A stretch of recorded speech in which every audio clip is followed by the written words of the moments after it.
Good morning, good afternoon, or good evening, wherever you are in the world. Welcome to the Go Dome.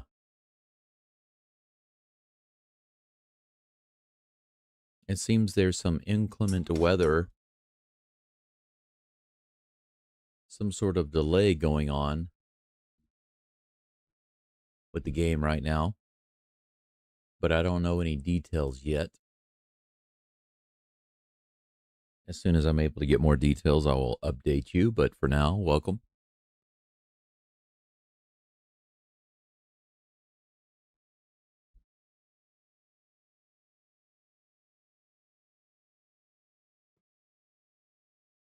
Regardless of what the weather does, this is where I'll be.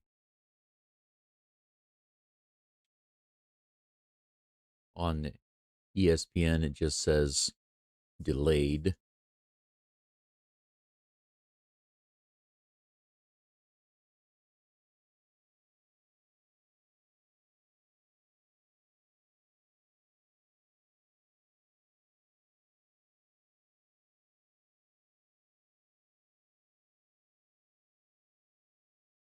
I'm waiting for some information from the actual game live stream, but it hasn't officially started yet. It just says event about to start, but it hasn't hit the official start time until just now. So we'll see. Ryan, dude, welcome in. Good to see you. And George, of course, good afternoon to you. It's 3 p.m. Just woke up. Tigers and Blue Jays win. It will be a good day. I just woke up a few minutes ago myself, Ryan. But it is a little after 5 a.m. here. Quite a bit of a difference.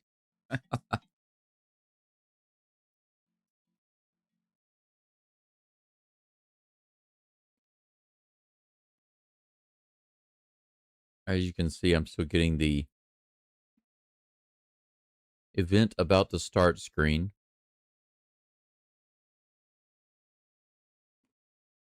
On the MLB page.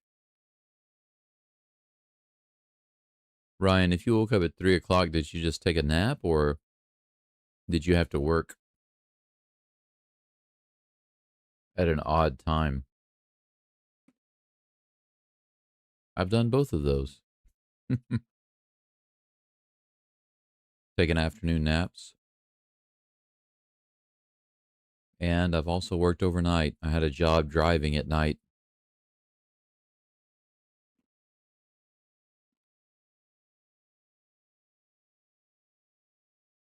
That was basically the last job that I had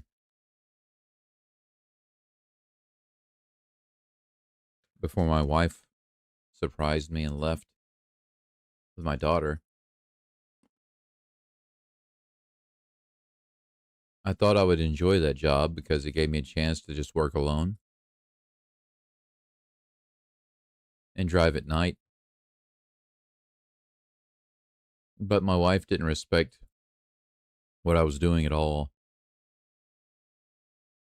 She couldn't even leave me alone to sleep in the mornings. I'd come home after the sun had already started to rise. And of course, she would be out going to university or going to the church. Our daughter would be in school. And so basically, whenever they would leave, I was getting home. And I let her know that whenever I'm sleeping,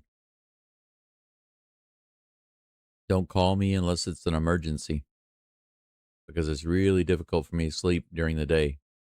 So I would completely black out the curtains in the bedroom and go to sleep. And like 2.5 hours later, I would get a text message or I would get a call from her and I'd answer thinking something was wrong. And she'd say something like, "Hey, listen, I was going to stop at the supermarket a little later on. I wanted to ask you, if you wanted me to pick up some of these things, blah, blah, blah, blah.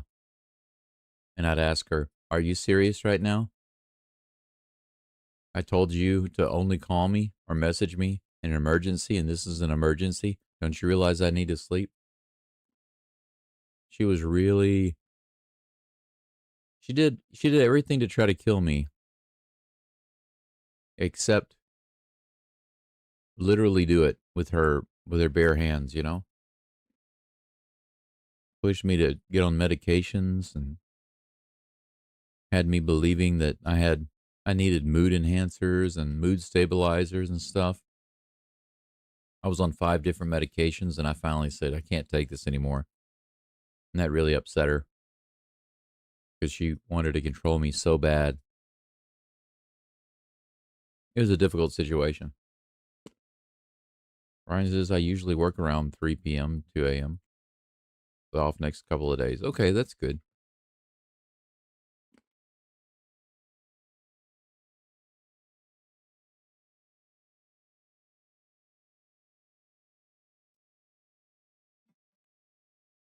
I'm still waiting to get some information. They are just showing the event about to start screen.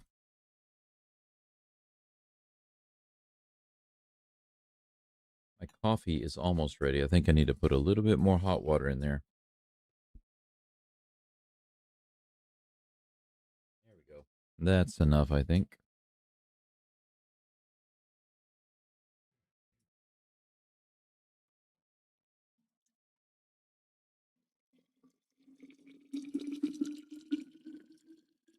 Yeah, for those of you who are looking to get into a relationship or looking for a girlfriend or even looking to get married or whatever, I highly suggest you make it your focus to figure out who you are.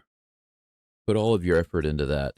Put no effort into finding a companion.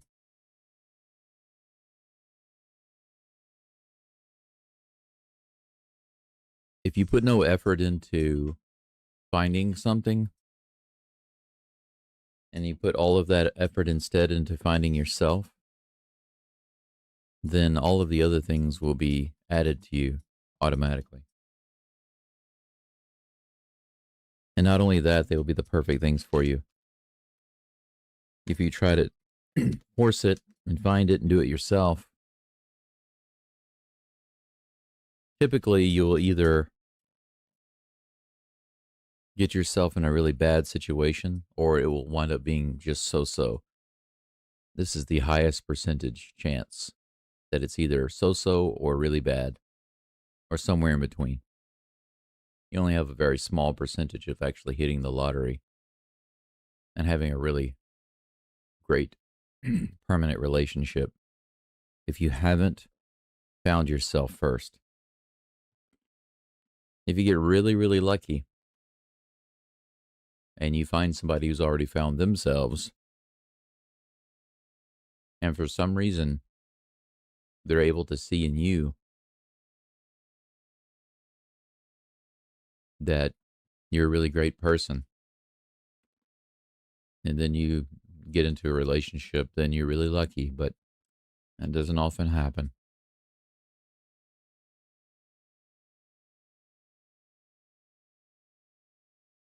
For those of you who do not know, there is a weather delay right now.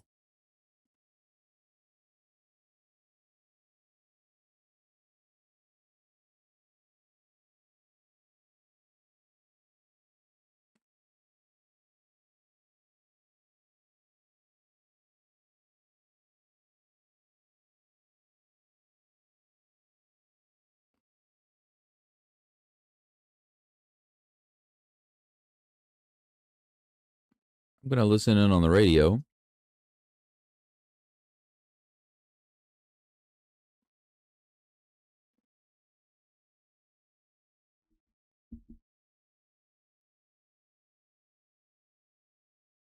And see if I can get some information on the radio.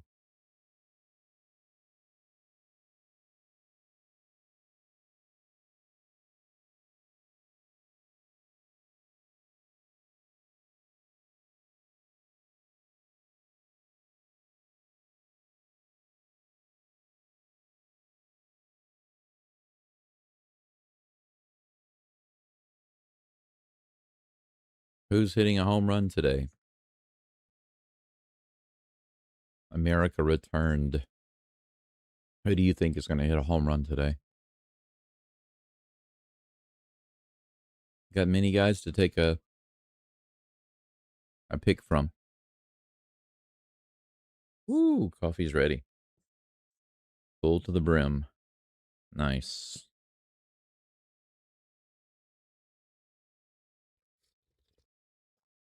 That's good. That's real good.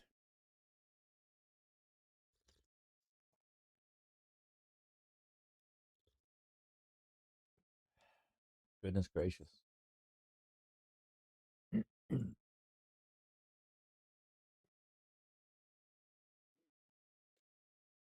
Gotcha, Ryan. Thanks. I appreciate that.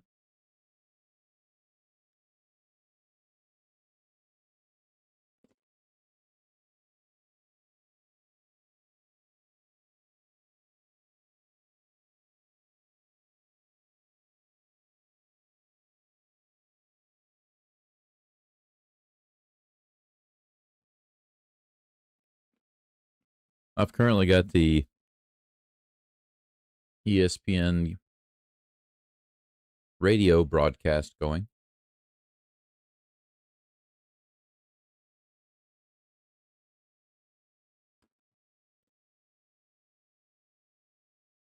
They're mostly just doing some interviews.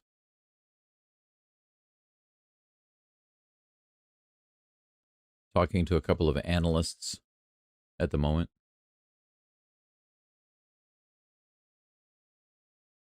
Hey, how about those Brewers, by the way? Go Brewers. I kid you not. I'm very happy about that.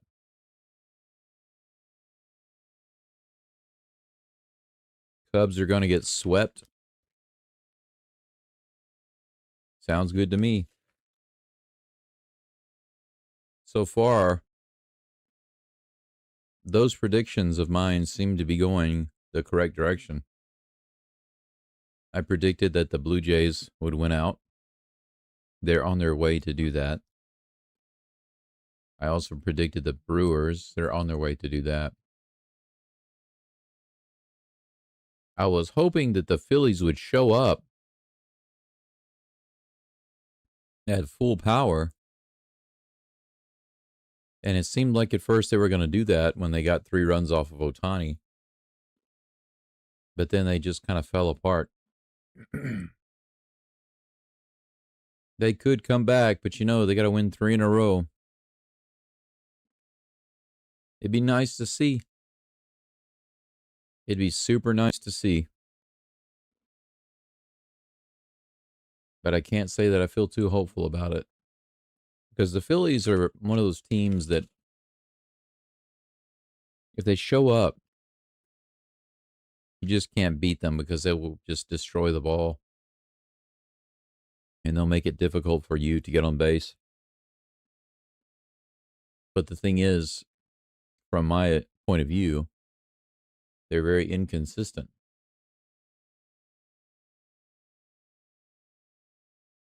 So you never know which team you're going to see from day to day, even from inning to inning.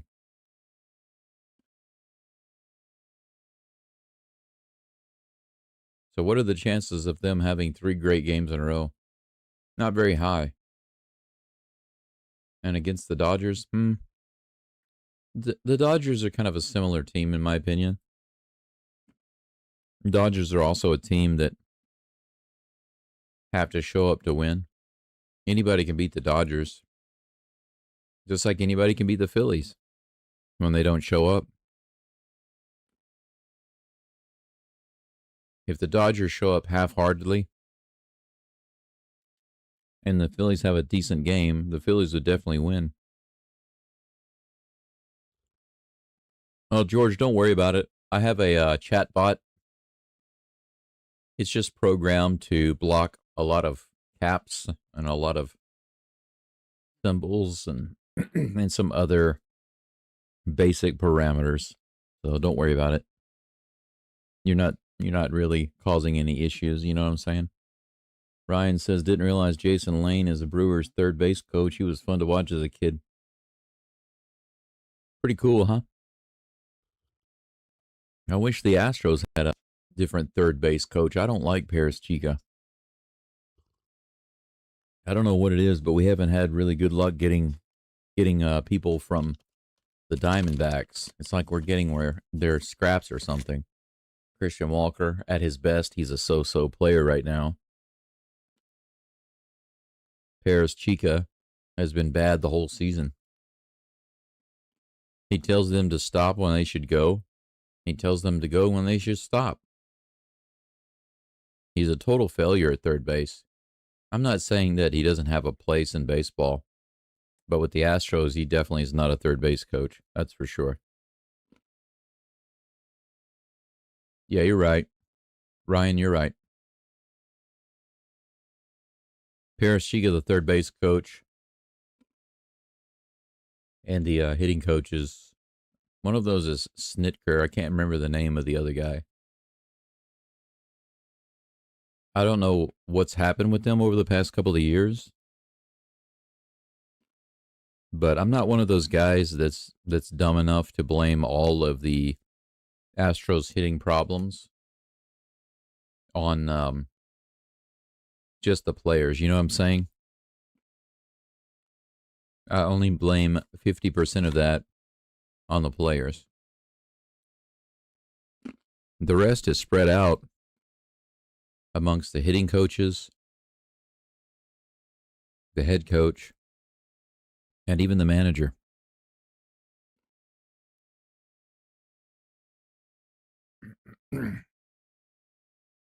You're welcome, George. No problem. JD says, good afternoon. Good afternoon, JD. Good to see you.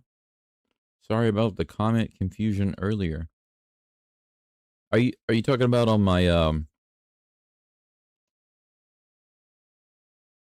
my short video?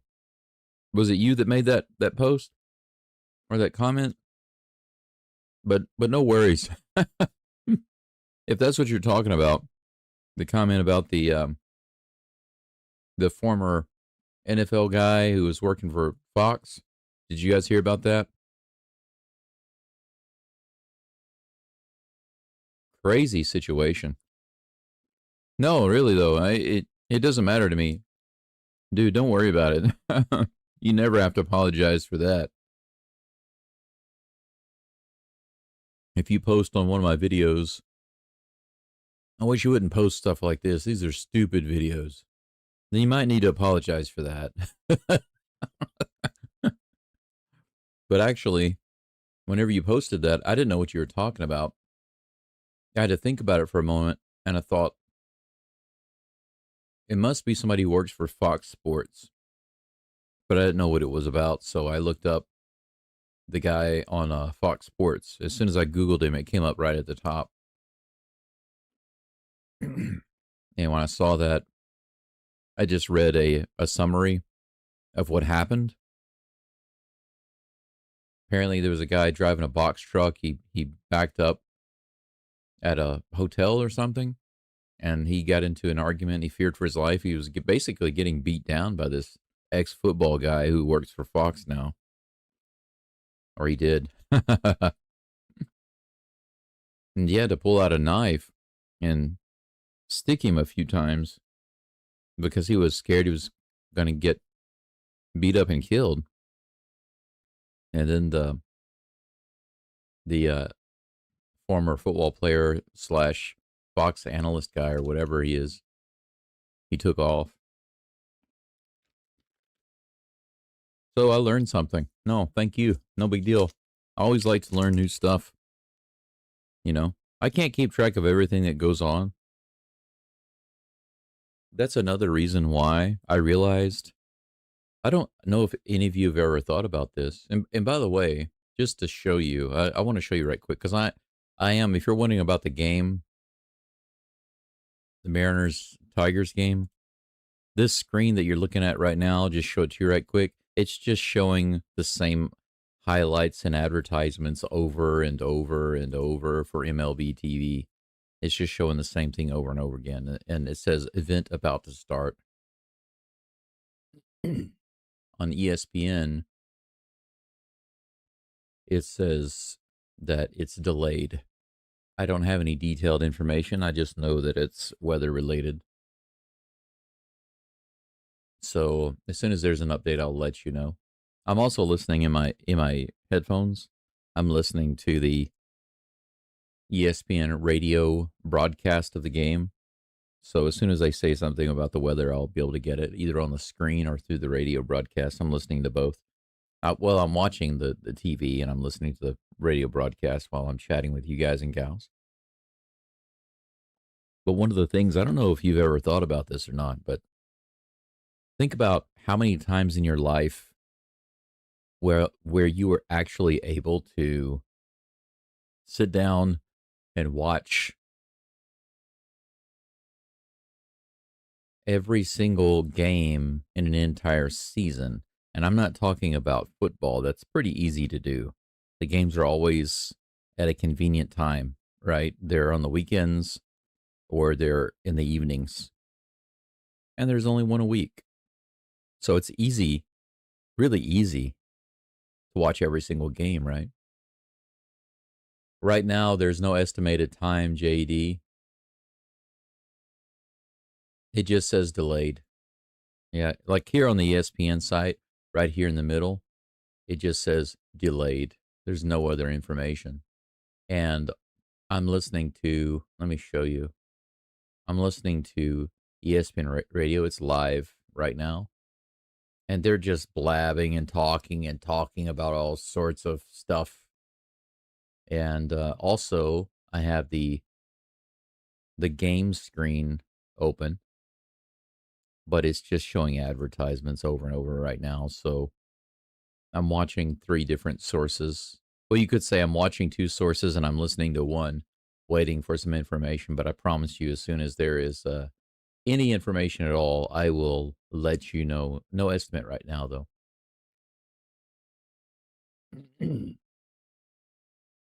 What kind of inclement weather is it? I guess I could pull up the radar. Could do that. I've got my own weather radar here. Where's it at? Here it is. I'll pull this up and take a look. How about that? Oh, that's bright. Come on, load faster.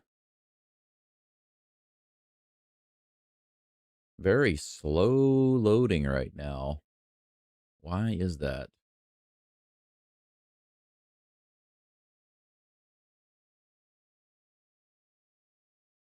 You can see here.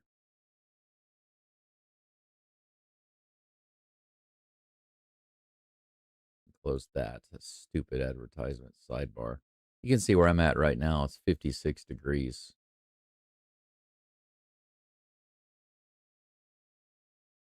That's Japan.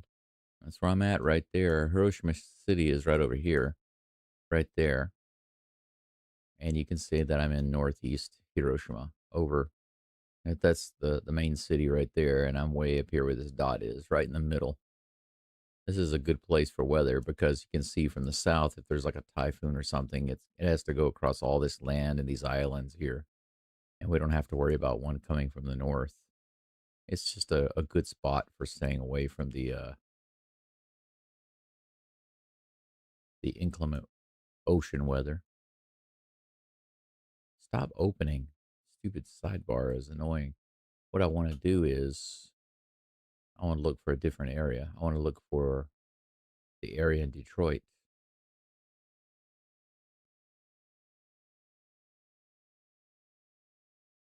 Where is the search bar? Maybe I have to open it up full screen.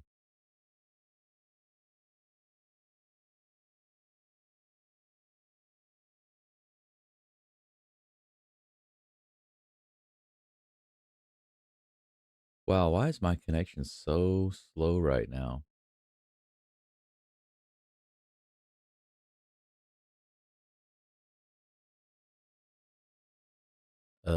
Do you see that? You guys see that right there? You see what it says right there? It says Detroit. I didn't search for that yet. It just pulled it up as an option. Is it listening to me? Is my computer listening to me? That is just too freaky right there. I did not type that in. You are watching me, right? You're watching the screen? That's crazy. Let's change this to Fahrenheit because I know you guys probably aren't too familiar with Celsius. 57 degrees and rain. So there is rain. Yeah, and here's the radar for Detroit. It looks like it's moving out right now.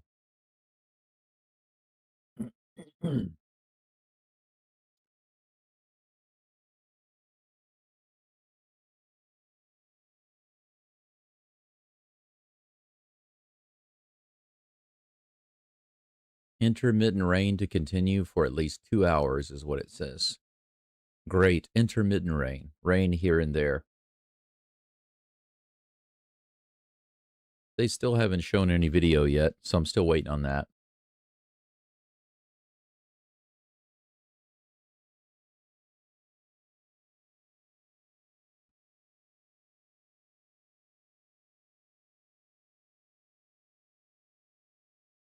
Have they moved the game back? The New York game? Have they moved that back to 9 p.m.? Are you serious?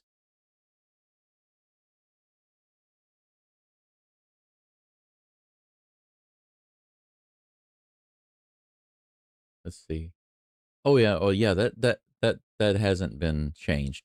Yeah, that hasn't been changed. I had to think about the time difference there for a second, but yeah, that hasn't changed. That's the same. Do you think they're going to move it back a little? I guess not. It seems the games are going to overlap, which is the one thing that MLB hates. MLB is so ridiculous when it comes to putting games on at a good time. Yeah, it's today's game for me in Japan time for the Yankees and Blue Jays is scheduled at 8 o'clock, 8 a.m. And I believe, if I'm not mistaken, that's a 2 hour difference plus flip from AM to PM.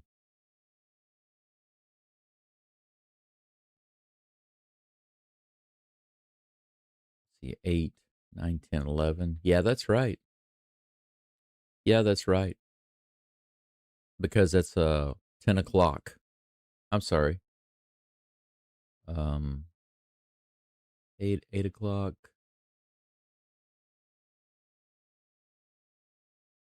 6 o'clock. So that's 6 o'clock Central Time, right? I'm sorry. It's too early in the morning. It's 5:34 in the morning here. You're gonna have to give me. You're gonna have to excuse me.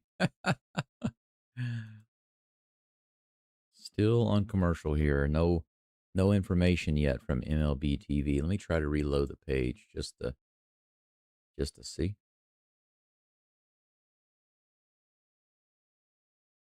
Yep, just commercials.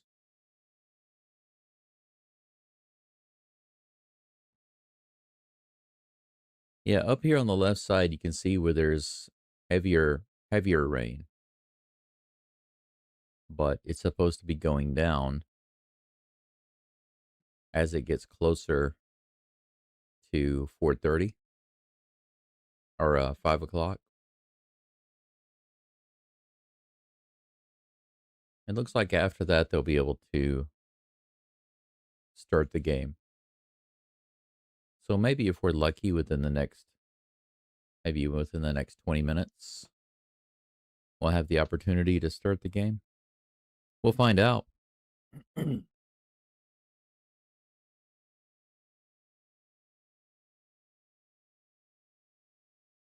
Yeah, but what I was going to say earlier is that, how often have any of you had the opportunity to watch every single basketball game during a season or every single baseball game during a season? How often? Probably never. Probably never. And the reason for that is because they have like a billion games in a season for baseball. I mean, they still have a lot in basketball, but it's not nearly as many. They have like 3 to 5 a week typically. And in baseball, they have what, around 160? That's insane. I actually think that they have too many baseball games. It would be better if they did kind of the basketball thing, plus having the games only later in the afternoon and in the evening, unless it's a weekend. Then I could understand having an afternoon game. But to be honest, afternoon games during weekdays, it's nothing short of retarded. I've never understood that, even when I was a kid. The only way I could ever watch those games is if it was during the summertime. Those games are going on when I was at school. How stupid is that? Just completely miss the games, never even have an opportunity. People are working, can't watch. A lot of people are doing their jobs, can't listen into the game. I mean, they're cutting out a huge portion of their support. If they limited their afternoon games to the weekends, I think they would have more fans on the weekends. Plus, they would have better viewership if they had them during the evenings. And by the way, they've also been talking about the reduced viewer numbers and all of the things that they've been trying to do in order to increase viewership of baseball, especially during the regular season. And I think I have the answer. There is a way to modify baseball, and this is guaranteed, by the way. This is not my opinion. I guarantee you. Whether you agree with the idea that I'm about to tell you or not, whether you agree or not, you have to agree with the fact that this idea would make the game highly, highly interesting. Okay, so on the screen right now, look at that. It says right now, 57 raining all the way through about 6:30.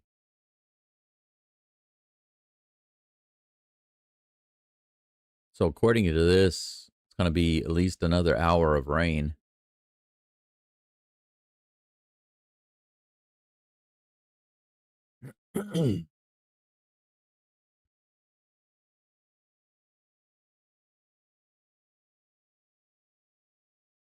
Ryan says I watched every NFL game I could last season, but that's because I shattered my ankle in August. I understand.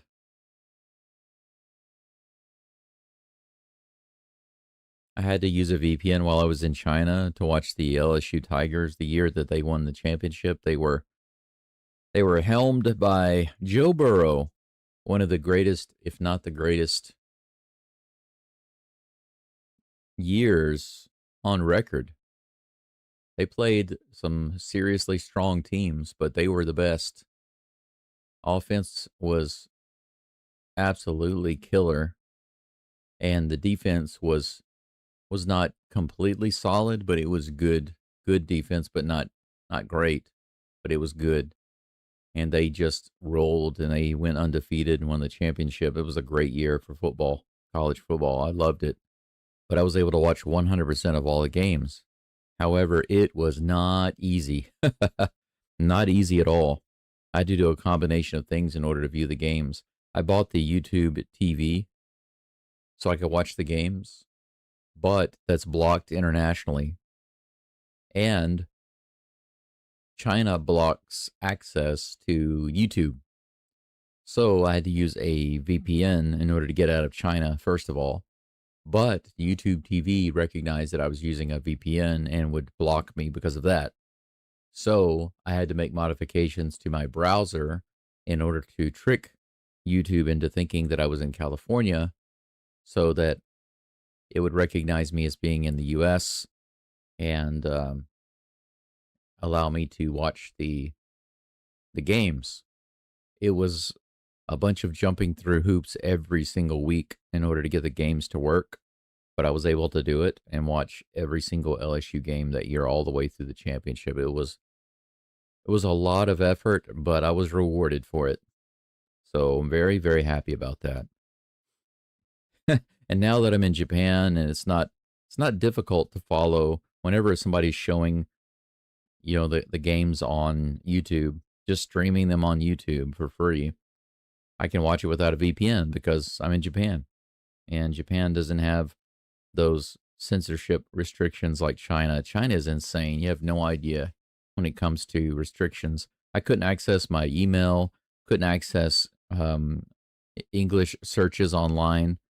The only way I could really search anything was to use the Chinese search engines, and those were heavily censored and biased and missing a ton of information. It's really funny because if you if you do a search on Baidu, which is Chinese search engine, if you do a search for black person, what you'll see is a bunch of results of dark skinned Chinese people. It's really funny. And by the way, it's similar for white people. I don't know. That was years ago. I don't know if they've changed it since then. But if you do a search for white people, you just see very light skinned Chinese people, mostly. Pretty funny. Ryan says, I think I'm in favor of going back to 154 game season. Start season on April 1st, finish the last weekend of September, give them an extra day off every month. I still think 154 is way too much. I don't think there's any reason for so many games.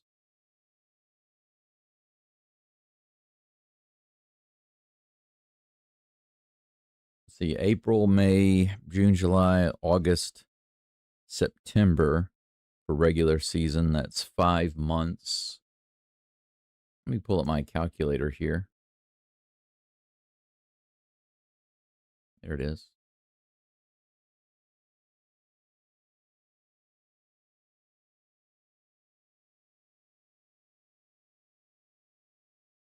I think they could do 120 games. That's what I think.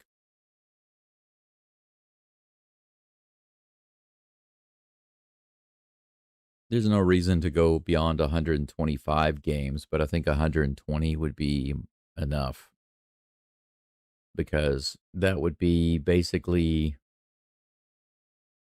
an average of 25 games a month. And that's still a lot. That's why I think they could go down even.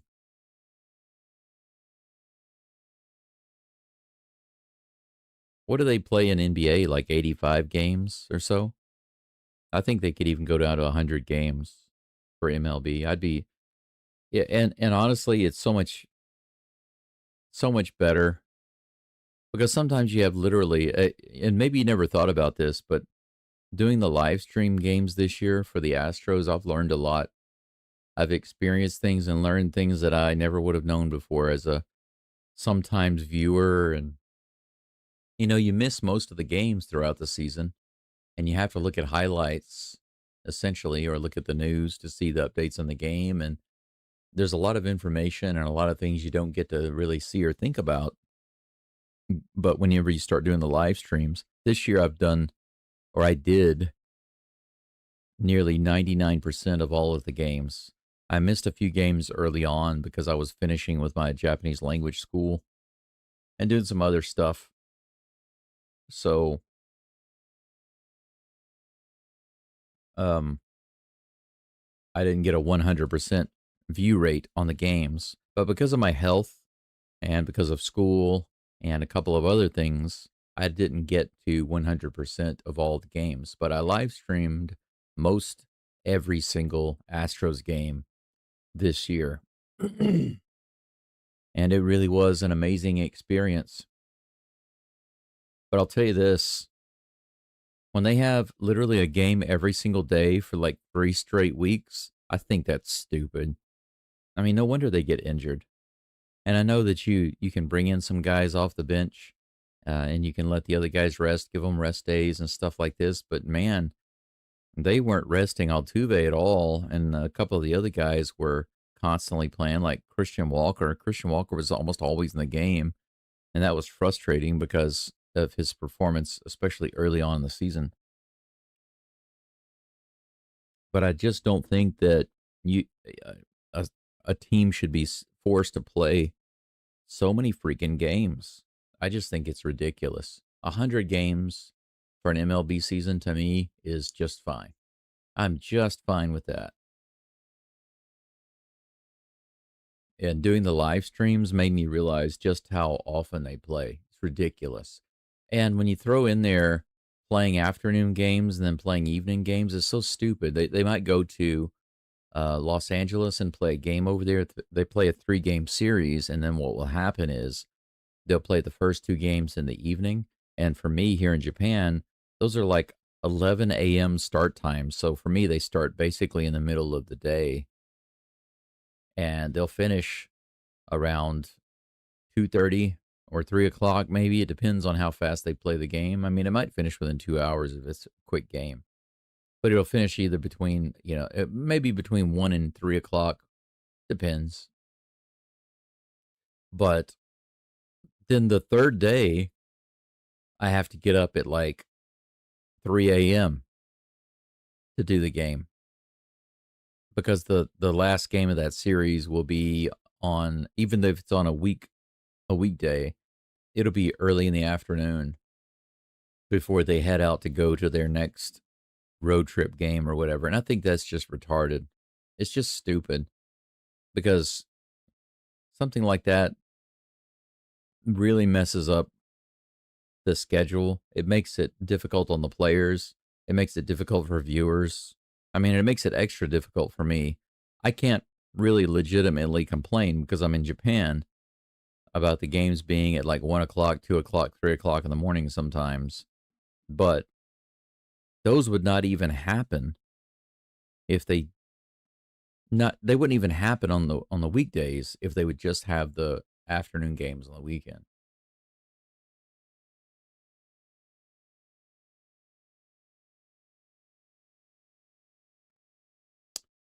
When will the game start? There's no way to know right now. I'm listening to the radio.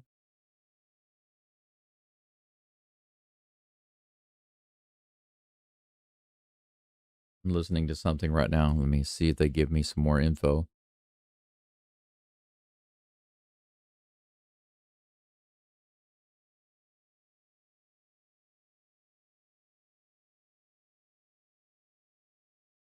Yeah, right now the radio is just playing interview after interview after interview after interview. They're not giving any new information.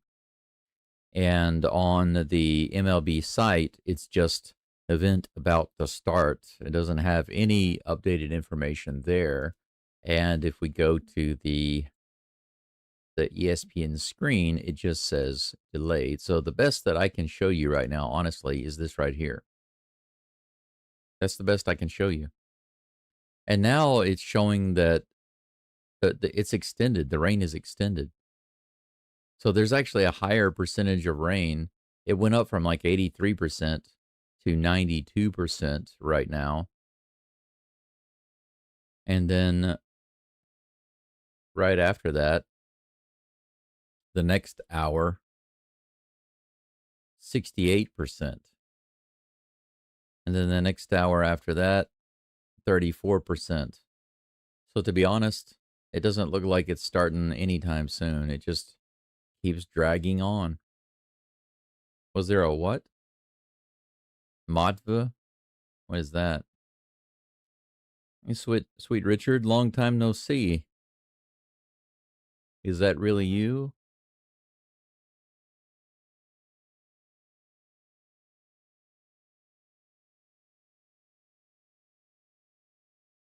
Let's see here. This is weather where I'm at.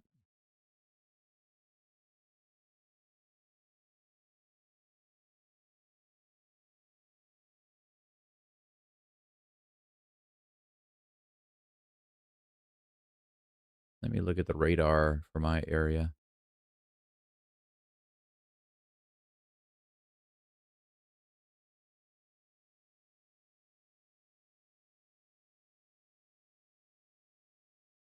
No rain at all anywhere around here. There's absolutely nothing on my radar.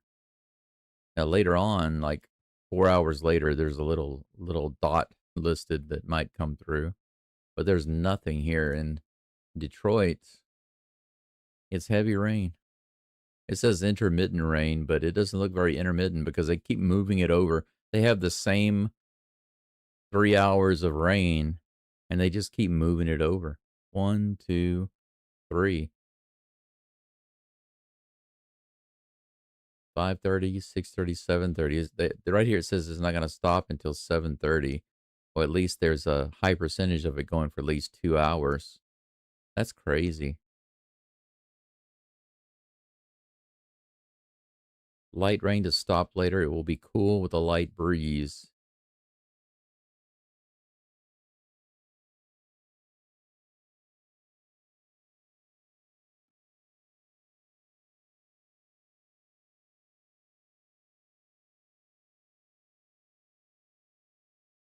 Yeah.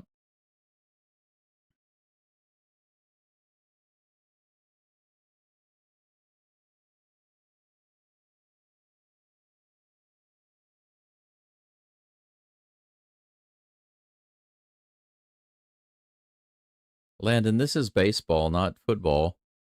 Maybe you forgot that.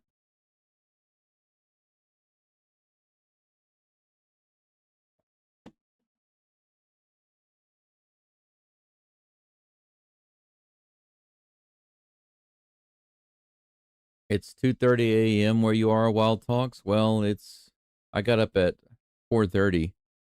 It's 5:52, 5:53 now in Japan. I got up at 4:30. Got the live stream going, and here we are.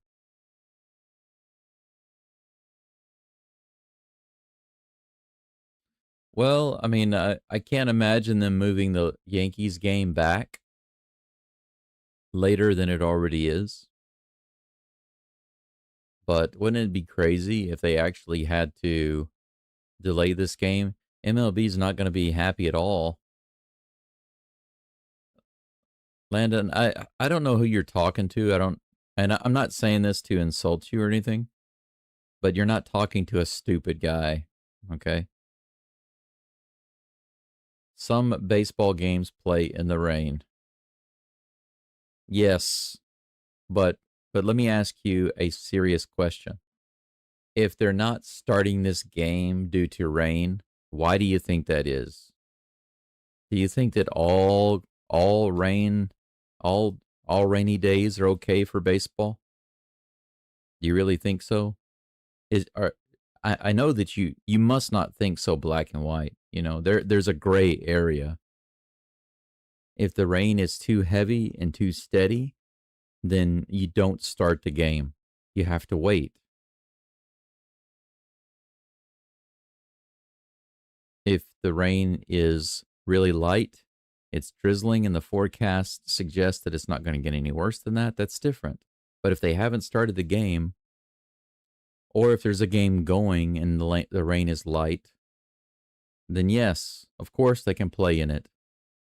I'm not dumb enough to not understand that. And I'm not saying that you're saying I'm dumb, but when you point out stuff like that, I'm just letting you know.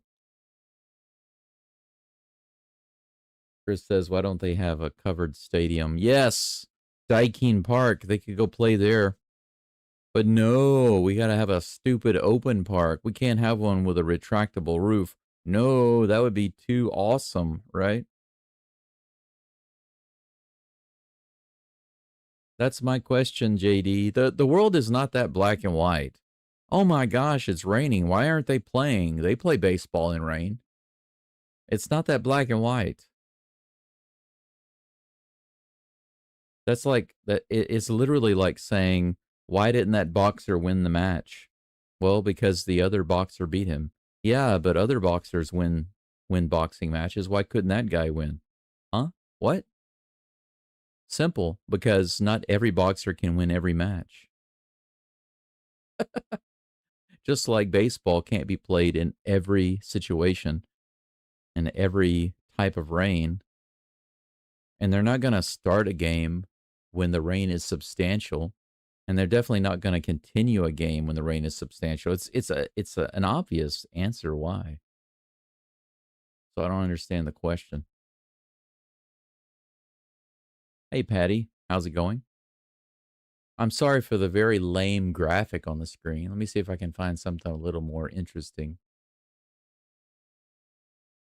Oh, there's something I could show you all. It's pretty interesting. I don't know if it would take me a minute to load it, but I do have a video. Play the game in rain suits. That would help not at all. How's that going to help the pitcher? How's it going to help the ball when it hits the ground? How's that going to help save the field? There's so many problems. Rain suits would actually make the game worse. It would not help. It'd be harder for them to run around, to move around, to hit the ball, to throw the ball, to catch the ball. It would make everything harder. Plus, the field would get destroyed. There are many reasons why you don't play in the rain. Come on. Don't be silly. Yes, that's right, Chris. Mist is okay. Hurricanes are not. We're not talking about dew on the field, right? They go out early in the morning. Oh my God, there's dew on the field. Roll out the tarps.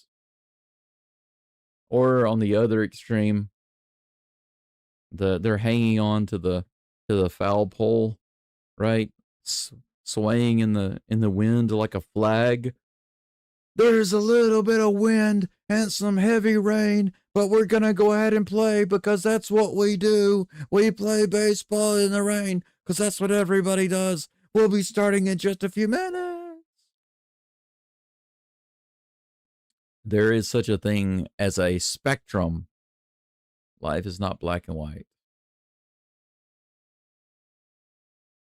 Landon, don't just drop it. Your comment, you're just being silly. My Yankees. That's the feeling that I get from your comment. Yeah, true, but my Yankees are special. My Yankees are different. They'll start a game even if it's raining. They don't stop until the 6th inning. But it's just the Yankees. Of course, your team is special. If it's raining cats and dogs and there's a hurricane and houses and single wide trailers are being thrown into the stadium, the Yankees will play at least into the 6th inning. But that's just the Yankees. You know, nobody else will do that. No other teams do that. Come on, don't be silly. Like I said, there's a spectrum of rain. If you're talking about drizzling rain, obviously you're talking about drizzling light rain or a mist, like Chris said. Of course, the Yankees would start a game in that situation, and so would anybody else. But it's obviously not that situation, so stop trying to make it sound like the Yankees are so awesome. Everybody on the Yankees, they're super powerful, and whenever other teams come to our stadium, it doesn't matter what the weather's like. We're going to play rain or snow, whatever. That's silly.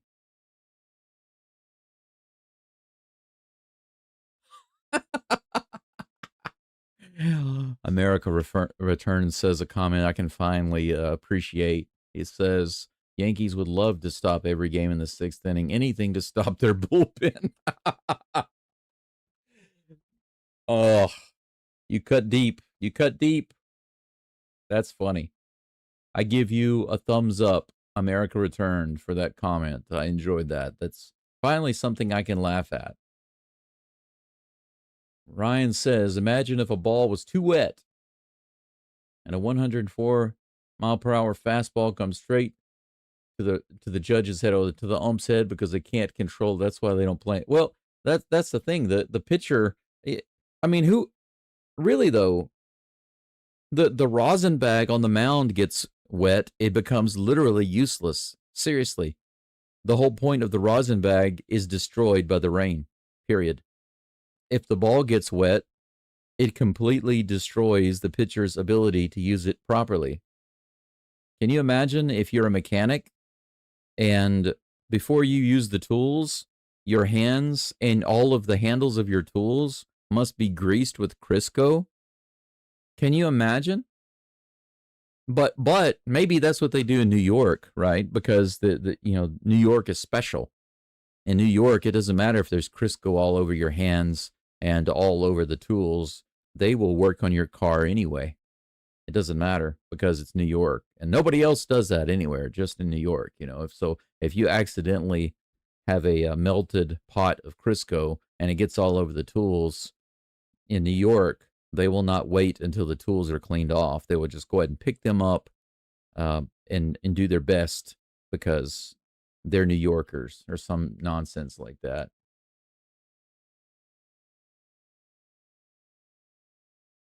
Detroit snow game in 2021 went hard. Interesting.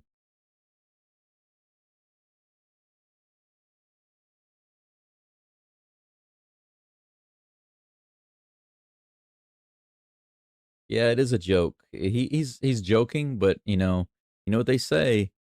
There's a little bit of truth mixed in there. Yankees aren't known for their bullpen, so there's that. The rain in New York isn't wet. Yes, rain doesn't exist in New York. Their birds aren't real. Yeah, if you go to New York and you ask a New Yorker, how often do you have inclement weather? And they'll say, weather? What's that? What's weather? Like rain and snow and sun. And, oh yeah, sun. We know sun. Sunny day. Yeah, but what about rain? What's that? We don't understand. Snow? Snow? No, no. That stuff that's falling down right now? It's covering the city. I don't see anything. Anyway, we got a baseball game to go to. The streets are flooding.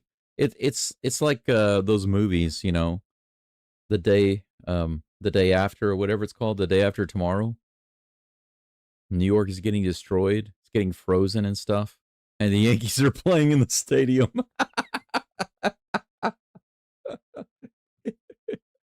Everybody's running for cover and getting frozen within seconds. Within seconds, everyone is getting flash frozen. That would actually be a really funny thing to make a video clip of, right?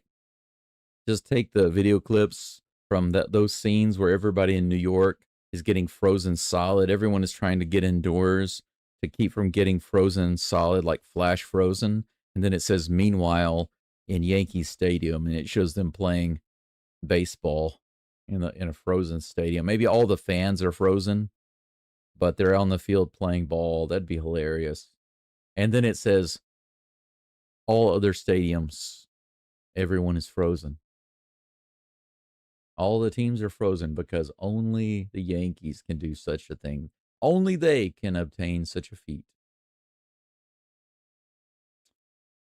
We've still got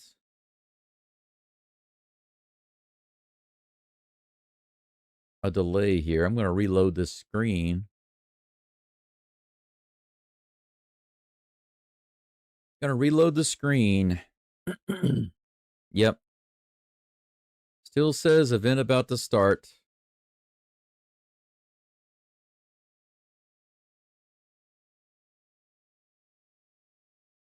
I do have a video premiere to show. I was wondering if I should show it during this live stream, rather. Might be interesting to watch. It's about 8.5 minutes. The only thing is, if I show that, I'm not going to be able to screen the radio like I am right now.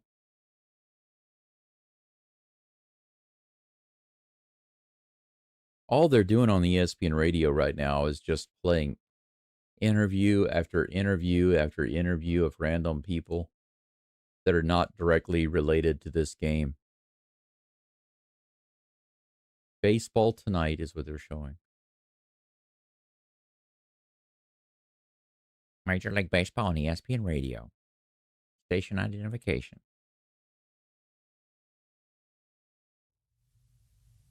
I'll let you guys and gals listen. Just for a moment. Let's head back out to Detroit for an update regarding the rain-delayed start of Game 3 of the ALDS for the Mariners and Tigers. Alongside Greg Olson, here's our Roxy Bernstein.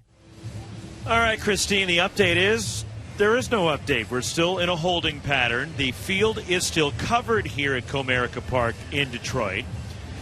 They are Because it's meeting not downstairs, the Major League Baseball ops, as well as representatives from both the Tigers and the Mariners. And right now, it is a light rain. It has been fluctuating. Sometimes it's coming down heavier. We've seen a heavy mist at times. But pretty much consistently, Greg, since about 3 o'clock this afternoon, Whoa. it has been some precipitation coming down in one form or another.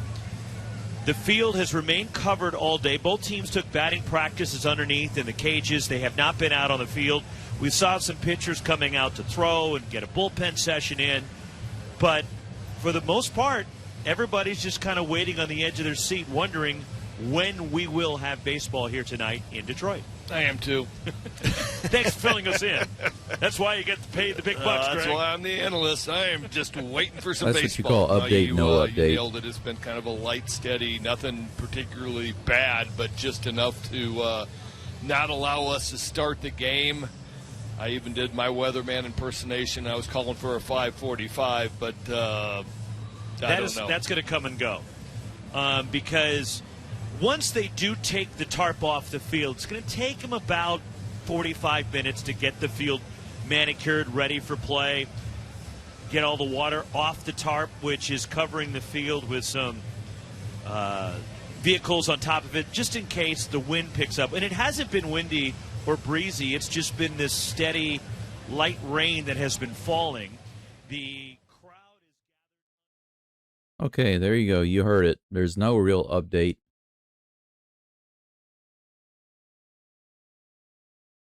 Everyone just sitting around waiting.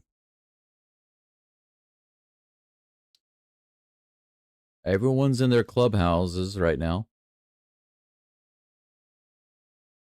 They said it's going to be at least another hour. Okay. So it's going to be at least another hour, but they said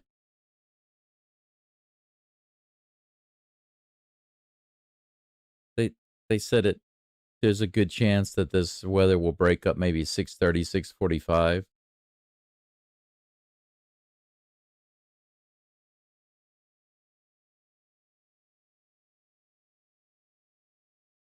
Yeah, and this is another thing that they just mentioned that I think that certain people in the chat don't understand is that starting a game with weather like this is much different than continuing a game when it's raining, because you don't want to start a game just to have to pause it, because here's the thing, just like they said just now, when you roll the tarp off the field, it takes about 45 minutes after that in order to get the field ready to go.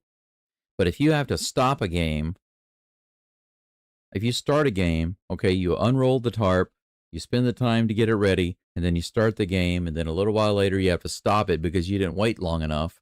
Then you got to roll the tarp back out, which takes more time, and then you have to wait. And then when you're ready to go again, you got to unroll it and prepare the field a second time. And they're trying to avoid that. But I don't expect everyone to know that information. But some people just want to pretend like, you know, in New York, they don't have to follow. I guess their field looks like trash if they just don't care about playing in the rain and they don't follow those protocols like everybody else does, you know, because they're so resilient or something. And by the way, they're not your Yankees. Pretty sure that the Yankees have been around a lot longer. The organization has been around a lot longer than any fan has.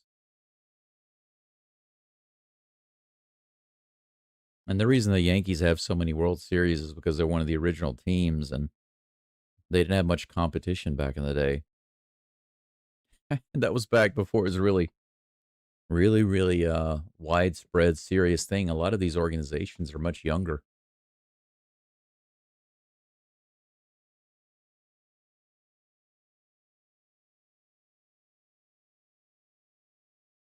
Hey, JD, thanks, I appreciate it.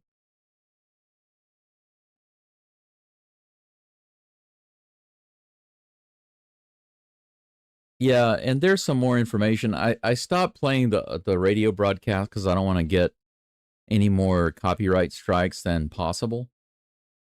But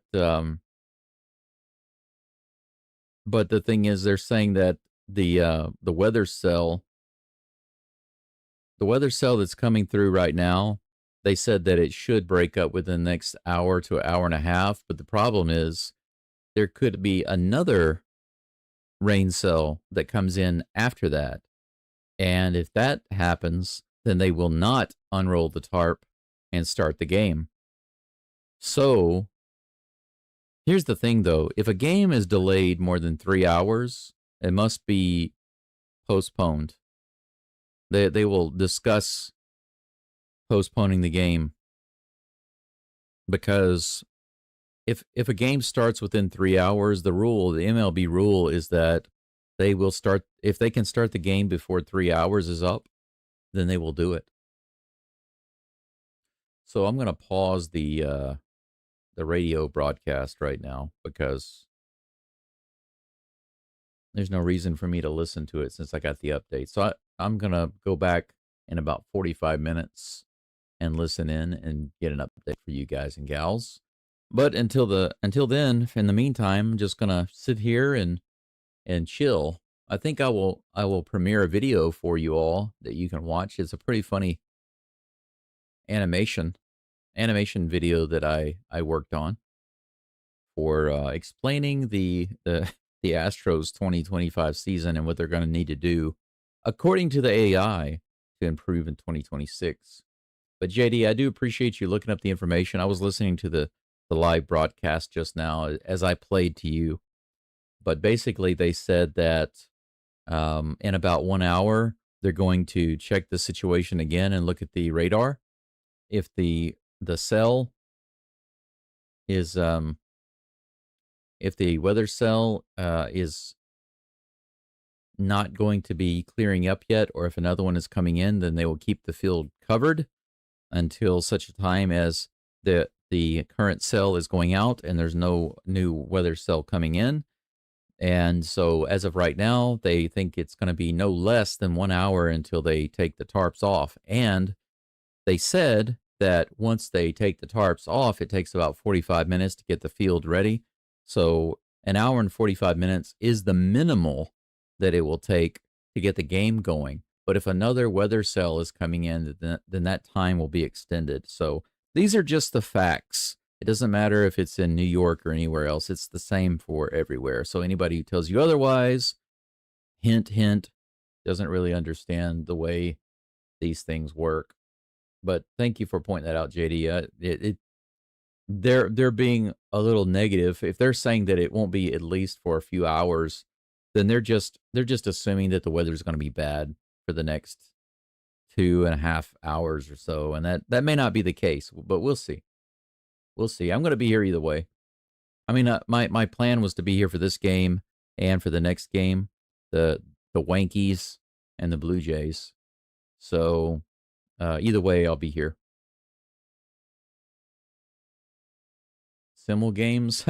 You want me to play simulation games? I don't have any game systems here, so I don't do simulation games.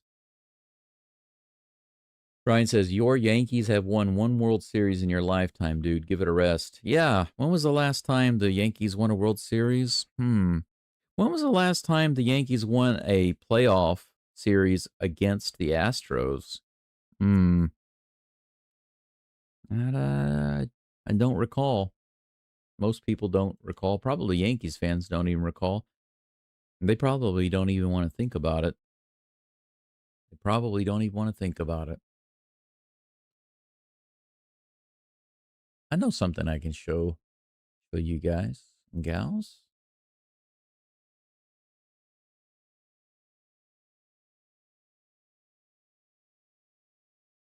Let's see here. Let me turn my desktop audio up.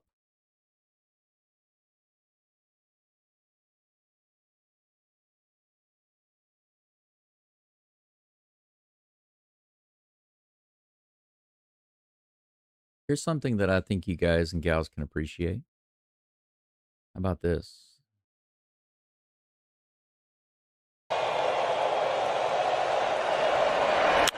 Altuve has just sent the Astros to the World Series!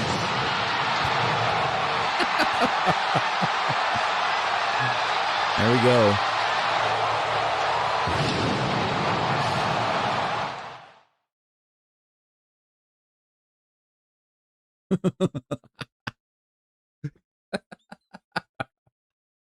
You like that highlight, Landon? That's one of my favorites. That's how the Yankees do in the playoffs against the Astros. That's my hero right there, Jose Altuve. That's great stuff. Let's see here.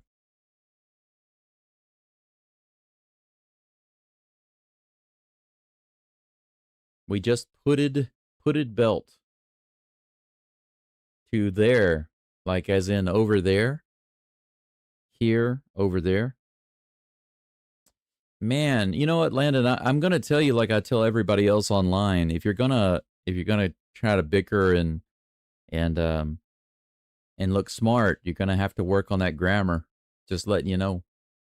JD says, look at the bright side. Go, at least we're Astros fans. That's right. We are Astros fans. We definitely want Houston. Let me pull up my video here. I'm going to play that because we got plenty of time. We got plenty of time right now. So I'm going to give you guys a special treat. I'm going to show you a video that I just made yesterday. And now it's not complete, so I haven't uploaded it to YouTube yet. But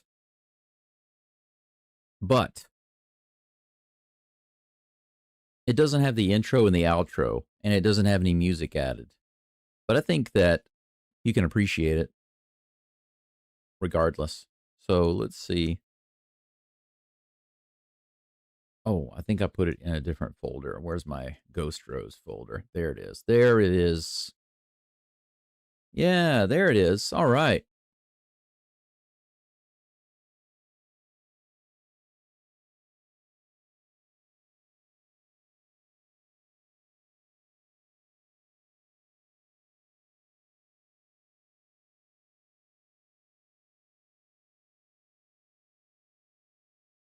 All right, got to resize the video so it fits on the screen.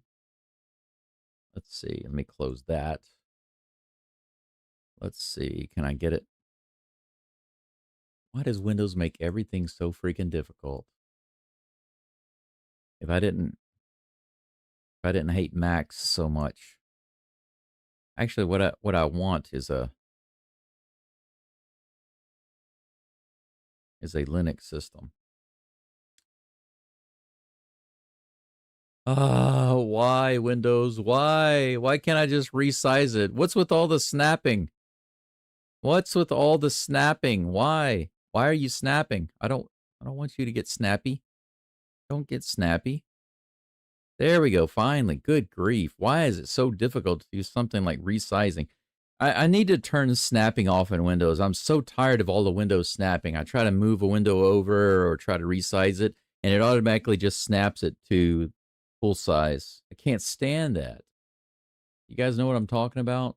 It's annoying.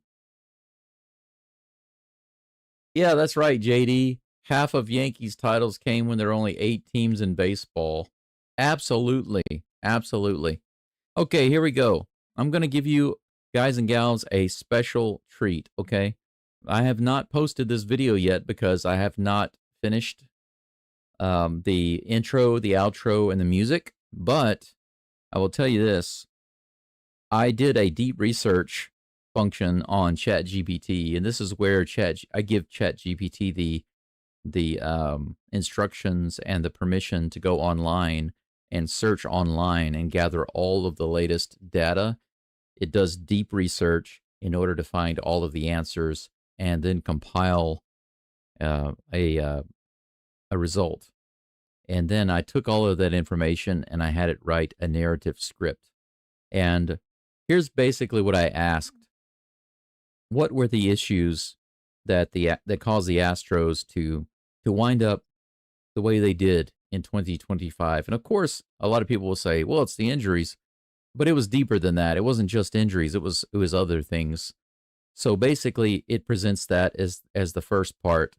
But then the second part is, what are they going to have to do in order to make 2026 better than this year. And basically, this is an opinion based on facts. So the AI was tasked. I tasked the AI with getting all the information about their season in 2025, first of all, and compile all of that. And then utilizing that information to list all of the things that the Astros could do in order to improve themselves in 2026. And then the last part is I asked the AI to tell me, what would you do if you were the manager based on all of this information? What moves would you definitely take with the Astros in 2026? And this is what it came up with. The video is about 8 minutes, 8.5 minutes long. So I'll play that now. Let me turn the audio up. And if you have any questions or anything while it's playing, I can pause it and we can take a look at it. But let's go and check it out. And this will give us an opportunity to have something to do while we're waiting on the game. Rain delay, by the way, for those of you who are just joining. So we're watching a video that I just put together. I hope you can enjoy it. Whoops. I forgot to click the audio on button. I thought I already did that, but I apparently did not. Here we go. Resetting the Astros, a blueprint for 2026 and beyond. The Astros are at a crossroads. They can limp forward into 2026, hoping for better health and a few lucky breaks. Or they can face the reality of what 2025 exposed and use this moment as a full-on reset. If I were running things as the owner or in control of the front office, here's exactly how I'd approach this. By the way, structurally, philosophically, and personnel-wise. By the way, the AI that I used to make this, basically what you do is you paste in your script and then it creates the video based on your script. So all of these images were created based on the script that you're hearing at that time. Sometimes it's not too bad. It kind of goes with it. And other times it's very weird. Trust me, you're going to see some very, very weird images. But I chose this style because it looks silly and it gave some really creepy, weird results. So you'll see what I mean as it goes along, but let's get back to it. Not just to bounce back, but to build a foundation that lasts. Here's my plan. Start by diagnosing the root problem. Before we talk trades, contracts, or coaches, we have to be honest about what changed in 2025. The Astros were slammed by massive injuries, especially to their pitching. Key arms like Luis Garcia, Brandon Walter, Ronel Blanco, Hayden Wesneski, and John Rooney, all gone or expected to miss serious time. On the offensive side, Yordan Alvarez was missing for extended stretches, and the depth never truly stepped up. After starting the season 55-35 in their first 90 games, they cratered, 32-40 in the final 72. They missed the playoffs at 87-75, the final record, losing the tiebreaker to the Tigers. And underneath all of that, questions around Framber Valdez's locker room presence, arguments about whether high-performing free agents should even be brought back, and a rotation that now looks like a mystery box. The Astros' old model, top-tier arms, depth, healthy stars, it's cracking. The margin for error is gone. So this isn't just about patching holes. It has to be a systemic rebuild. Fix the organization, front office, and culture. First, bring in new voices. Not just fire people, restructure authority. Maybe you don't fire the GM, but you give him real power, or you bring in a co-GM, a new head of player development. Evaluate the analytics, medical, and performance team. Are we behind in injury prevention, biomechanics, rest and workload monitoring? If yes, bring in new leadership. And culturally, you reset. No one gets guaranteed spots. No one gets a free ride. Performance, health, effort, and attitude, all of it is under review. That's how you wake up a room that's gotten comfortable. Manager, coaches, and medical staff. The spotlight has to fall on more than just players. Are the pitching coaches handling young arms correctly? Are they catching mechanical issues? Is fatigue being tracked? Is the bullpen being overused? Can the hitting coach adapt with a constantly rotating cast of players? Most importantly, is the medical and performance staff preventing injuries or just reacting to them? If elbows are exploding left and right, something is wrong. I would absolutely bring in consultants, modern sports science experts, fresh blood. But I wouldn't fire everyone at once. That just creates chaos. You make changes where results, or the lack of them, justify it. Roster moves. Who stays, who goes. Let's talk names. Framber Valdez. A workhorse, yes, but also some major red flags.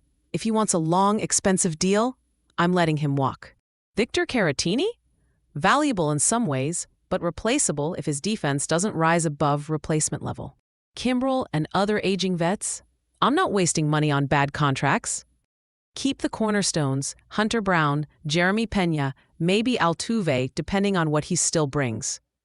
Yordan Alvarez has to be protected like Alvarez. and maybe rotated more to avoid injury. Perfect Astros Then logo. you target starting pitchers, innings eaters, bullpen arms, a legitimate defensive catcher. Yeah. Depth everywhere. Yeah. Lefty-righty splits, multi-position players, high upside minor league arms, anyone who helps you survive injuries. What in the world?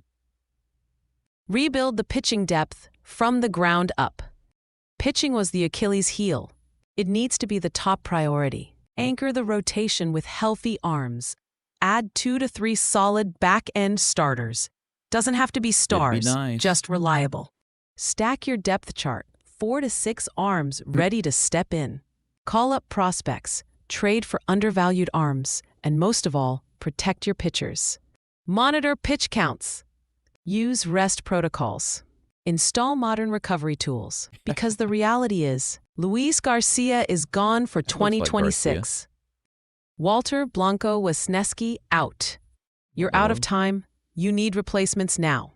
Lineup and position player adjustments. First, catcher.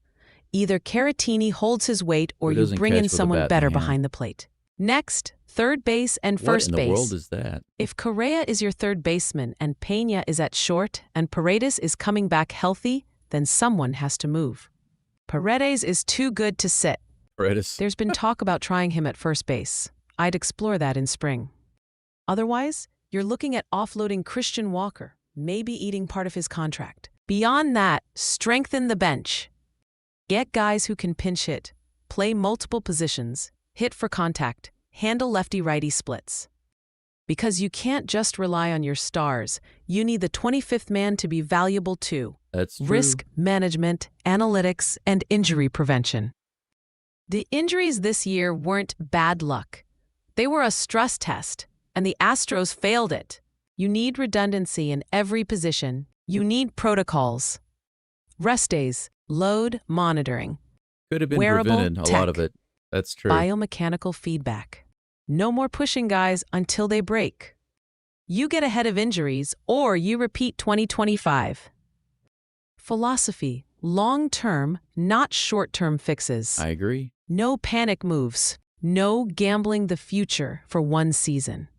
The Astros need a roster that can survive 2 to 3 major injuries and still win 90-plus games. Everything has to earn its place. Every player, every coach, every process. Resilience, not roulette. And no more complacency. You earn it every day. If I were in charge, here's the blueprint. Let Framber walk unless he accepts a short deal. Okay. Move on from Caratini if a better catcher becomes available. Oh, I'll stop it right here for a second because this is the one thing that I felt sad about because this whole time it never mentioned Yainer Diaz. And I'm not saying that Yainer Diaz is bad or that we should give up on him, but I find Caratini to be underutilized and very valuable. And I'm hoping that the Astros actually re-sign him. But here it's saying if you can find a really good defensive catcher, then let Caratini go. But I'm like, I don't know. I kind of like having Caratini. you know. But then again, if you had to lose somebody for a really good catcher, who do you let go, Caratini or Diaz? I mean, I know that Diaz hasn't been stellar, but he's very young. I don't know. That's really difficult. I didn't consider the catching position to be a massive priority. I think they just needed to work with Yiner a little bit more. But anyway, we'll continue. We'll let it finish its summary. Trade Walker, even if you eat some salary. Don't re-sign guys like Kimbrel. Bring in 2 to 3 mid-level starting pitchers, a couple of high-leverage bullpen arms, a defensive catcher, bench depth, high-upside minor league arms, and a real sports science leader to fix the injury mess. Yes, This is your chance to build the next generation. Timeline, from now to opening day and beyond. November to December, audit the medical staff. Make front office changes. Begin free agent signings. January and February. Implement new training plans. Bring in new performance personnel. Finalize depth chart. In season. Monitor pitchers like hawks. Yes. Use minor league shuttle arms. Make mid-season trades early. Long-term, 2027 Thank you, George. plus. Strengthen your international pipeline. Run a health and depth audit every offseason.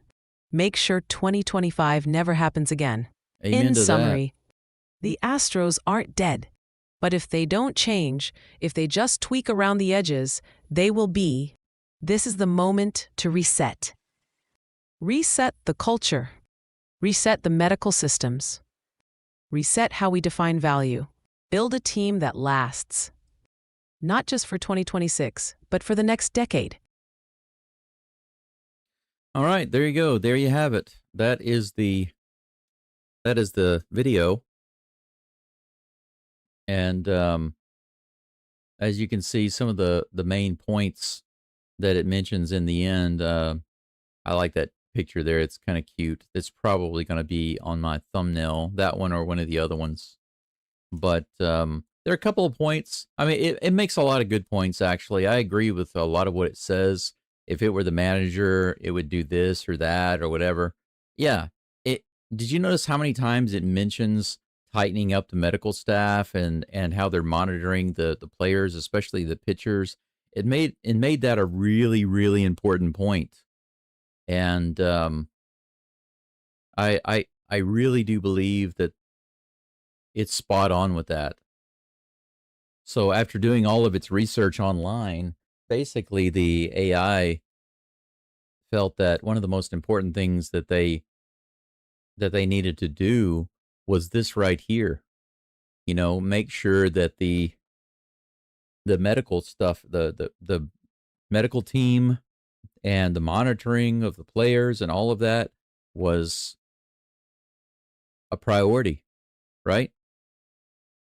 And obviously it is. Oh, that my rain delay message on that screen is way too big. Let me make that a little smaller and relocate it. How about that? We'll do that right there, right in the middle of the screen. How about that? That's better. Much better. I'm going to change the color, though. How about we change it to a nice, kind of a more Astros friendly color. How about that? But anyway, yeah, George, I'm glad you liked it. I hope all of you liked it. Those of you who are listening in, I hope you enjoyed it. We are still having a rain delay. There's probably not going to be another update for at least 40 minutes or so, according to what they said on ESPN radio. But this video I just showed was essentially about, oh, my viewer count is not working. I wonder why. Let me double check that. Why is that not working? I wonder. Ah, I know. I got to start the script. I didn't start the script. Let's see. Let me go to my script. Click start. And there we go. Should be right now. Yes, it is. Now it's working. Okay, there we go. Hey, okay. It says that I got up to 1,300 subscribers. All right. Thank you very much, guys and gals. I appreciate that. I forgot my script. I just added that script last night. I did a lot of changes to my screen to try to make it look a little nicer, a little larger. I wanted the fonts to be a little bigger, a little easier to read. I wanted a lot of the information to be easier to see. I wanted the layout to be a little more proper. So I spent some time working on it. One of the things that I added was a script for subscribers and viewers, but I have to manually click the start button, but I have to go into the script screen to do that. So I was just able to do that. But anyway, I just noticed that I went over 1,300 subscribers. So I'd like to say thank you to all of you for getting me to where I'm at right now. Much appreciated. Ryan says, out of all players, I think Diaz failed expectations the most. Couldn't throw anyone out and hit into like 30 double plays. You know, your point is well supported, because think about this. The fact of the matter is that the primary benefit a catcher is meant to provide is defense. That's just the fact. Just the fact. They have to be able to catch the ball really well, block the ball, catch the ball in the dirt, stop wild pitches and passed balls. They have to be able to frame really well. They have to have a good arm, be able to throw people out. They have to work well with the pitchers. They have to be resilient as a catcher. But here's my thing, and this is just the truth. By the way, this is not what I'm about to say. I believe is not opinion. This is just fact. If a catcher is just so-so or less on defense, then he's a worthless catcher. Now, you might say, well, look at Cal Raleigh. If he's a terrible catcher on defense, doesn't matter because, you know, look at his hitting. Well, you're talking about an outlier. You're talking about a guy who is outperforming basically all catchers of all time. He's also he's doing something that catchers never do. If a catcher has a batting average of 250, he's a good catcher at the plate, because catchers just don't usually do very well on offense. It's just the fact. I know that we've given Yainer Diaz some grief for his batting, and he does deserve some of that criticism. So I agree with you. You talked about, Ryan talks about him hitting into like 30 double plays. Yes, Yainer chasing pitches low and outside and striking out on stupid pitches and grounding out consistently and being the second rally killer in the lineup. Christian Walker being the other rally killer in the lineup. There's a lot of criticism that he has earned, and well-deserved criticism about his batting. But when it comes to his defense, does he make up for it? No. I don't think that his ability to catch the ball is particularly bad. I think he's pretty good at catching the ball. I've seen him catch a lot of balls in the dirt, and I wonder how in the world did he catch that? So he's really good at catching the ball, but he's one of the league worst in framing the ball. He's also not good at throwing out runners. The Astros as a team aren't good at throwing out runners. He and Caratini just aren't. They just don't have guns for arms. And, I mean, I will say they improved just a little bit at the very end of the season, but it was so late in the season. At that point, it didn't really matter anymore. So it's useless. If you can't throw out runners and you can't frame pitches well, I mean, come on. What good are you as a catcher?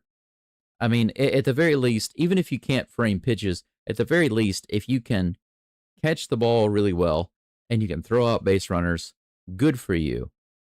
We want you on the team. But Diaz could remain where he's at with the hitting, and it would be fine with me if he could just throw out the base runners. If he could throw out the base runners, then I wouldn't complain at all about his hitting. I don't know how you feel about that, Ryan, but that's my thought.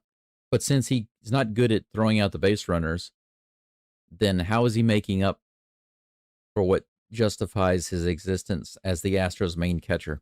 You know what I'm saying? And I'm not saying that Caratini is the answer.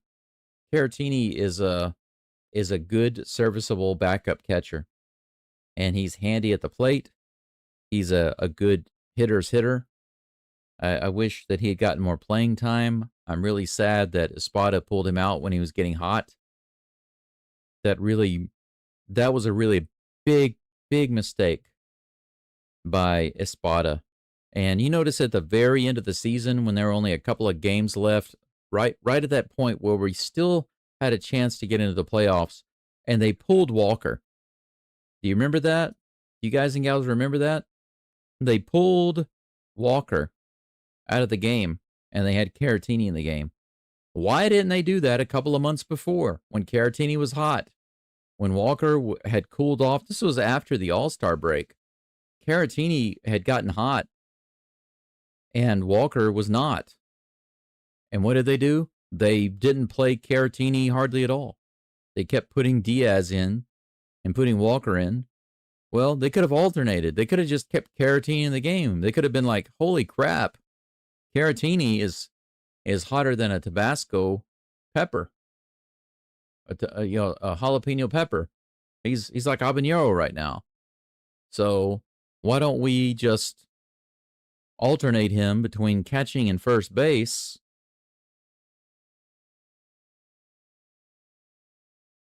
And just ride that wave of hotness. But instead, the spotter decided, yeah, he's hot. All right, good job, Caratini. Have a seat on the bench. Let's play Walker and Diaz instead. Double fail right there. Double fail. Because he can play first and catcher. And on top of that, he could be your DH.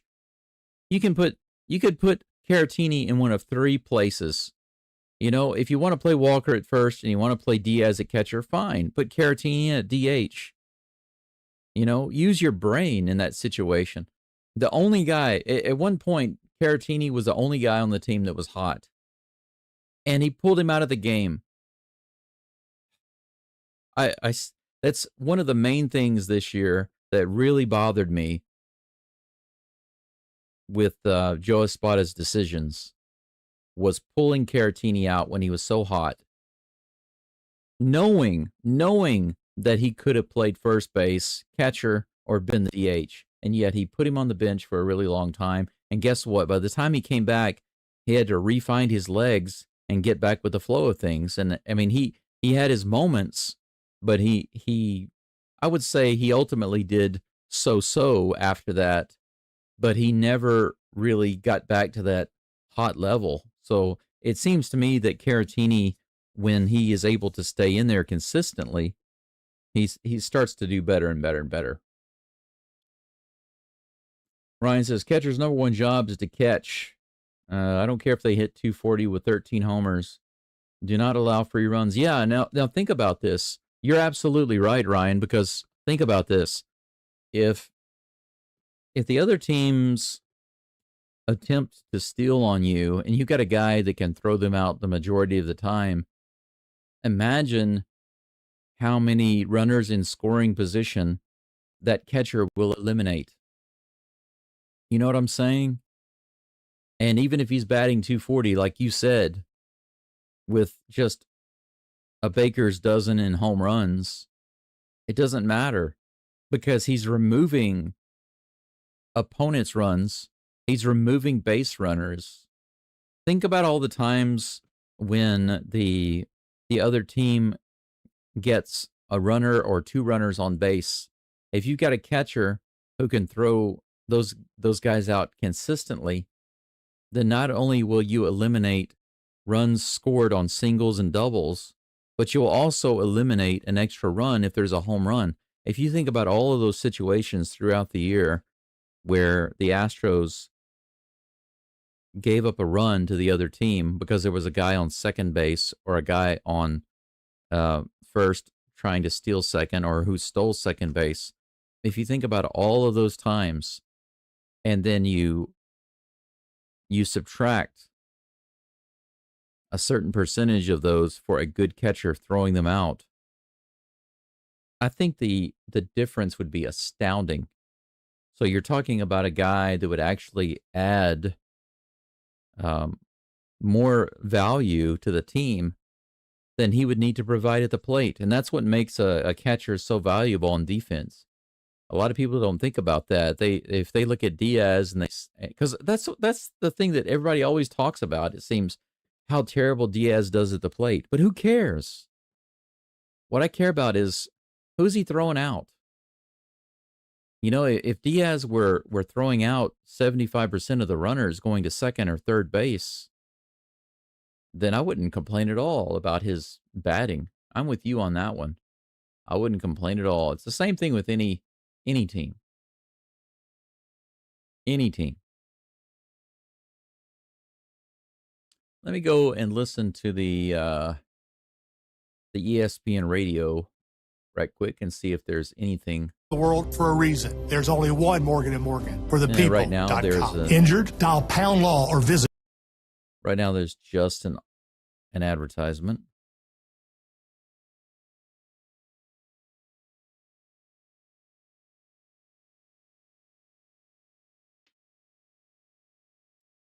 I'll listen to the ESPN radio to see if there's any update, but as you can see on the screen right now, MLB TV still has they're still showing the event about to start screen, which means there's no update, but I'm not surprised.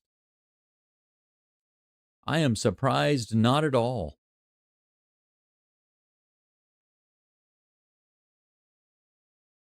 Kind of feeling like I want to go grab a bowl of cereal or something.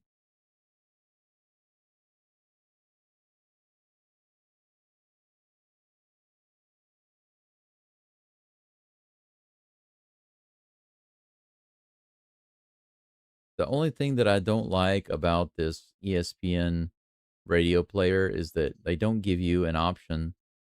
Oh, there it is. Okay. It's because it was minimized. I see.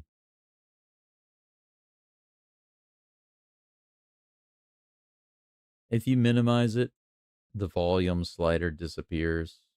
That's stupid.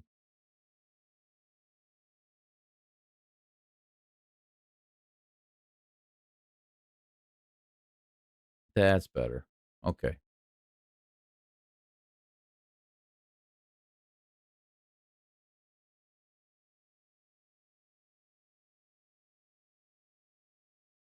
Now they're talking about the NFL.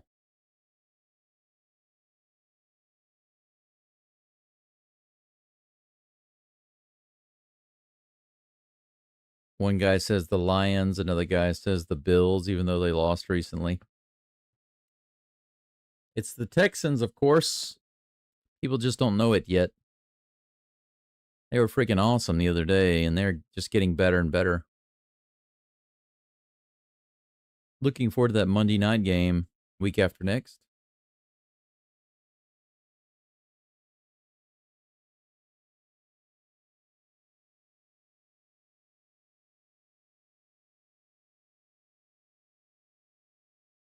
These guys don't know what they're talking about. They're just talking about who's the best team in the NFL right now.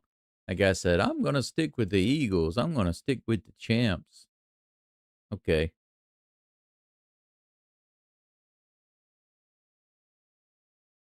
Still got those commercials going. I wish I could show more content on here, but the problem is recently my past 2 live streams, MLB has been attacking my videos heavily with trademark claims. And so I've been having to cut and cut and cut and edit like crazy. Plus the NFL live stream that I did the other day was the same way.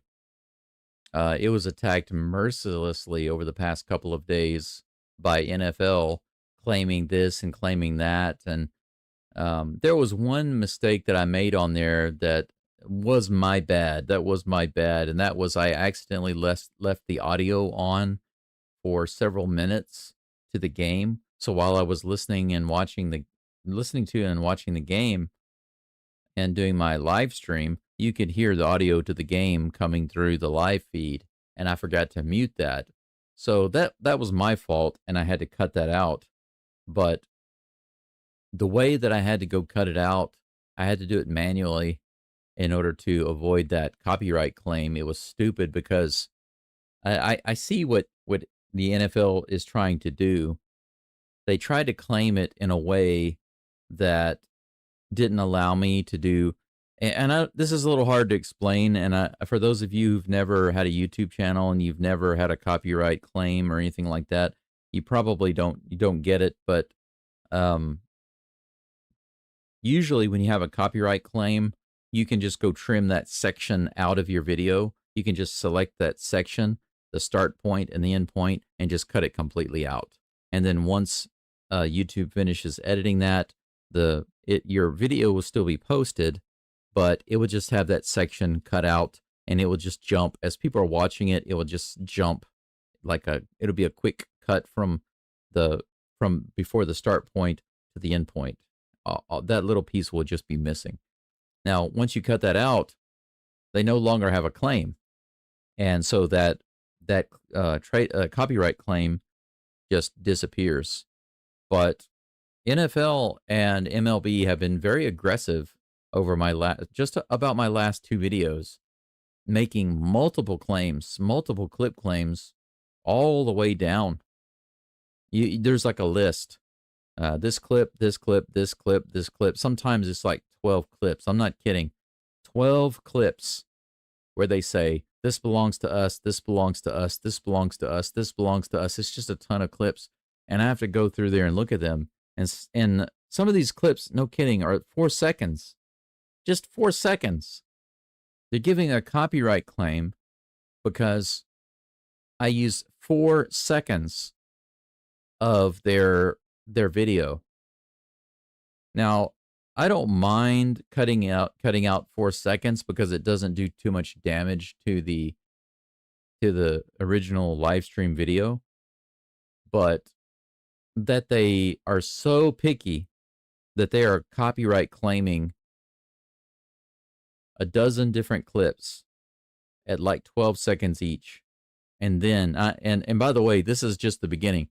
I go through and I select all of those and I cut them out and I remove all of those short clips. So they have no more claims, okay?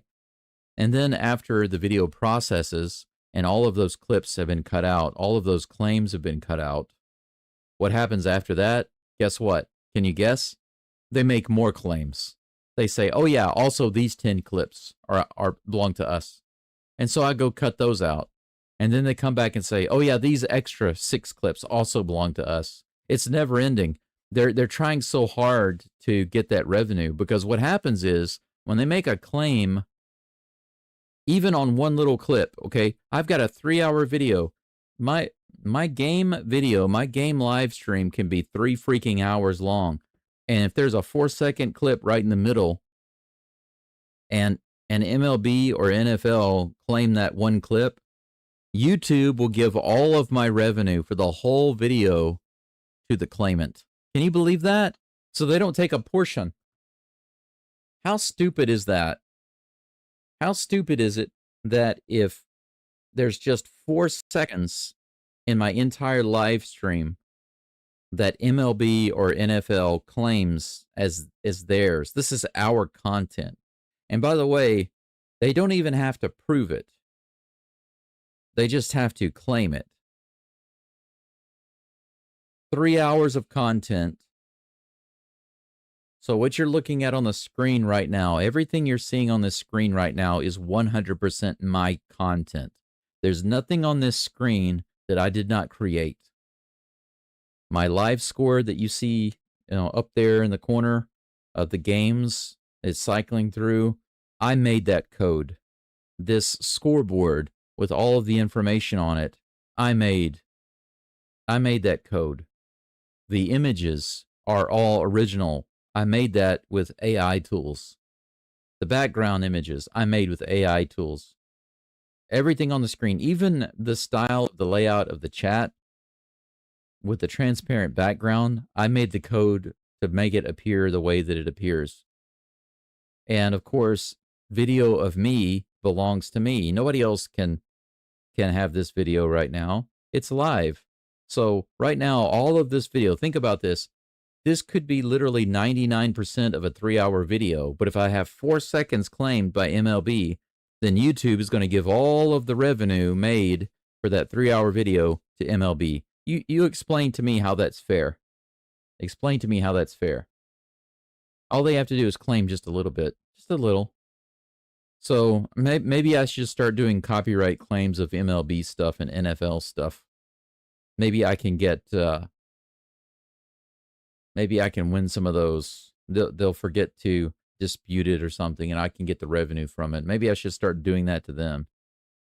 It's pretty ridiculous. So anyway, I have to keep going back in, and for the last couple of days, they have been making claim after claim after claim after claim just over my Texans game, my recent Texans-Ravens game, and the game 2 of the Mariners and the Tigers. I don't know why they're going after those particular videos so aggressively, but I've had to edit them at least 4 times each. I think they've claimed more than 30 different video clips from each of those videos. It's really stupid. As a matter of fact, if I go into my studio right now and check it, I bet you they still got some claims that I need to edit out.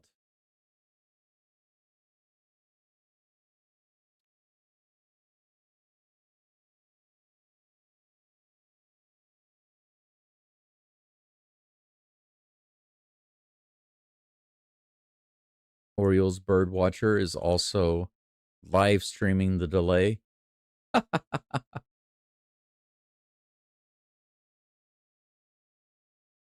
He's talking about getting the heart rate up.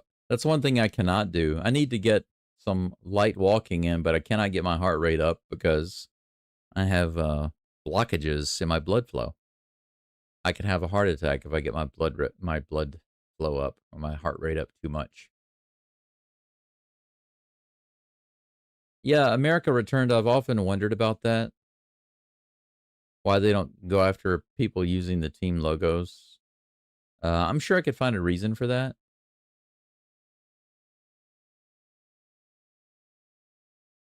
If I looked that up online, I could find the answer to that, because that thought has crossed my mind before. That's an observation I also have had. Let's see here. I'm going to click on my content and then live. Okay.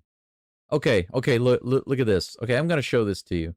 This is my channel content screen. I go into analytics. I'm sorry, into my YouTube studio. You can see right here, this lists my current video as live because it is live, and my upcoming videos, right? Yankees, Blue Jays, Game 3, and then Mariners, Tigers, and Yankees, Blue Jays, Game 4. Those are all listed right there. And you can see over here on the right side, it says monetization, right? This is the monetization tag right over here. And if you scroll down, you can see where it's turned on, it's turned on, it's turned on. If you go all the way down here, oh, look at that. Ineligible because of copyright. See, Game 2, Tigers, Mariners. And then Texans versus Ravens, also ineligible, copyright. So if you hover over it, you can click on details. And then it says video cannot be monetized because, and look here, right here, you can see where it says, this video cannot be monetized, ad revenue paid to the claimant. So let's take a look at the details, okay? It says take action, but I'll click on this.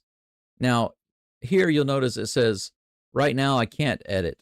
Editing is disabled because the claims are being processed. So in other words, I've already edited this several times, and right now, because I trimmed out those segments, it's trying to reprocess the claims of MLB for this particular game. And once it reprocesses my video and checks the claims, it will update this claim. But right now, I just have to wait. Now, let's go back and check out the Texans copyright claim. Let's take a look at these details. I don't know if this is interesting or not, but this is stuff that I have to go through constantly. JD, I can believe it. And actually, I hope it is, because I don't want the game to overlap with the Yankees-Blue Jays game. I hope it is canceled. Let me turn on the radio again. As you can see here, I've got the ESPN radio going.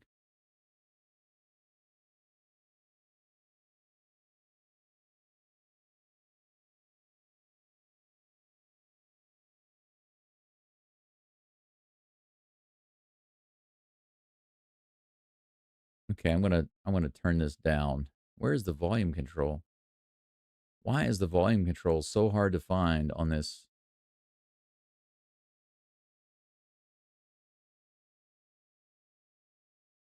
There it is, finally. Okay. Let me go back to this screen. Okay, so this is the Texans-Ravens game, and it says video can't be monetized. Let's take a look. We'll see. Can I trim? Can I trim it? Let's see. Okay, so this is what I'm talking about. Right now, it's claiming two other clips from 2 hours, 16 minutes, and 14 seconds to 2 hours, 16 minutes, and 19 seconds. This is a 5-second clip. 5-second clip it's claiming. And this one is also a 5-second clip. This is the 4th time that it has claimed clips from this video. And what I do is I can select them right here. And when I select them, the start time to the end time will be cut out. And I click save. And it says that this is a permanent editing of the video. Do you want to proceed? Yes, I do. Confirm changes. And now it's going to edit the video. And I have to wait for it to be updated. Once those clips are cut out, this copyright will be reassessed and it might be removed. But what has been happening is every time I cut out those clips, it just claims more of my video. They keep claiming more and more and more. They're trying really hard to get the revenue from these two particular videos. I don't understand why. I really don't get it. I don't get it.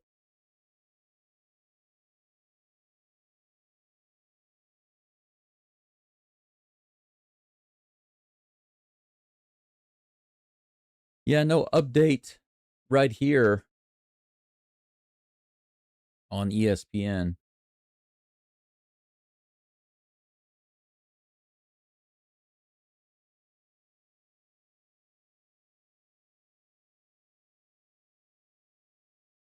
I'm listening to the radio broadcast right now. They're still showing nothing but advertisements on MLB TV. And right now on ESPN Radio,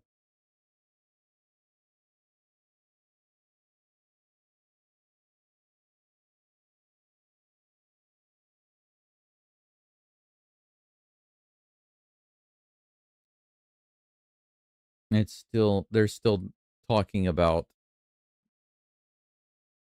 the NFL right now on ESPN Radio of the game. So we'll wait and see. JD, I'm thinking you might be right. You might be right. I hope. Well, the Seattle media might be right, but we'll see.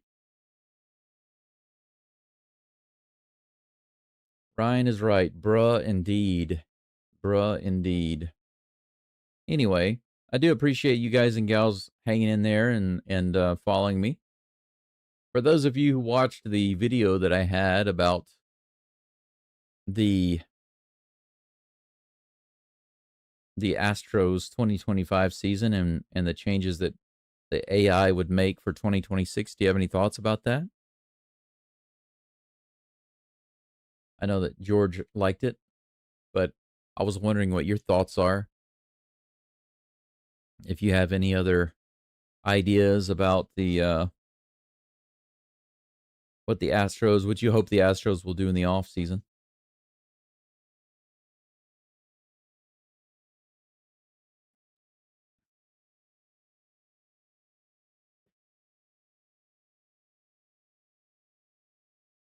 But at the very least, I finally got over 1,300 today.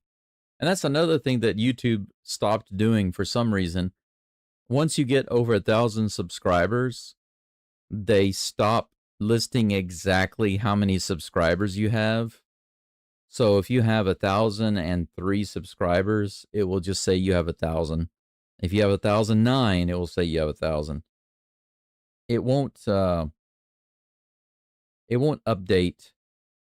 Even if you have 1,090, it will say you have 1,000. It won't go into 1,100 until you actually get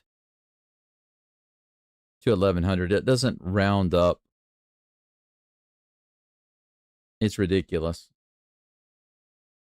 JD says the AI was pretty spot on. JD, what do you think about what it said about Caratini? Do you agree with me on that point? I mean, I think that we're kind of in a difficult position because between Diaz and Caratini, neither one of them are throwing guys out. You know what I'm saying? Of course, Caratini is very flexible. He's a switch hitter. He's a pretty solid regular hitter. He's not bad at catching the ball, I think. I think his framing is just so-so. But just like Diaz, he's not big on throwing runners out. He can play also at first base. He's not amazing, but he's not bad. So to me, he's a solid backup. But the problem is, if Diaz is your main guy and he's not throwing runners out, I mean, are we really relying on him being a good hitter? Because if you go back to, what, like 2023? If, I'm sure you remember where they were talking about how well Diaz was doing and how he was going to be the catcher of the future, right? And a lot of that was based around how he was performing at the plate. Because even though Maldonado was still the main guy, he was getting most of the playing time. And there was a lot of questions about why Diaz wasn't getting more playing time since he was performing so very well. I mean, his performance during that time was the best in his career. He hasn't been able to match that since then. And he wasn't even playing full time. He was just playing as backup. But he was playing so well on offense, and he looked like he was just the young catcher star in the making. And since then, he has been nothing but mediocre at the plate and mediocre as a catcher. And I don't think that you can have mediocre as a defense as a catcher. At the very least, he has to be good. You know, if not stellar, if not great, at least a good catcher, like really good.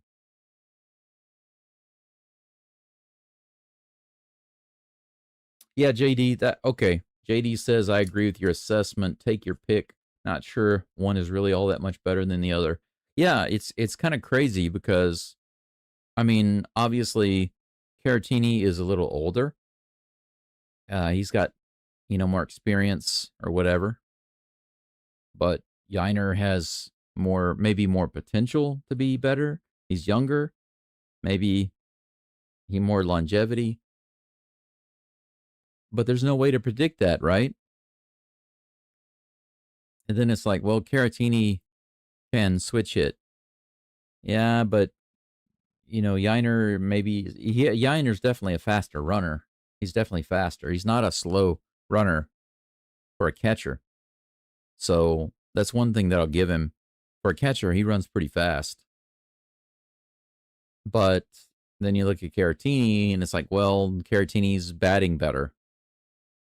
And then it's a wash as far as throwing guys out. So it's a coin toss.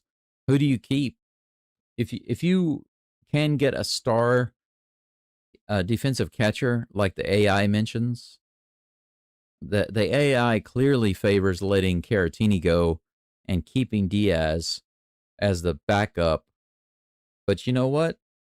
Maybe Diaz is better as a backup catcher. But my problem is still that whoever you keep, they're still not going to be throwing guys out. As soon as they come in the game, other teams are just going to be stealing like crazy.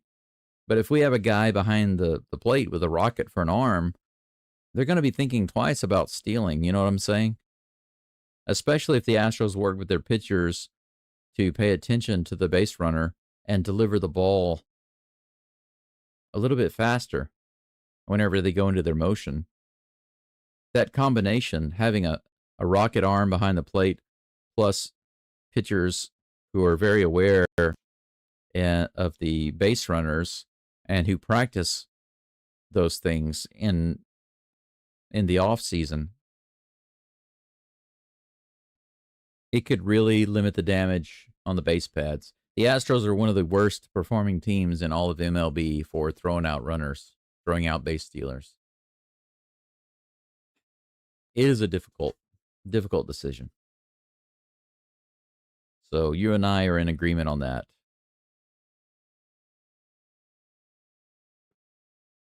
They are still just having a conversation.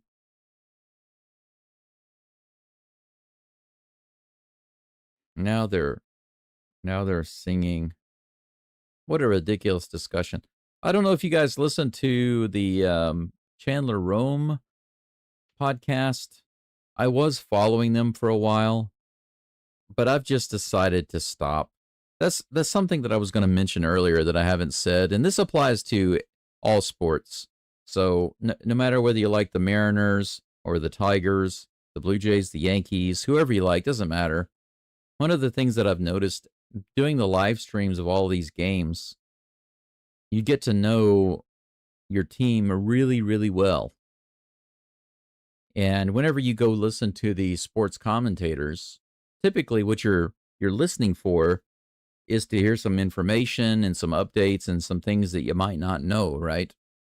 Well, there's not a whole lot that they say that I don't know because I watch all the games.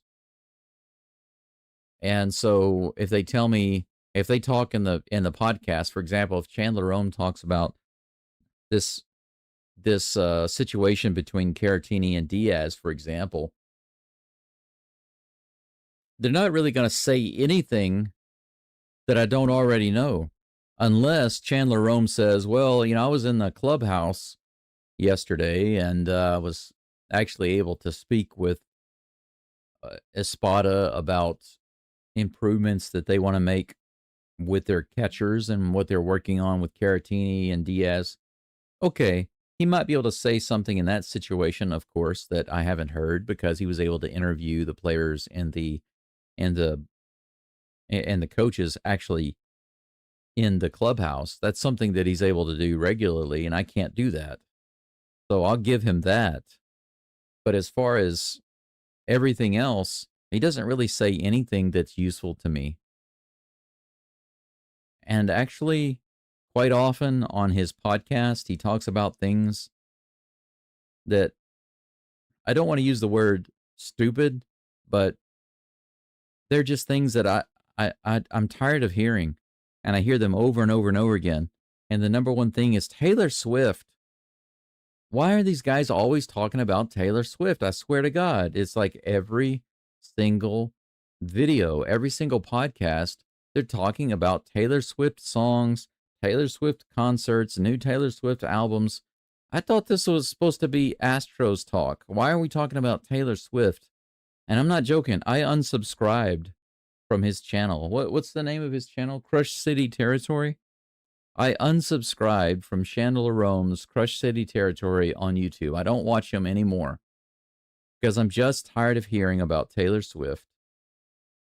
I'm there to listen to a serious discussion. I mean, you can toss in humor, that's okay.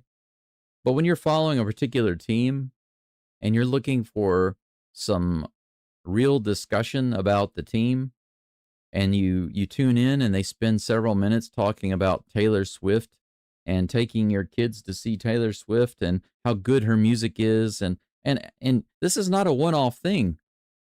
This is a consistent thing that happens regularly between these guys, and I'm just done with it. That I have no time in my life to waste listening to a pair of sports commentators talk about Taylor Swift. Are you kidding me? It's ridiculous. I am still listening to the ESPN broadcast of the game, and they're just still talking about the NFL. And as you can see, it's just advertisement still going on MLB.tv.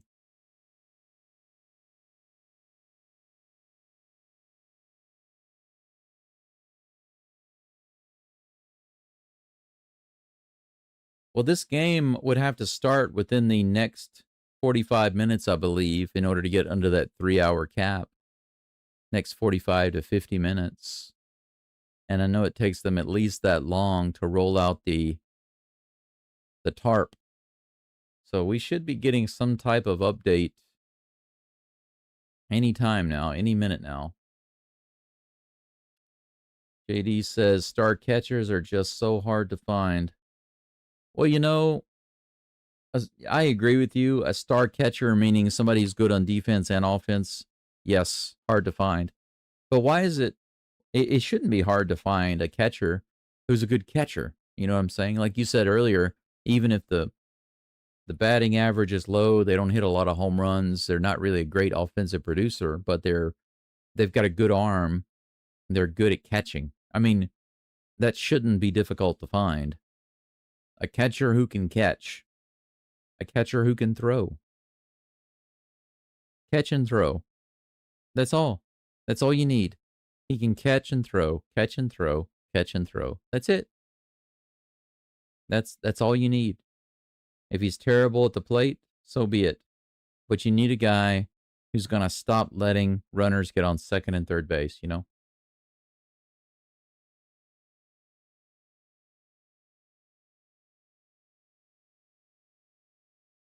Doug says, I was surprised the Jaguars beat the Chiefs last night. Yeah, the Chiefs are 2-3. Somebody said that the Chiefs are basically coming apart. What is your thought about that, Doug? Do you think that's true, or do you think that these losses are just kind of a fluke? I'm tired of the Chiefs, honestly, for multiple reasons. So I'm happy to see them fall out of the good graces of the football gods. George says 7 p.m. start time. Just saw this.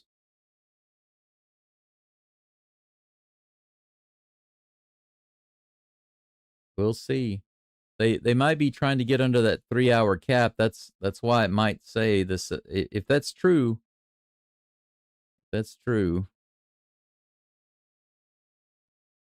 I'm gonna reload my MLB TV screen and see if they got any type of update going. They still don't.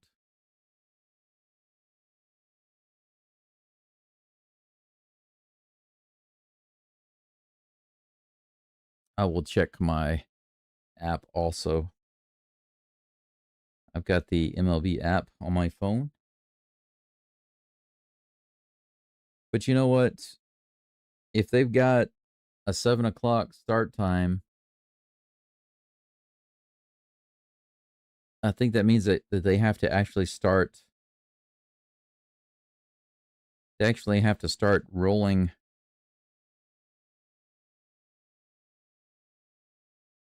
that tarp off the field basically right now.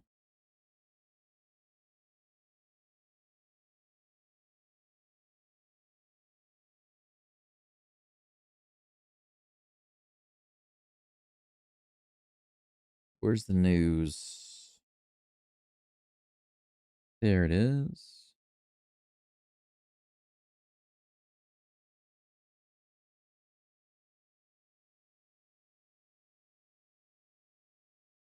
Don't see anything there.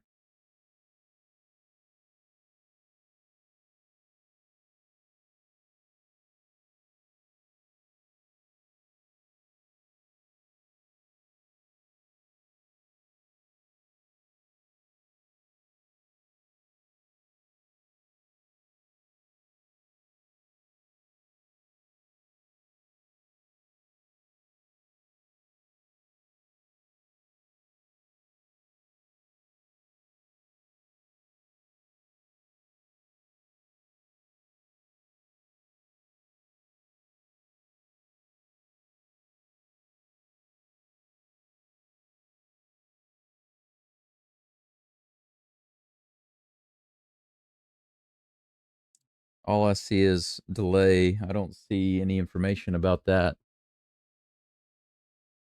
Yes, JD, I didn't want to say it, but you said what I was thinking. That's just another reason. That's another strong reason. I don't need any more Taylor Swift jammed down my throat. I'm sorry, but I mean, whether you like her music or not is fine. I don't like her music, but I know a lot of people do. But her lyrics, she has a lot of absolutely horrible lyrics.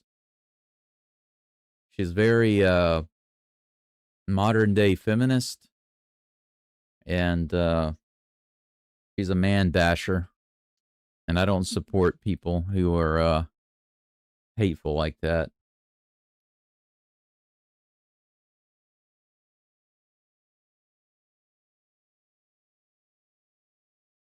Since the Super Bowl fiasco, Doug says.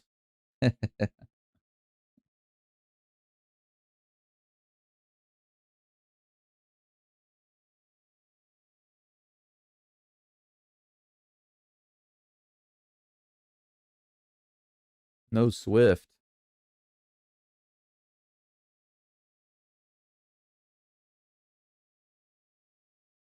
Man, I had time to cook. It's too bad I don't have a portable camera. I could have cooked some eggs and bacon while we were waiting. Could have shown you guys around my house or something. If I had a portable camera, I could just grab it, stand up, and take you out back and show you the forest and the little mountain in my backyard. The sun has come up.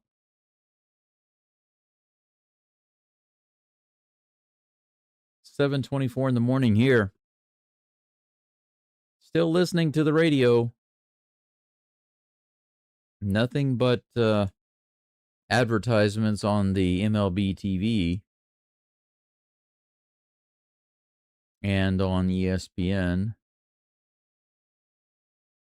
Says delayed. Let me see if there's any news.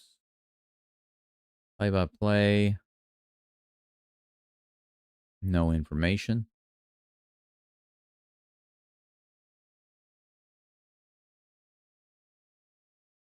No information.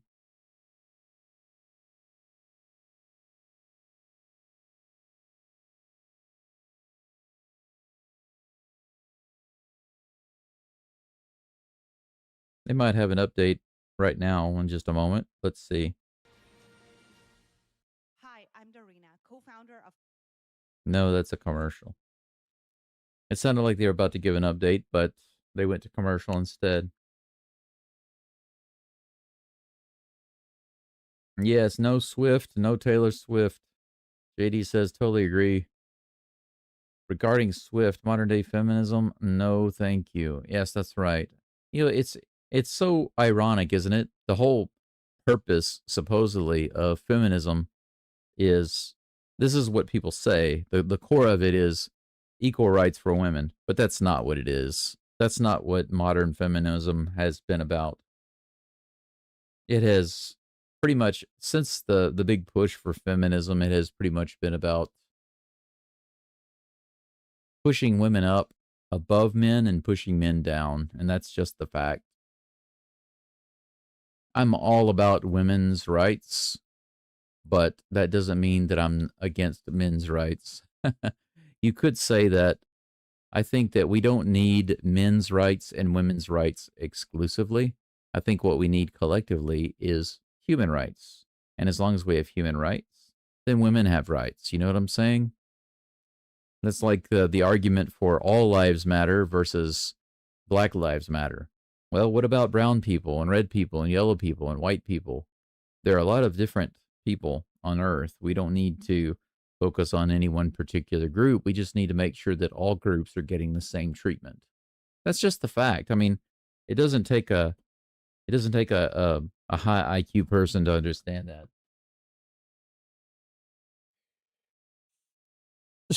So I guess in rain delay we start getting a little more political, but it's the way things are nowadays. A lot of bad things, a lot of seemingly bad things have happened recently.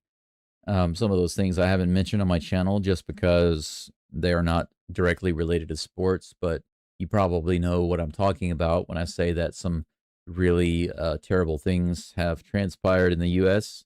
in recent weeks. And those things really bother me. I hate to see those things. But to be honest, it's part of the reason why I left the U.S. nearly 13 years ago. Because I wanted to get out of Louisiana. And I wasn't for sure what exactly I was going to be able to do with the rest of my life. Even though I wanted to make movies, I thought, I really want to get out, travel, and see the world and live abroad for a while. And if I don't do that now, maybe I'll never get a chance. And so I took an opportunity to go work in China. And that was almost 13 years ago. I spent almost 70 years in China. And luckily for me, I got out of China right before the pandemic started. And then came to Japan, which is where I wanted to be. I wanted to be in Japan. I've been in Japan now for over 5.5 years. And the pandemic shut down my job in Tokyo. I'd saved up, just from teaching in China, I'd saved up almost $20,000. I was very, very lucky at that time. But as soon as the pandemic started, I didn't have a job. And I was giving my daughter money every month to help her in university, giving her $300 to $400 a month for like 2 years. And I burned through my savings trying to support myself. I had to move to Hiroshima, which is where I'm at now. And by the time I got to Hiroshima and started working, I had zero money left in my savings account. I was totally broke. But the government here had some really good support programs. They offered some long-term loans with indefinite payback periods with no interest. And then, so I was able to get some things. Hang on a second. First pitch is going to happen a little bit after 7 o'clock. So we got another 17 minutes involving me, Harry Douglas, leading to more of the pregame. And then game 3 is going to happen of that series tied at 1 between the Seattle Mariners and the Detroit Tigers. But we had our selection committee. We do it each and every Tuesday. Okay, so this guy who's doing this radio show right now, he says that they're going to have about 17 more minutes of this radio show before they go to the game. And then they're going to throw the first pitch for the game. So he said maybe the first pitch a little after 7 o'clock.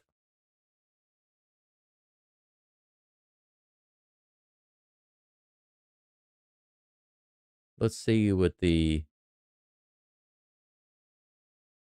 the world? What I want to see there it is. They've still got percentage. They still got chance of rain. Look at this. Right now, 55 degrees and no rain, just cloudy. But look at this. At the start time, 7 p.m., there's a 29% chance of rain. And after that right now it's listed at 29% all the way through 10 p.m. That's ridiculous. I feel like they should just reschedule the game. I would rather them just reschedule it, because the problem now is that, you know, the Yankees Blue Jays game starts in an hour and a half, right? And I really want to do both of those games. Now, I can go back and forth. That's one thing that I can do. I can definitely go back and forth and check both games, but I'm not going to be able to use my scoreboard for both games at the same time. That is not set up on my computer, and I can't run both live streams obviously at the same time. So unfortunately,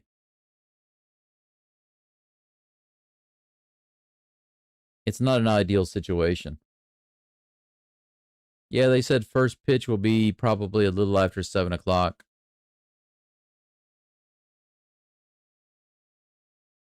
But we'll see. We'll wait and see.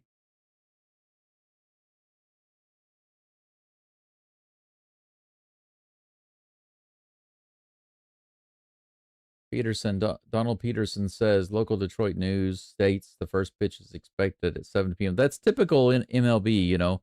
If the game doesn't start within the first few hours, then they cancel it. If they can't start it within the first 3 hours, then they can't start it. And so they often do this. This is what happened earlier this year. There was an Astros game where the Astros were playing away. I can't remember where they were, but I kid you not, they waited until the very last minute to start the game. And by the time I finished my live stream, it was 8 hours. Absolutely ridiculous, because MLB is stupid. They really want to push the issue and make that money.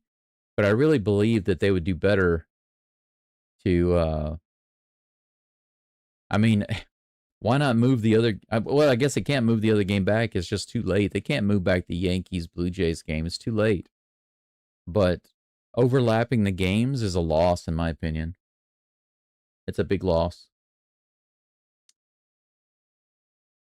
Yeah, you're right, Doug. They seem to, that's the way MLB is. I don't understand the stupidity. But like I said, it actually goes back to what I was saying earlier today about the scheduling thing.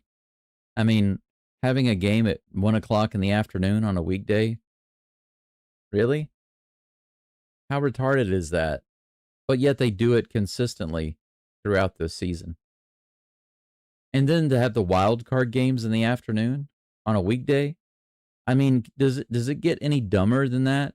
Can anybody explain a good reason for that? There is no good reason for it. And everybody's complaining about it.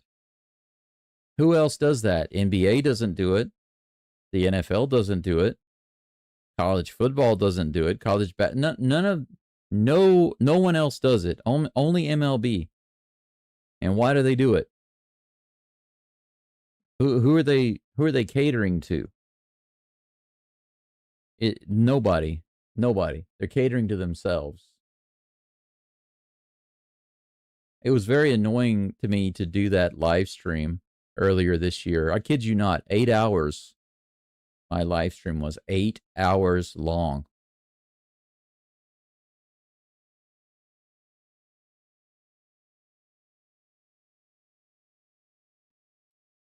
Donald asks, how much influence do you think owners have during a rain delay to delay as long as possible so the concession stands can make as much money as possible?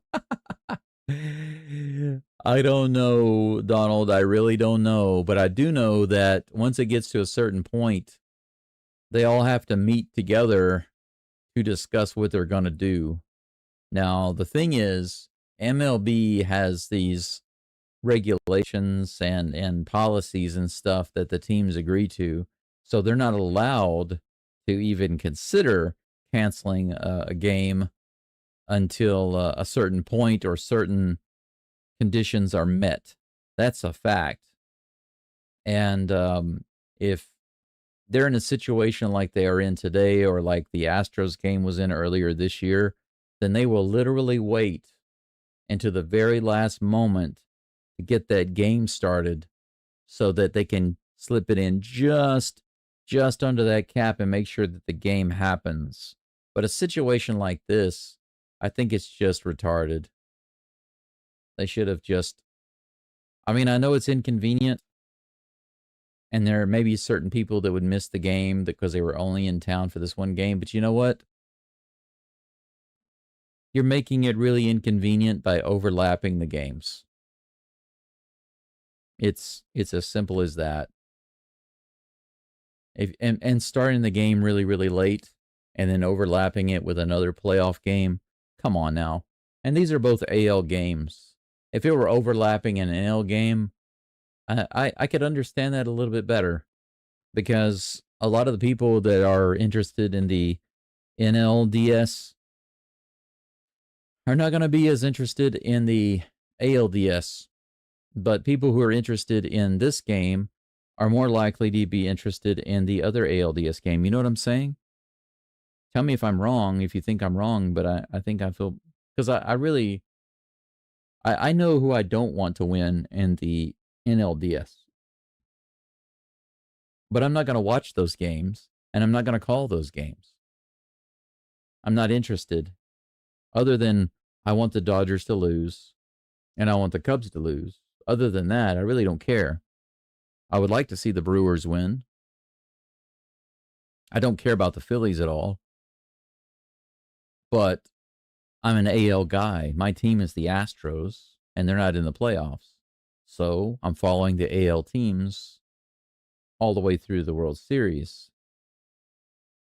If they're showing the Cubs-Brewers game while I'm doing this game, I really don't care. But showing both AL games overlapping, that shouldn't happen. Yeah, I agree, Doug. The players shouldn't have to play through the rain either. Unless it's like Landon says. But if you're a Yankee, of course, like Landon said earlier, you're special.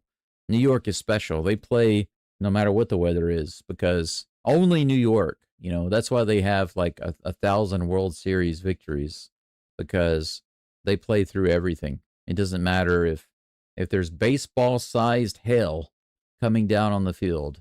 They will start the game on time and play the game, because New York Yankees are the best.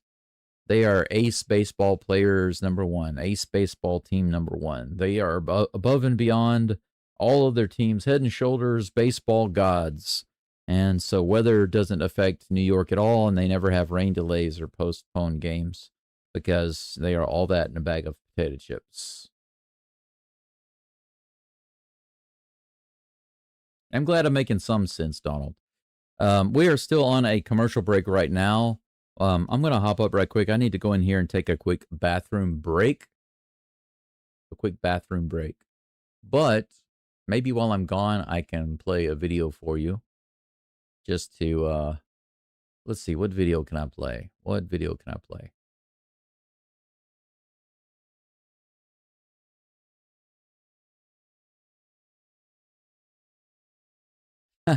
I've got a 5-minute video I can play for you. How about that? I'll play you a ridiculous video. For those of you who don't understand what a lobster is, I can play my lobster video.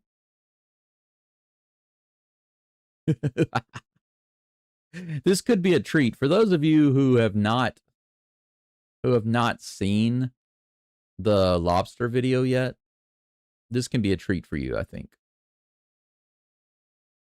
So I will play this while I go get something to drink, and use the toilet. All right. But I need to pause the ESPN radio. It is playing, so I don't need to play that. Is this it? There it is. Okay, let me turn the audio on. Make sure that it's good. Let's see. Press play. Grab a drink and join me for part 1 of a Houston lobster tale. Today, I literally sit at Seattle's best coffee in Hiroshima, Japan, looking out at the metaphorical oceans of the MLB. I've been contemplating just what is going on with the Houston Astros batting. Nearby, out on the sea of the American League, the Astros ship is drifting. No one can deny that. However, it isn't simply a recent problem with the ship or the crew. And what about the other ship and crew, the Mariners?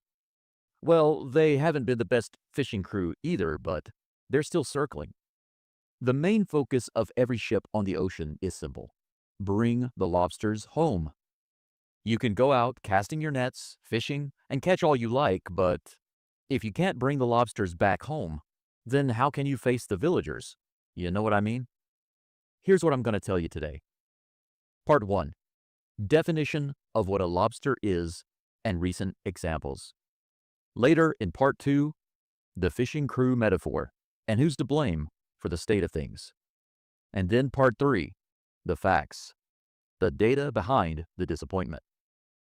Part 4, the threats on all sides, the Rangers and the Mariners. Part 5, what must be done to stop losing and secure those lobsters. Part 6, how to successfully and consistently bring those lobsters home. Now, let's get started with Part 1, what a lobster is and recent examples. Before we really dig in, a definition is in order, I think. So, just what is a lobster in baseball terms? Lobster stands for left on base, stranded traffic, ending rallies. A lobster is not simply base runners stranded at the end of an inning.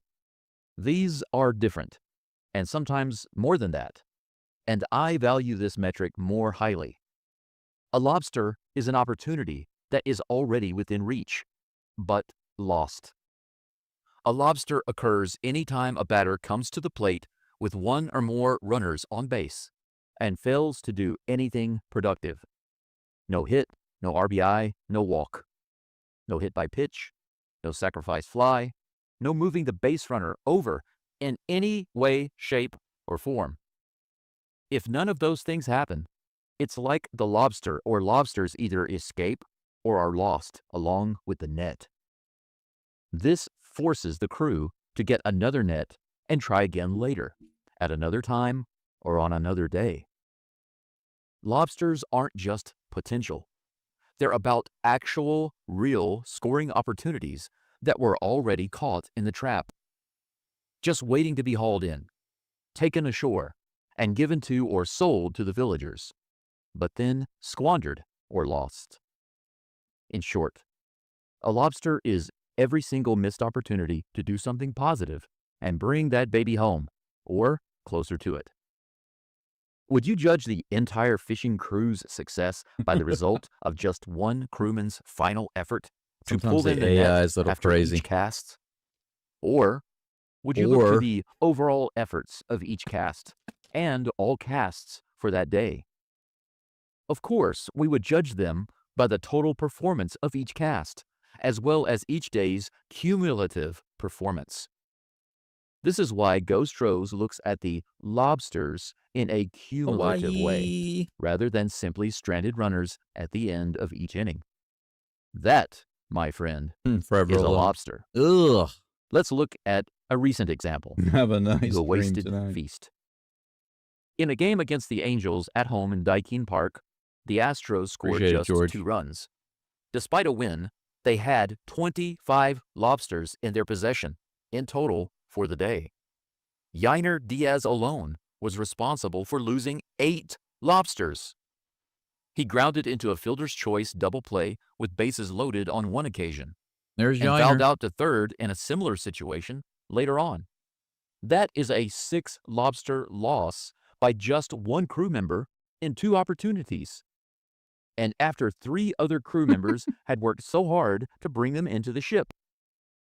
This wasn't just bad luck. This was opportunity lost through poor approach and execution. This is the Astros' recurring batting theme since the 2024 season. See you soon for part 2. Who's to blame on the fishing crew? Go Astros. Hey, baby.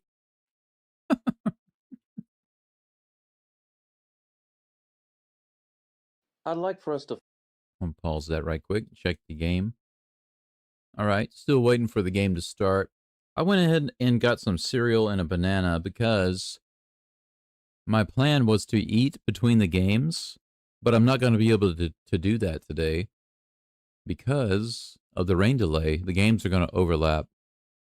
So I will play this while I'm eating, and then we'll get back to it. How about that? So hope you enjoy this. This video is my short discussion with ChatGPT about the possibilities, what will happen with Christian Walker and Isaac Paredes in the offseason leading up until next year. So we'll listen to this while I'm finishing up eating, okay? Please enjoy. The focus on one.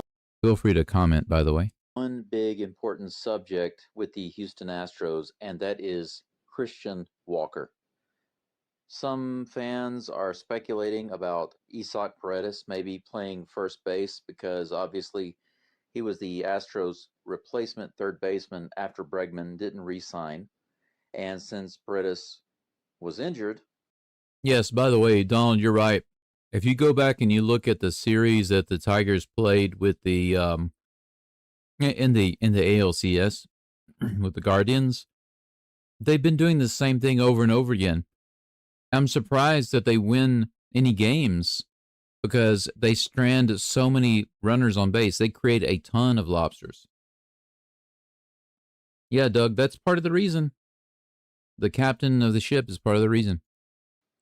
We've had Carlos Correa come back to the Astros, and that was good feelings for a while, especially for the first 10 days or so. He was doing pretty good. But since then, he's been kind of mediocre. However, Jeremy Pena is on shortstop, and this next season is essentially his last chance, really, at working out a deal with the Astros to re-sign. In the meantime, Correa can't go back to shortstop. He's the Astros' third baseman. However, that's also Paredes' position. If Paredes comes back in the lineup in the spring, well, everyone's wondering where exactly is he going to fit in? Yeah, they call it a log jam. He's a great third baseman. There's no doubt about that. He's a great glove. Infield log jam. He's a really good hitter. He has massively contributed to the Astros, and we need him in the lineup. Obviously, he could do some DH sometimes, but there's actually been speculation about Paredes even getting his feet wet or getting to try his hand at first base. What do you think about that? He has played first base before, by the way. Chances are he's got experience at first. The Astros might get rid of Walker one way or another in the offseason.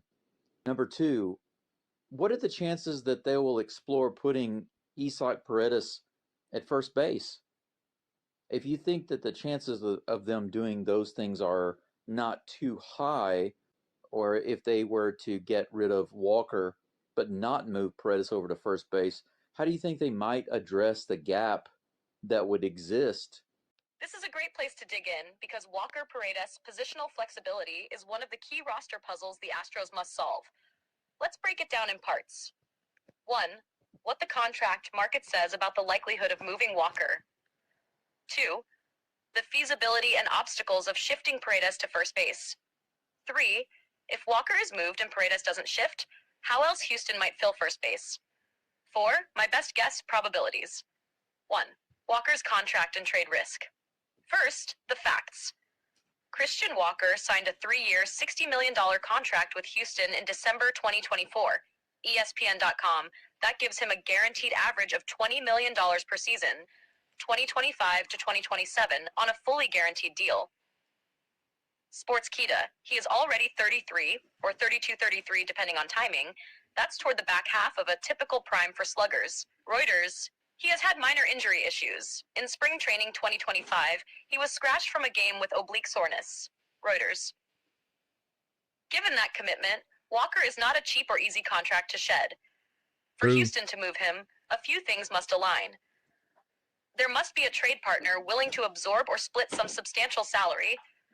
The return must justify the loss of a first base bat, or at least make the replacement viable. The Astros must believe their internal or external alternatives at first base or DH are superior or cheaper, enough to offset the cost. Because $20 million is non-trivial, Walker's contract acts as a deterrent to easily sending him to the bench or cutting him outright. the Astros may seek to trade him or restructure more than simply cut or waive. So, there is a chance Walker is moved, but it will need to be a compelling trade or salary deal. The fact that Houston committed to him for 3 years means they intend to give him a legitimate opportunity unless forced by performance or injury. Given this, I'd put the probability of Houston completely shedding Walker in 2026 at moderate, say 30 to 50%, not low, not extremely likely, unless the market is favorable or Walker severely underperforms. Okay. 2. Shifting Paredes to first base. Feasibility and constraints. Isaac Paredes gives the Astros a lot of optionality, and yes, many observers have floated the notion he could move to first base. Let's explore that. Supporting points. Positional flexibility in his history. Paredes is listed as able to play third base, first base, and second base in his career. Baseball reference. Reports during the 2025 season suggested Houston considered or at least discussed the possibility of Paredes moving to first. Yahoo Sports. When Paredes returned from injury in September 2025, there was commentary that Houston would initially use him as DH, possibly to limit stress on his hamstring and as they sort out positioning. Last word on sports. Paredes prior to injury was one of Houston's best offensive producers. Before his hamstring strain, he led the team in home runs, 19 at the time, and had strong metrics. Last word on sports. Houston already made a first base investment. Signing Walker shows they saw first base as a hole to fill. But if Walker is moved, Paredes is a logical internal candidate. CBSSports.com. Obstacles and risks. Hey, Gregory. Defensive adaptation.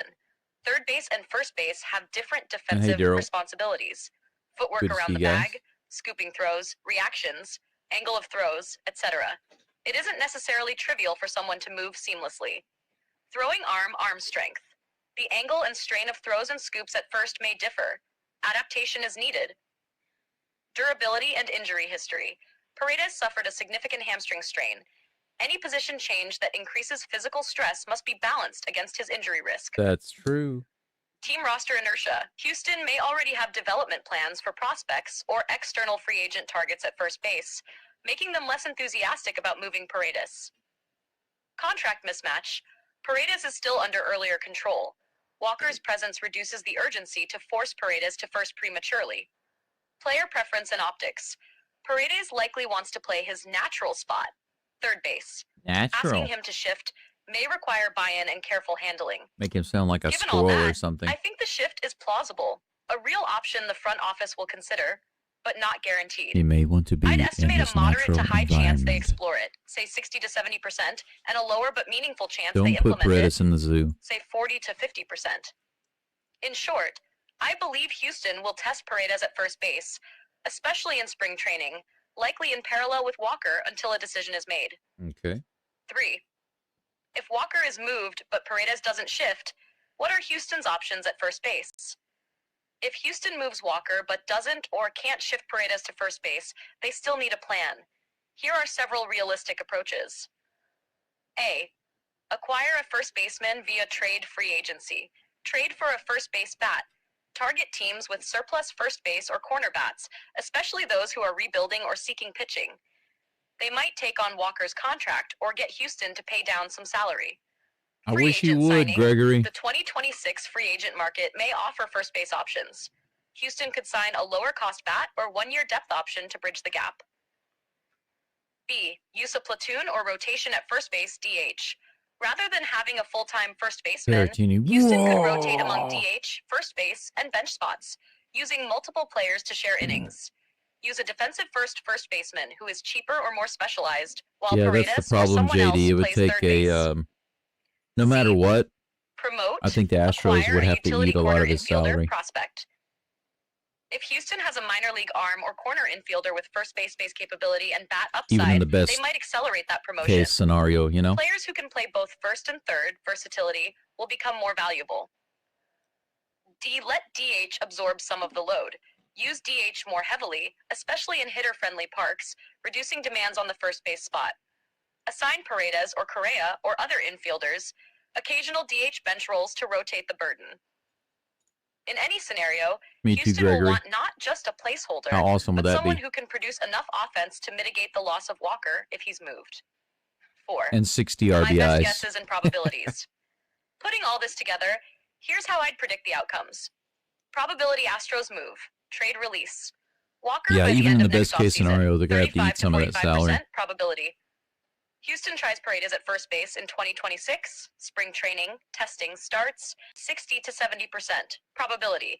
Paredes ultimately is assigned first base for a significant number of innings, games, 40 to 50%. If both of the above happen, Walker gone, Paredes not fully moved, Houston picks up a free agent or trades for a first baseman, 70 to 80%. My expectation is that Houston will at least test Paredes at first base in spring, possibly during Grapefruit League games. They'll see whether the defensive metrics, comfort, and injury impact support it. If the trial looks shaky, I think they'll trade Walker and bring in a first baseman via trade or FA, or deploy a platoon of alternatives.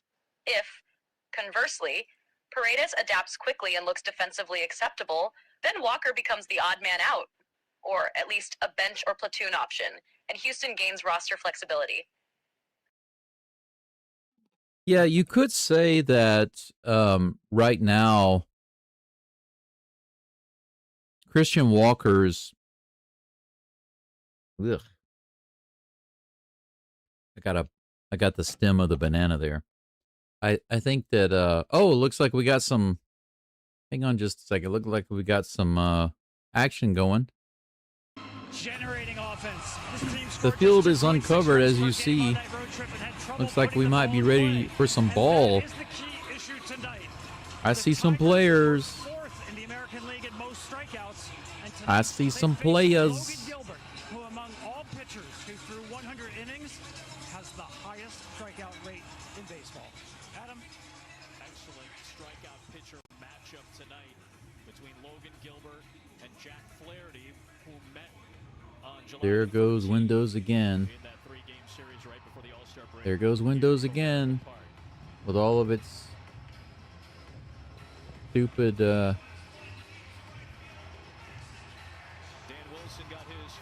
automatic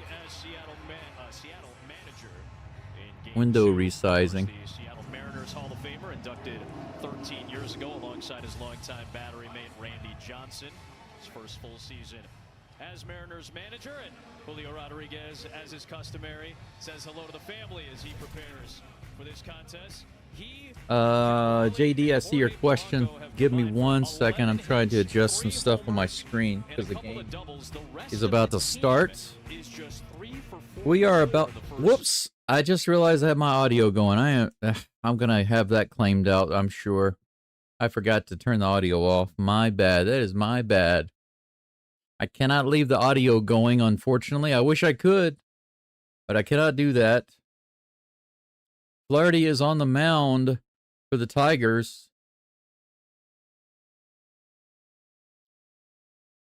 Randy Arozarena is going to lead it off for the Mariners. He'll be up in just a few moments after a few warm-up pitches by Flaherty. Cal Raleigh's on deck. Julio Rodriguez in the hole. But I'm still trying to adjust my my game preview screen. Give me a moment to adjust this. I have to change it based on what we're looking at on the screen. That's why I need a moment to adjust it.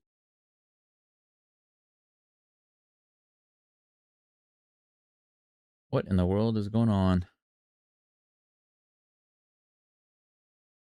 Okay, that's right. That is right. That is right. And that is right. Okay, it's about where I want it.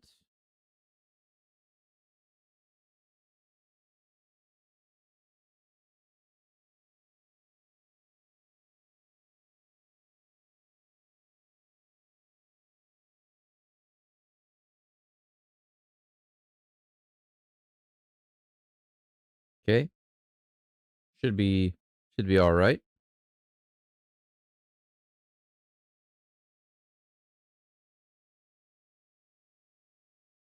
Okay. Think we're ready to go. AJ Hinch is up to 999 career wins. He needs one more to get to 1,000. I wonder if he will get it this postseason or if he's going to have to wait until next year. It's a good question. But to your point, JD, about the farm system, mostly bare, I would say. I think they're going to have to dig around for some diamonds in the rough. It's going to require a little bit of effort. And it seems recently the Astros have been more concerned about digging guys like the fresh guys, the guys right out of college. They've been spending some time and effort with those guys more so than they have the minor league guys, just from my own personal point of view. I mean, some other people might have some other insight or disagree with that. But first pitch is fouled off by Rosarena. Next pitch is inside. Strike one, 95-mile-per-hour pitch. Game is underway, and it's 0-2 to Mr. Randy Rosarena. We finally got a game going. Here's the 0-2 pitch. Now that's bounced up the middle. It's going to have to be a barehanded throw to first base, and they barely get him. Line drive up the middle, bounces off of Flaherty's glove. They might be challenging it. They're going to take a look. Yeah, they're going to challenge it. They call him out at first base, but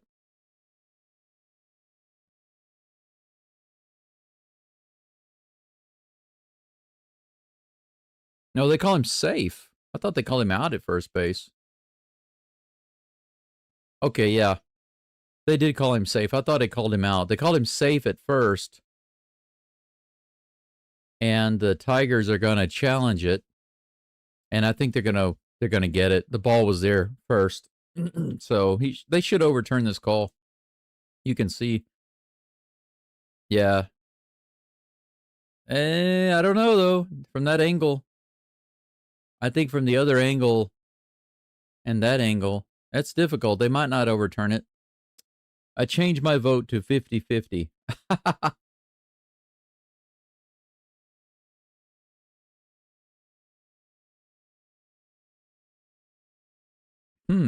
That angle doesn't help out. Gregory says, I want to see a 1, 2, 3. I want to see nothing but 1, 2, 3 innings and somebody hit a home run in the 9th. Just so the game can go by as soon as possible. I want this game to be under 2 hours long. Be super fast.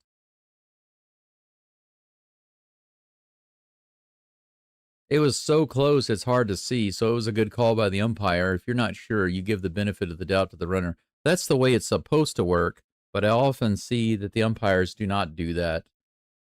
They often give the benefit of the doubt to the defender, and that's not what you're supposed to do. Here it is again.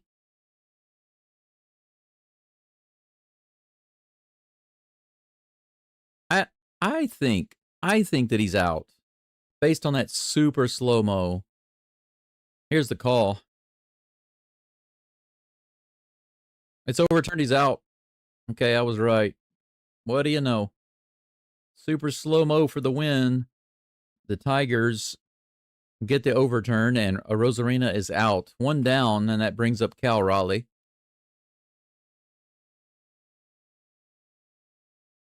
Good day to you, Fox at Bat. Good to see you. Thank you for being here. Thank you for the like. Gregory, I appreciate that. Altuve had 15 homers before there. Yeah, he was on fire for a short while there, man. He was the only guy. Do you remember that? Early in the season, he was the only guy doing anything. The first pitch is hit out into right field, but that's going to be playable. Carpenter has it for out number 2. Raleigh flies out on the first pitch. 2 up and 2 down. That's what I like to see right there. 1 pitch, 1 out. Let's keep doing that. Rodriguez, 1 pitch, 1 out. Let's make this game move super fast. Super duper fast. Yes, Marduk, finally, right? Finally, the game. Finally. The Yankees Blue Jays start in less than an hour. That's nuts. Unless they have a delay. Maybe the weather will move in. It'll move into New York.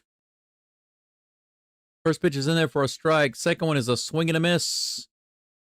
0-2 to Polanco. I'm sorry, not Polanco, to Rodriguez. Polanco's on deck. My bad. My bad, my bad. I was just looking at the wrong icon on the screen. That's all me. That's on me. It wasn't a UI problem. It wasn't an API issue. It wasn't MLB's fault. It was on me. Let's see here. All right. Here comes the toss from Flaherty. He's up to 7 pitches. That one is low and outside. A ditch digger.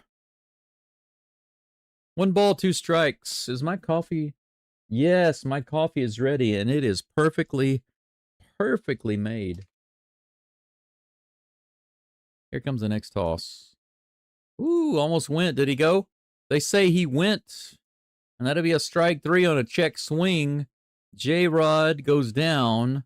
He couldn't keep his rod from going across the plate, apparently, and that's a strikeout for Flaherty. 3 up and 3 down. Flaherty only needed about 8 or so pitches to get through that inning. That's what I like to see. Good job. Now, Logan Gilbert, it's your turn. You do the same thing, sir. Let's just make this game 0-0, 3 up and 3 down all the way through the 9th inning, and then somebody walk it off. That's all I'm asking for. That's all I'm asking for.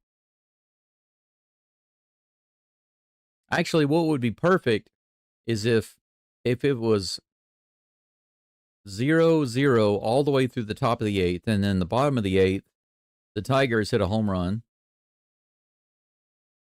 And then when the Mariners bat in the 9th, they don't score, and then the game is over as quickly as possible. That would be nice. Let's just do that. That's my plan. Okay, that's my call for today, guys. That's going to be the final score. Tigers 1-0. I'm sorry.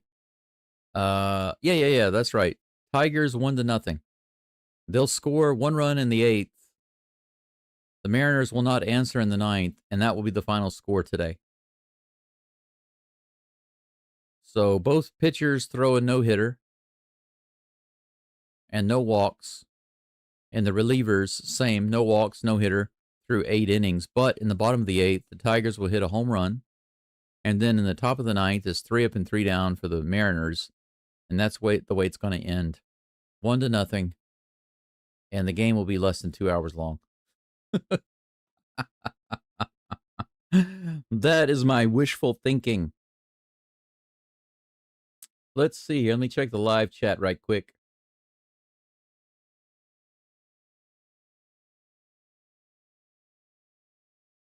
You got your 1-2-3 inning, by the way, Gregory, in the first. Congrats to Springer. Ties Jeter with playoff home runs.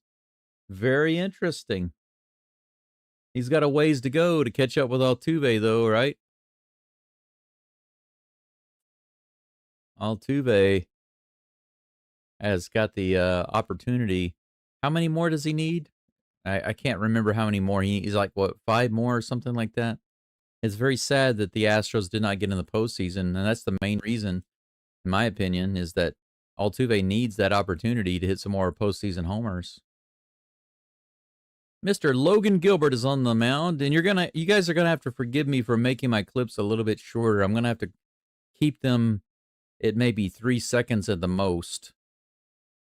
First pitch is high. I'm just trying to avoid the nonstop copyright claims by MLB. You know what I'm saying? They're taking away my money, so I have to cut that stuff out. 1 ball, no strikes. That's hit to the right side, right to the second baseman. Polanco grabs it, nice nab, and he fires it over to first base for the first out. Kerry Carpenter goes down. Good job. 2 pitches, out number 1. Gleyber Torres comes to the plate.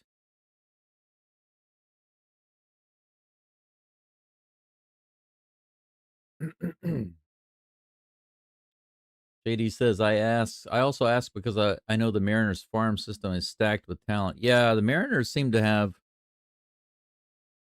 they had the money to spend. They found good guys to bring in, and they also have the farm system. They have a lot of good things going for them. That's strike 1 to Torres. It's right in there. Here comes the next pitch from Gilbert. Come on, ground out, fly out. Make it happen. High and outside. No, what are you doing? 1 ball, 1 strike. He missed with that one. Nobody on, one out here in the bottom of the first. Gleyber Torres at the plate. Colt Keith is on deck, and Riley Green is in the hole. Here's the pitch. That's hit up the middle, and that's going to be a hit. That messes up my game plan for the day. So my entire prediction for the game just went out the window. Thank you, Mr. Gleyber Torres, who's now on first base. Colt Keith comes up to the plate with one out, one runner on. Gregory says, I'd also like to say 10 home runs from Myers before the All-Star break. Oh, man, that'd be great. I'm going to predict 12. How about that, Gregory? I'm going to go with an even dozen. If we're lucky, a baker's dozen of Myers home runs. That's ripped over to Polanco. Might be a double play. No. Almost. But they get Torres at second. They're hitting the ball pretty hard, but both of them right at, other than the line drive to center field, first couple of hits on the infield straight to Polanco, but he's able to grab both of them. That brings up Mr. Riley Green, a dangerous hitter, 6 for 20 in the postseason with 1 RBI, no homers. Runner on first with 2 outs. Here's the toss. Right in there. Strike 1. Nice perch. That was a nice perch. A nurse perch. Mr. Logan Gilbert, that's a nice perch. Here comes the 0-1. Swing and a miss, low and outside. Splitter. Ahead of the count, 0-2. Gregory says, I've always liked Hinch. I think you mean Hinch, right? Not Hitch. Maybe that was a spell corrector. Strike 3 in the dirt. Riley Green goes down. That's what I'm talking about. 9 pitches. 9 pitches for Flaherty and Gilbert. That'll work. Yes, you gave up a hit, but you know what? Keeping the pitch count under 10. Keep it up, guys. Keep it up. Tommy Likey. Tommy absolutely likey.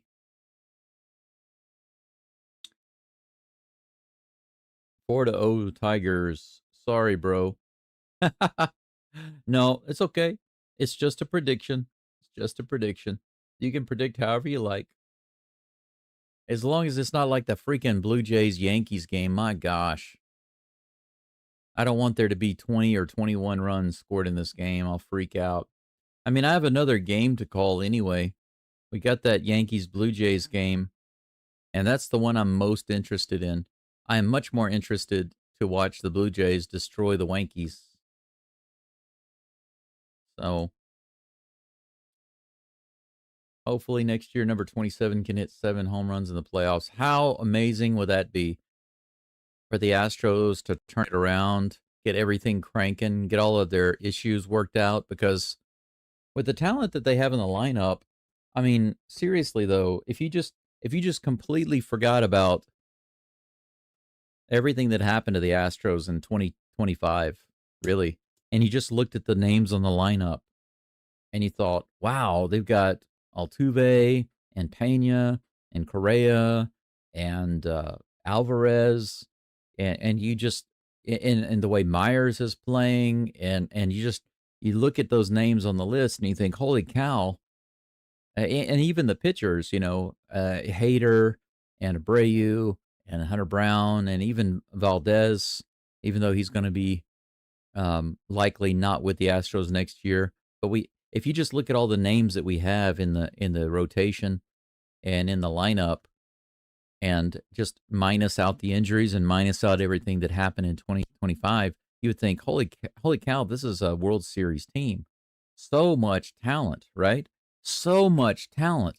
How could they not go into the playoffs? At the very least, how can they not go into the playoffs? How could you not do that with this lineup? Oh, I still have my rain delay on the screen. I need to remove that. Take that off. There we go. Forgot about removing that. Sorry about that. It's the rain delay game. That's why That's why it's still up. Got about 43 people watching right now. Thank you for being here. Make sure you leave a like on the video, on the live stream. I appreciate that very much. First pitch is a ball that looked like a strike, but it was a 92-mile-per-hour ball on the outside edge, according to the umpire. Jorge Polanco, otherwise known as George. Here's the pitch. 92 right in there. Fouls it off.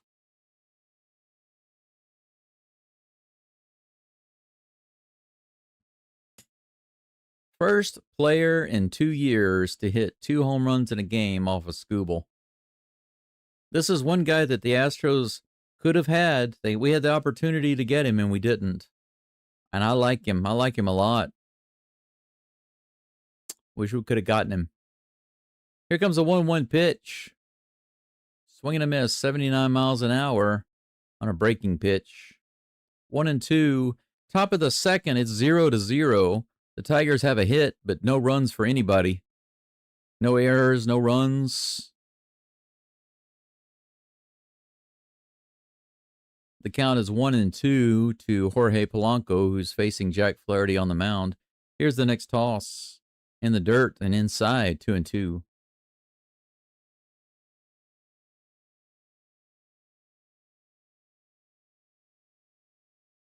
But how great would it be for the Astros to just win over 100 games next year and for Altuve to go crazy in the playoffs? That would be a dream come true. Fouls it off. Count remains 2-2. I do appreciate everybody being here. And, you know, one of the things I do like showing some of these clips and highlights during the game. It's something I decided to start doing after seeing somebody else showing some highlights and replays. Polanco strikes out on the 2-2 pitch. Another breaking pitch. He can't handle it. Swing and a miss. Out number 1, Josh Naylor will come to the plate next. Why are people booing? Why are they booing Naylor? I don't know. Here's the first pitch. Low, ball 1.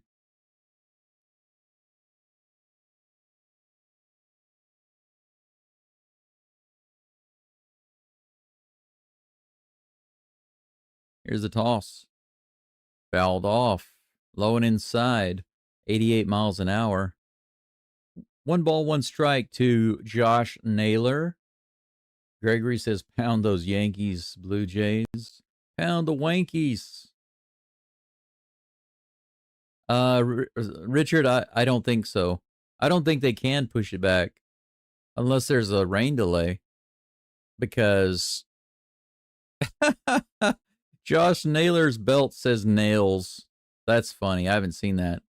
Naylz. Here's a pitch. Fouls it off.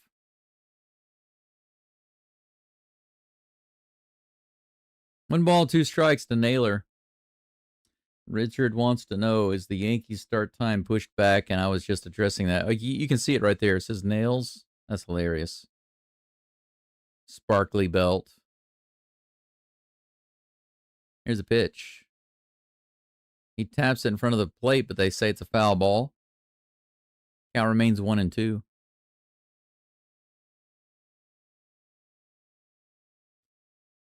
But yeah, the Yankees game already starts a little late, so I don't think there's any way for them to push it back anymore. It's just going to be overlapped, unfortunately, which is annoying. I can't possibly do both games at the same time. The only thing that I can really do is switch over and check on the game during this game, and then whenever this one's over, I can switch over to the Blue Jays game. But maybe we'll take a vote. If you guys and gals want to watch the end of this game, or if you want to go ahead and have me switch to the other game and then just go back and check on this one. But it's a ridiculous situation. It's just ridiculous. I wish I could do both at the same time, but that's, you know, I'm not Naruto. I can't duplicate myself and do like a clone of myself. Fouled off. Count stays 1-2. I apologize to everyone for not being able to learn ancient Japanese ninjutsu and clone myself. Here's the pitch. Fouls it off. I've been in Japan now for 5.5 years, and I still haven't learned how to clone myself like a true magical shinobi.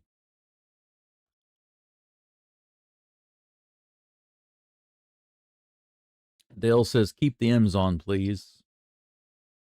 Gotcha, Dale. Most likely I will, and here's the reason why. Okay, it's very simple. As much as I want to watch the Blue Jays-Yankees game and call it, okay, this game going into the final innings, I think the only way that I'll switch over is if one team is getting blown out. Okay, otherwise I'll stay here. Fouls it off again. Count is 2-2 to Naylor. He's making Flaherty work. Flaherty is now up to 23 pitches. He's thrown 10 pitches to Naylor. Slider, slider, four-seam fastball, slider, no-go curve, four-seam fastball, slider, no-go curve, four-seam fastball. Here comes the next pitch. Fouls it off again down the first baseline. That's 11 pitches. Man, Flaherty's pitches are going to be 25% of his pitches today are going to be to Josh Naylor. I think probably what I'm going to do with this the games today, because of the overlap, is just switch over during the breaks or to check on the scores and take a look at the game. Here's the next pitch.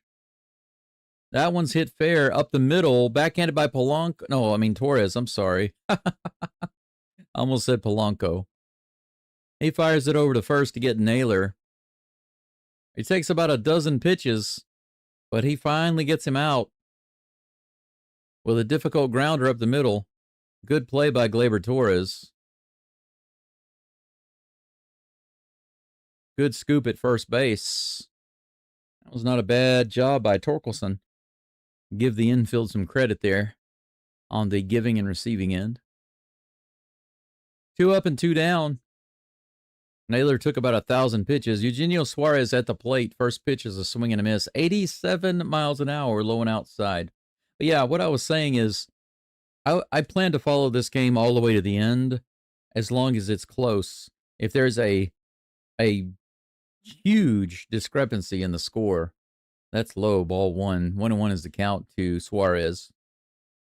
If one of the teams is beating the other like 10-1 or something, then I will definitely switch over to the Blue Jays and Yankees broadcast. Just letting you know. Outside and low.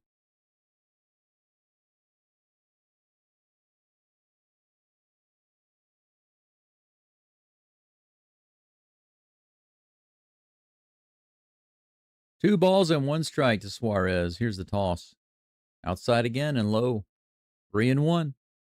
Gregory says the Tigers can keep this pitcher. You talking about Flaherty? Why?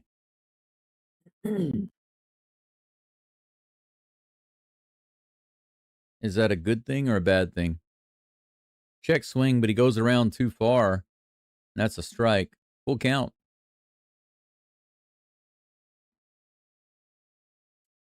How about a few electrolytes? The crowd comes to their feet. They are still wearing their rain jackets. Must be drizzling right now. Here's the toss. In the dirt, ball 4. Didn't swing at it.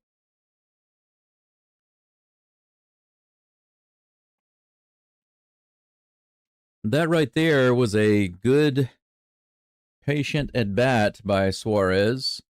That last pitch was a difficult one to take.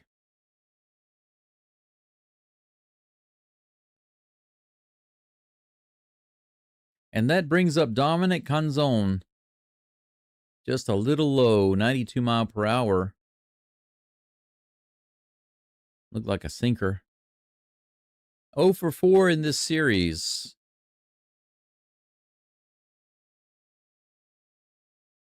Here comes the 1-0 pitch. That was another one at the very bottom of the zone, but it clipped it for strike 1. 1-1 is the count.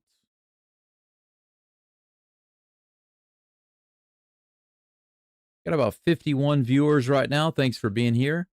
Thank you for clicking like the thumbs up below the video on the live stream. I much appreciate that. It is about 8:26 here in the morning. I got up earlier today at about 4:30 a.m. That was 4 hours ago. And here we are, just barely in the second inning. Almost halfway through the second inning.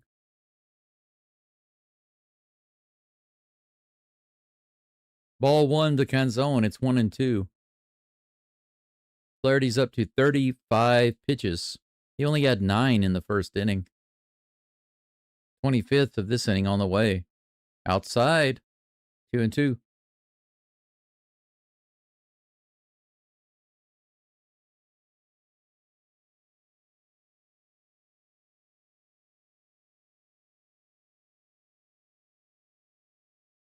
Two balls and 2 strikes. Here comes the toss. Canzone swings and he strikes him out. That one was low and in the dirt. Canzone was trying to say that he fouled it off.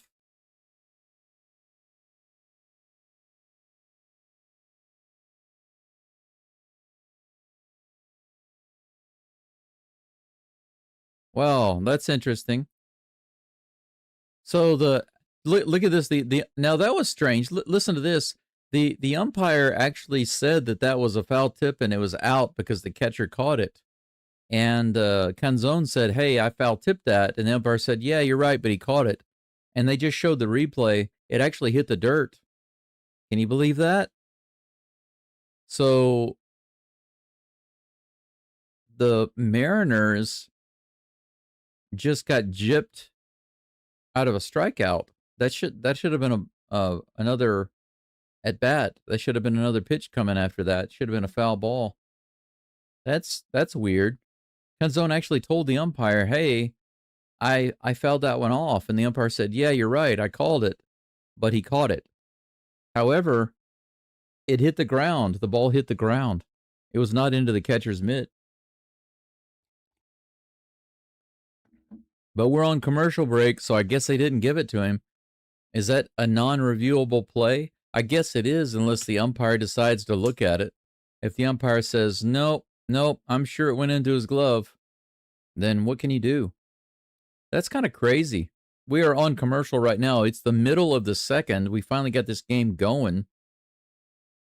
That was a crazy, crazy moment there. Who knows what might have happened after that pitch. If it had been called properly as a foul ball, he would have had another swing at it, Canzone that is, and he might have gotten on base. The Mariners might have scored. You never know. There's no way to predict those things. But when you miss a call like that, that could have been a factor. You never know. Logan Gilbert will be back up on the mound in just a minute in the bottom of the second.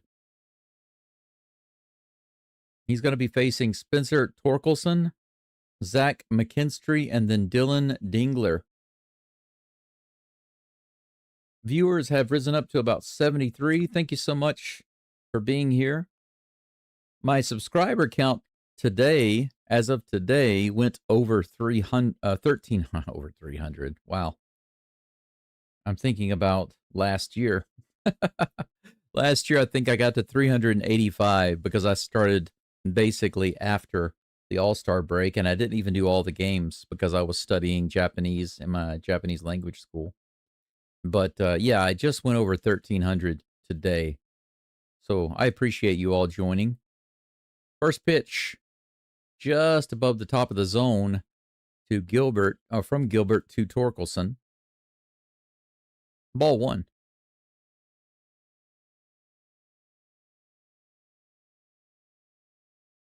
Here's the pitch. Little outside, ball 2. They're showing it again right here. You see that? Yeah, he said foul tip.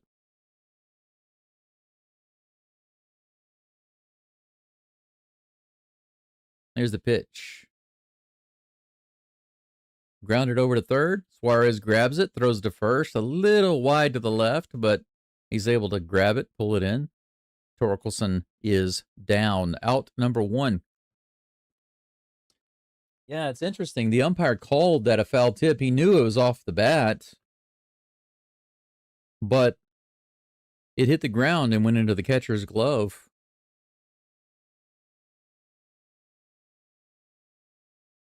Bad series, unfortunate series of events there for the Mariners. Here's the first pitch to McKinstry. That's high. And a little outside. Ball 1.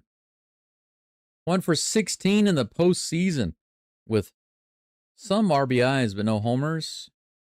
1 for 16. That's crazy.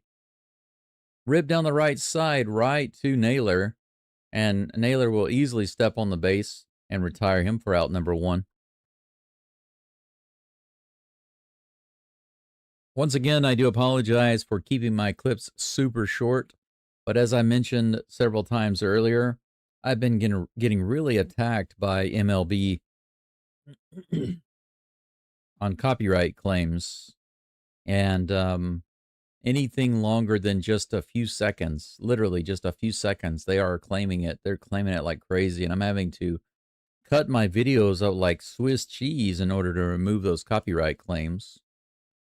A little high to Dingler, ball 1. 1 for 18 in the postseason, a homer and an RBI. Regular season batting .278.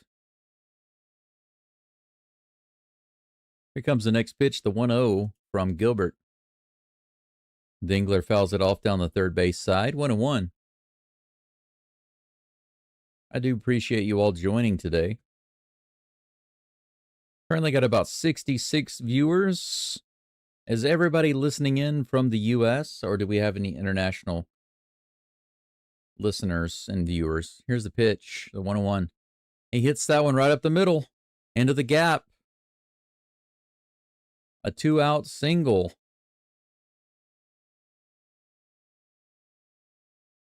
The Tigers have their second hit of the game.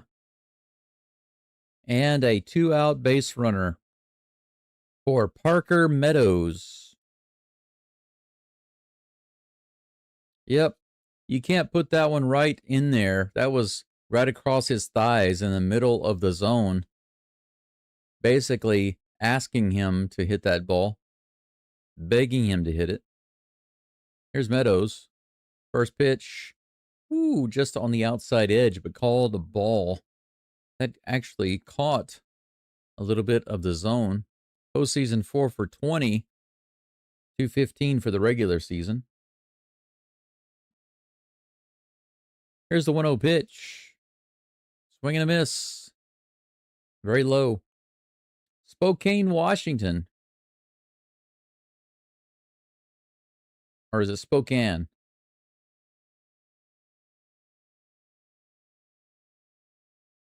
How's the weather out there? Does it get really cold during the winter? High and outside. 2 balls and 1 strike. Gilbert now up to 20 pitches. 12 of those in the zone.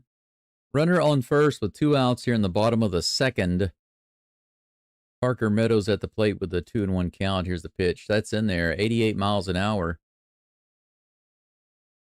Right in the bottom of the zone.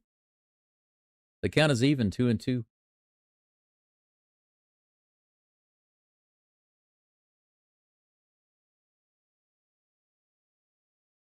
Here comes the 2-2 pitch. A little low, below the zone. Good take. Didn't go for that sinker. Full count with a runner on first.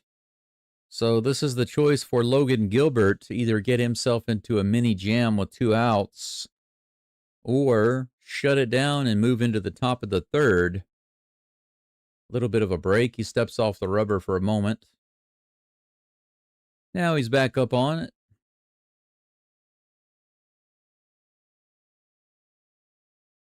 Three-two pitch. He's still looking for what he wants. He's got it, and here it comes. Runner's off. Fouled away. The count remains 3-2.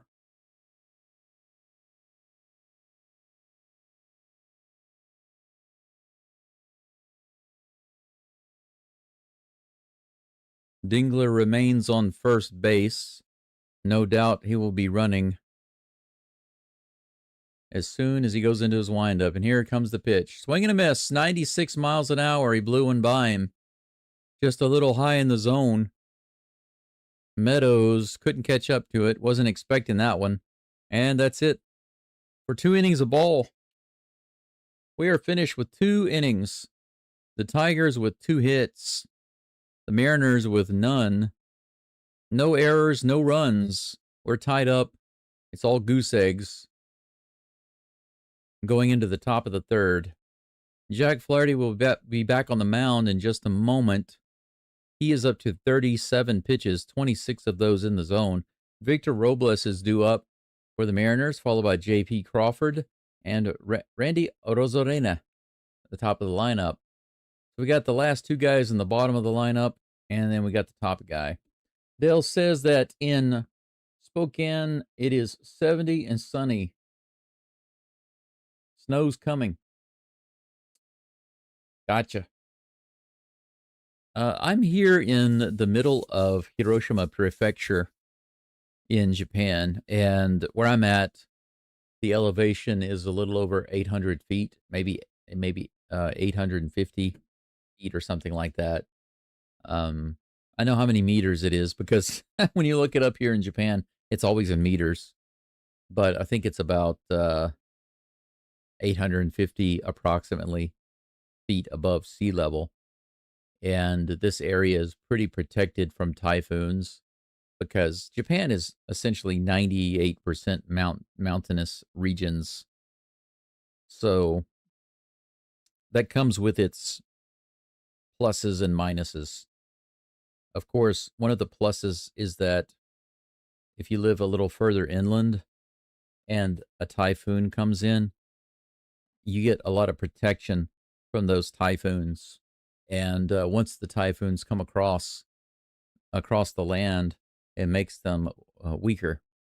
So even though Japan is not very big and it's an island country, the typhoon can literally, and they do this sometimes, they come up from the south through like Okinawa, and then they hit Kagoshima in the southwest, and they go through Fukuoka and across Hiroshima and all the way to the east and up and towards Hokkaido. So it's like the typhoon follows the country all the way up to the right. What in the world is going on there? Oh, they're showing highlights. I was like, what's that? But basically, even if a typhoon is just going straight across Japan, there's a lot of protection here where I'm at from the location, surrounded by some small mountains and stuff. There's so many little mountain ranges here. And so that's good. But the elevation here makes it a little colder than the areas close to the coastline. So I would say the lowest temperature here, it gets below 0 for a while. The first snow doesn't come until December.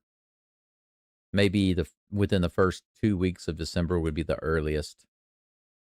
94 miles an hour right in there. That's strike 2 to Robles.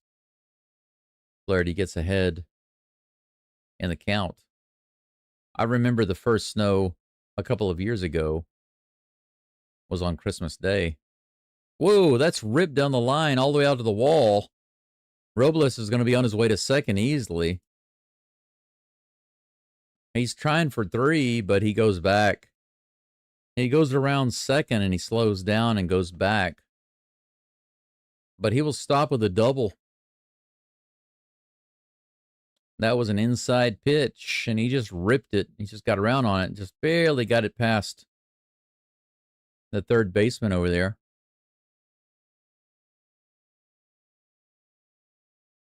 First hit of the game for the Mariners, and they've got a runner on first with no outs. That brings up J.P. Crawford, low and inside, ball 1. But you definitely need winter tires out here. And sometimes you're required to put chains on your car. You can get in a lot of trouble here for not having winter tires, and sometimes they will tell you have to put your chains on. So you got to keep a pair of chains. Even if you have winter tires, you got to keep a pair of chains in your car just in case, because they They might make an announcement and require people to put chains on if the snow gets kind of heavy. I remember I drove out here one time without my snow tires on, or my studless tires. That was a big, big mistake. Almost got into a really bad accident. I learned my lesson, though. 1 ball and 2 strikes with that foul off. Crawford at the plate. Leadoff hit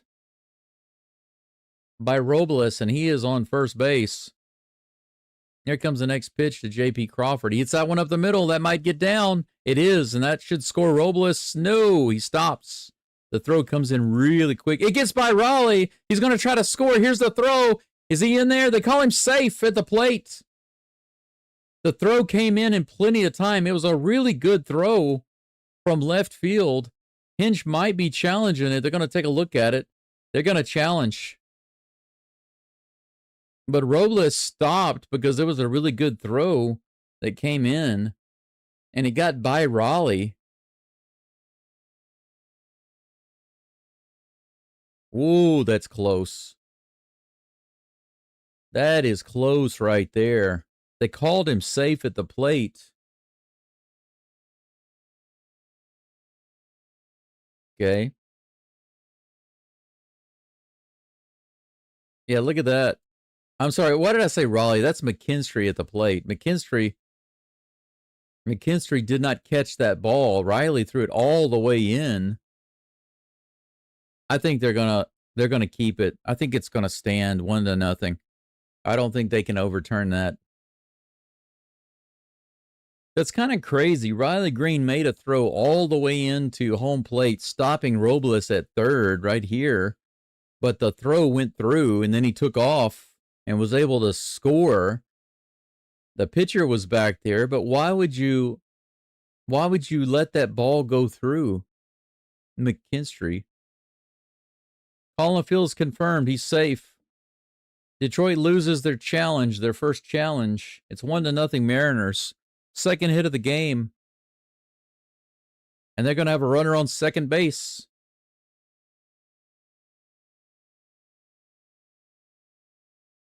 You know what's crazy about that? They're giving an error on Green on the throw. I don't understand that. I don't understand that at all, not even a little bit.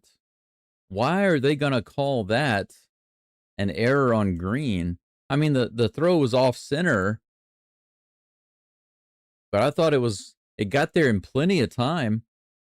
McKinstry missed it. The first pitch to Rosarena is fouled off for strike 1. There's still not an out. There's a runner on second base. Here's the pitch. Up the middle, and it's another hit. It probably is going to score another run. They wave him in. He will score no problem. It's 2-0 Mariners. Rosarena has his first RBI of the playoffs, and that's the third hit for Seattle this inning. They got a guy on first base with no outs. 2-0. Well, Scott, he did throw it. He did throw it to him. He threw it to McKinstry. It wasn't straight to the base. It wasn't straight to home plate. But did you see the play? It was to the left of the plate. They're going to show it right. No, that's not it. That's the scoring play just now. He threw it to the left of home plate. But McKinstry was there. He just didn't catch the ball. So I don't think that Riley Green needed an error on the throw. It was just a terrible attempt at catching the ball by McKinstry.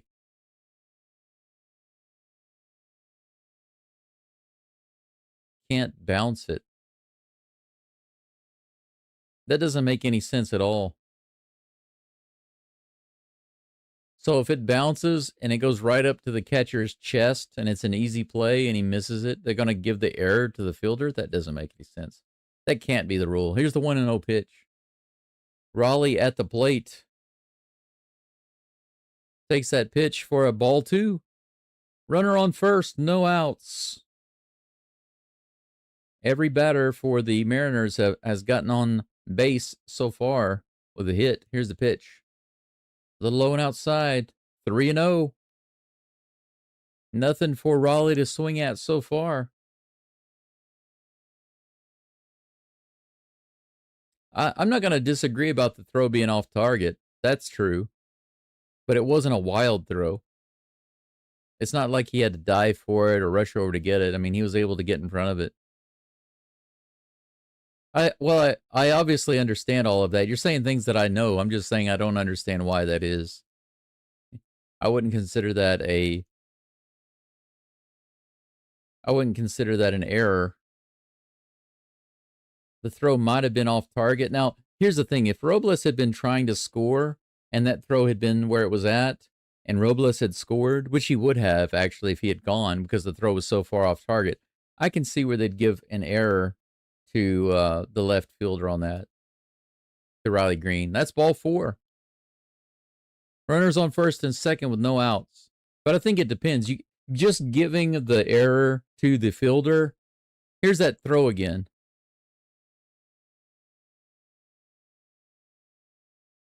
He was actually throwing. Okay, so he actually threw it to the cutoff man. And the cutoff man didn't cut it. So that wasn't Green's fault at all. That makes it even worse. So Riley Green threw it to the cutoff man, this guy, and he let it go. And so McKinstry had to try to get it, and he wasn't expecting it, so he missed it. So it wasn't Green's fault at all. He threw it to the cutoff man.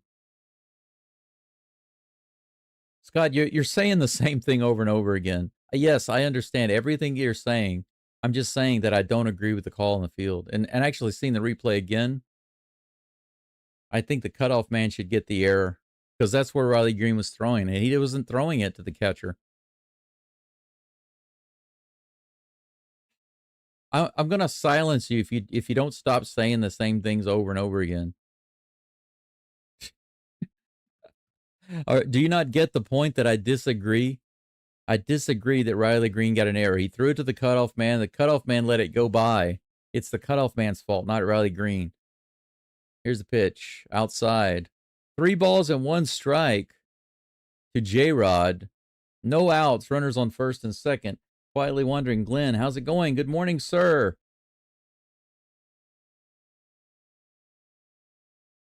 Good morning, sir. How's Osaka? Swing and a miss.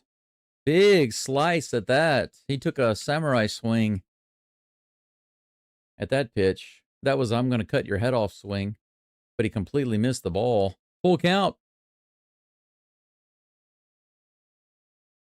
Here's the toss. Swing and a miss. Struck him out. First out of the inning. The best hitter in the lineup basically goes down. Batting .400 in the postseason and a 1.2 OPS, and he strikes him out on a nice slider, low and outside. Runners remain on first and second with 1 out. Jorge Polanco comes to the plate. Dale says, I don't agree with the rules either. Me too. If you say straight across the board that the error must always go on the guy who throws the ball, that's just stupid. That's what I'm saying. The rule doesn't make sense to apply it straight across the board. You know what I'm saying? Here's the 0-1 pitch. Little outside.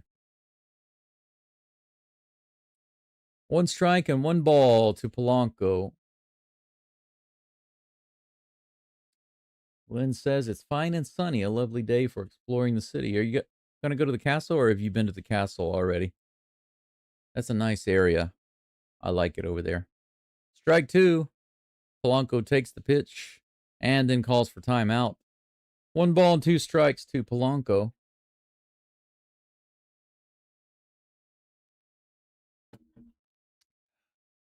Scott, I'm gonna put you in timeout for about 30 minutes to think about how ridiculous you're being right now. I'm done talking with you.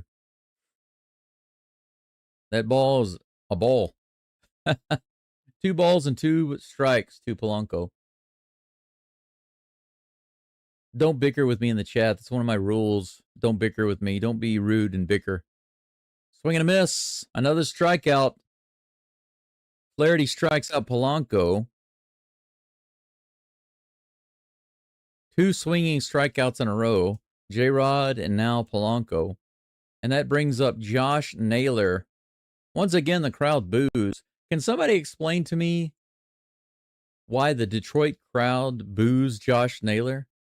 Do they really have something? Oh, that's crushed. It might be gone. It's out to right center. It's too high, and it stays in the park. Caught by Meadows on the warning track in right center field. The Tigers dodge a bullet there. That could have been a 3-run shot. Arozarena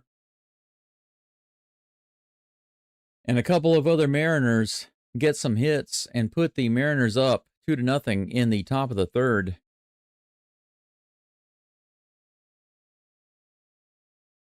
Three hits for the Mariners, 2 hits for the Tigers. It's 2-0 going into the bottom of the third. Javier Baez is due up to face Logan Gilbert. After that, Kerry Carpenter and Gleyber Torres.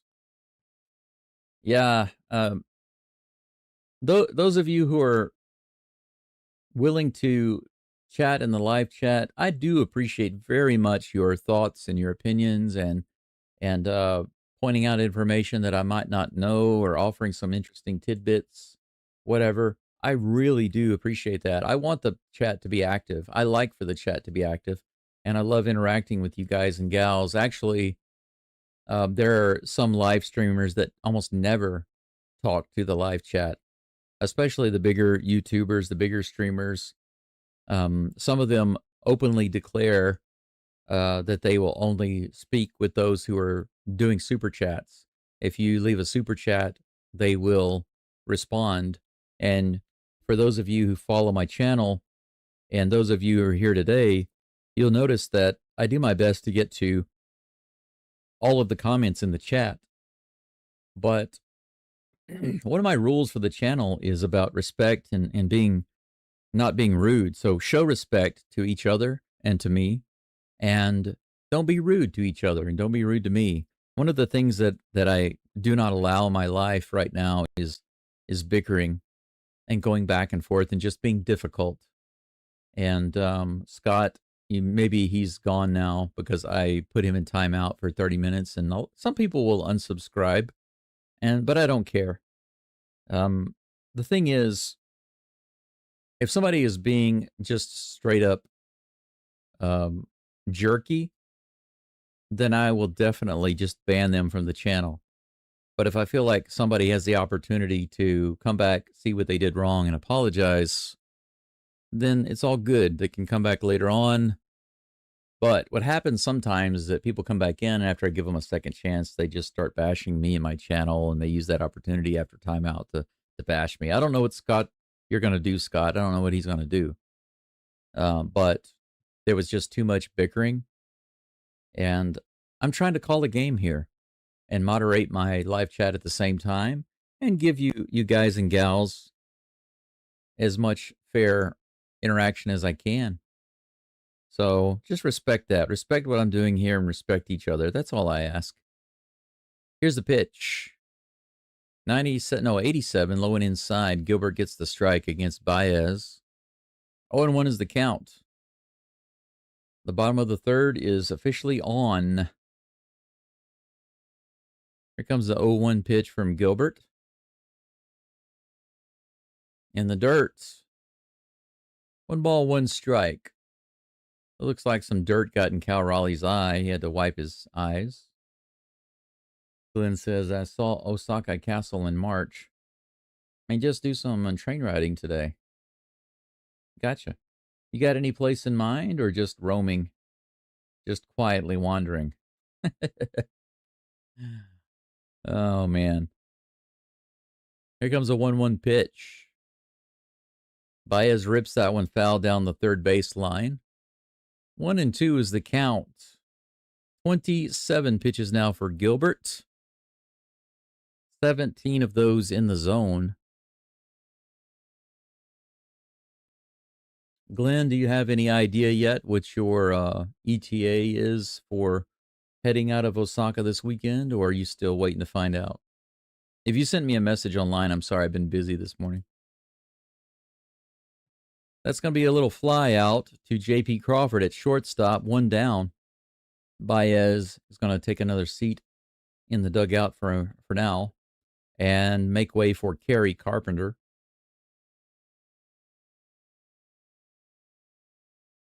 Gleyber Torres is on deck. Carpenter is in the box, ready to go. Gilbert nods and goes into motion. Here's the toss. Outside, 87 miles an hour on the slider.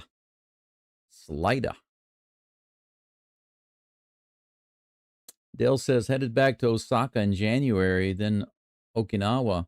Last time in Okinawa was in 1986. Was that with military? Here's the toss. Swing and a miss. 96 above the zone. He went after it, couldn't get it. 1-1 against Carpenter, and he calls timeout.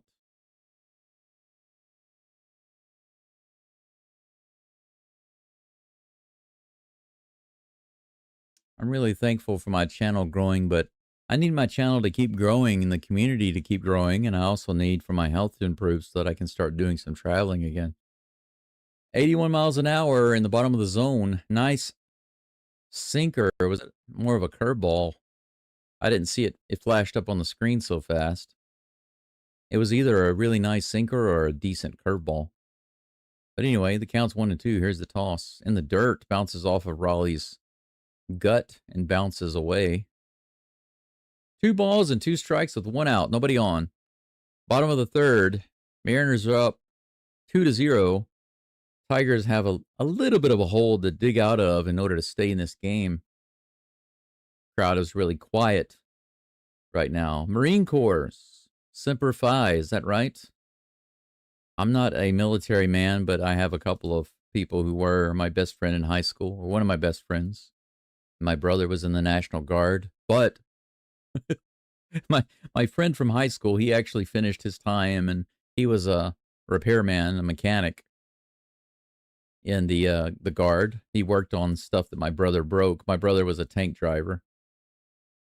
Swing and a miss. Strike 3. Carpenter goes down, and Torres comes up. But my brother, this is a true story, by the way, Dale. You're going to love this. You're going to love this. My brother, he after he finished basic training, he had to go once a month and do a weekend, right? And I can't remember where, if it was Fort Polk, maybe, in Louisiana. I think that might have been where he went. But he had to go there once a month for, monthly drills and stuff. And we went to see him one day. They invited the families out and stuff. 0-1 is the count to Torres. Here comes the 0-1 toss from Gilbert. Oof, 95. Swing and a foul tip miss into the glove of Raleigh for strike 2. But we got to go out there and see my brother drive a tank around. That was pretty cool. And they actually pointed the turret at me while I was recording with a camera. So my brother instructed the guy, there's my brother over there. I want you to aim the gun at him. So that was very nice. Ever had a tank aim at you before?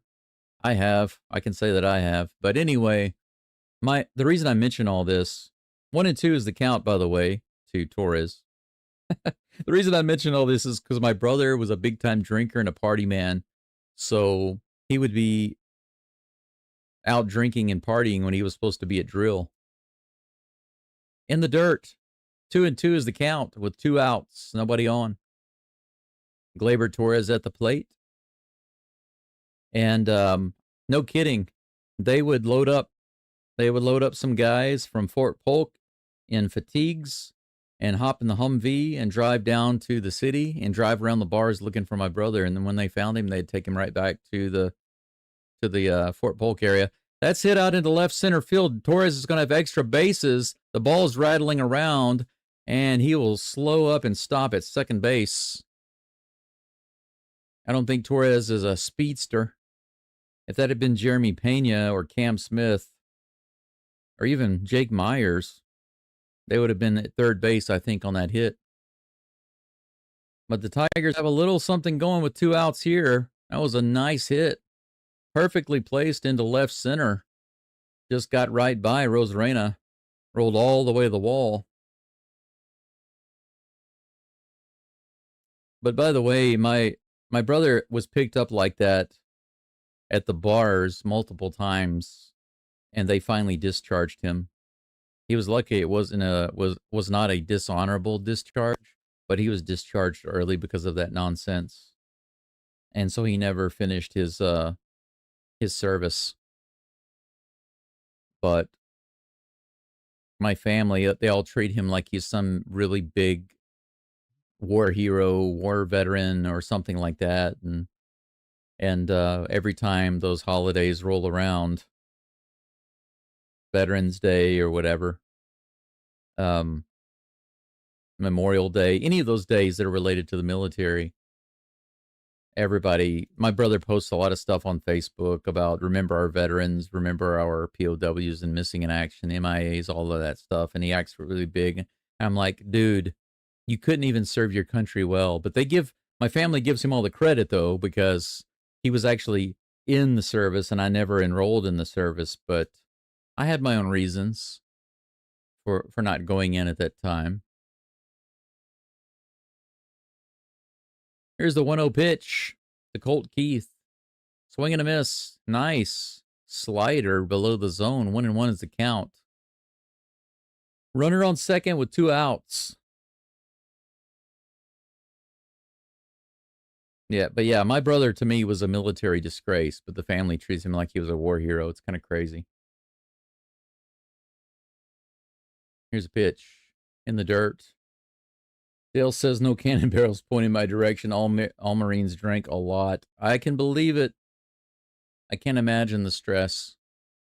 I've seen some videos and read stories, some articles and stuff about what the kind of pressure that you're under as a Marine. I have a lot of respect for getting through that. I think it would have done me good, though, to wipe a lot of junk out of my system.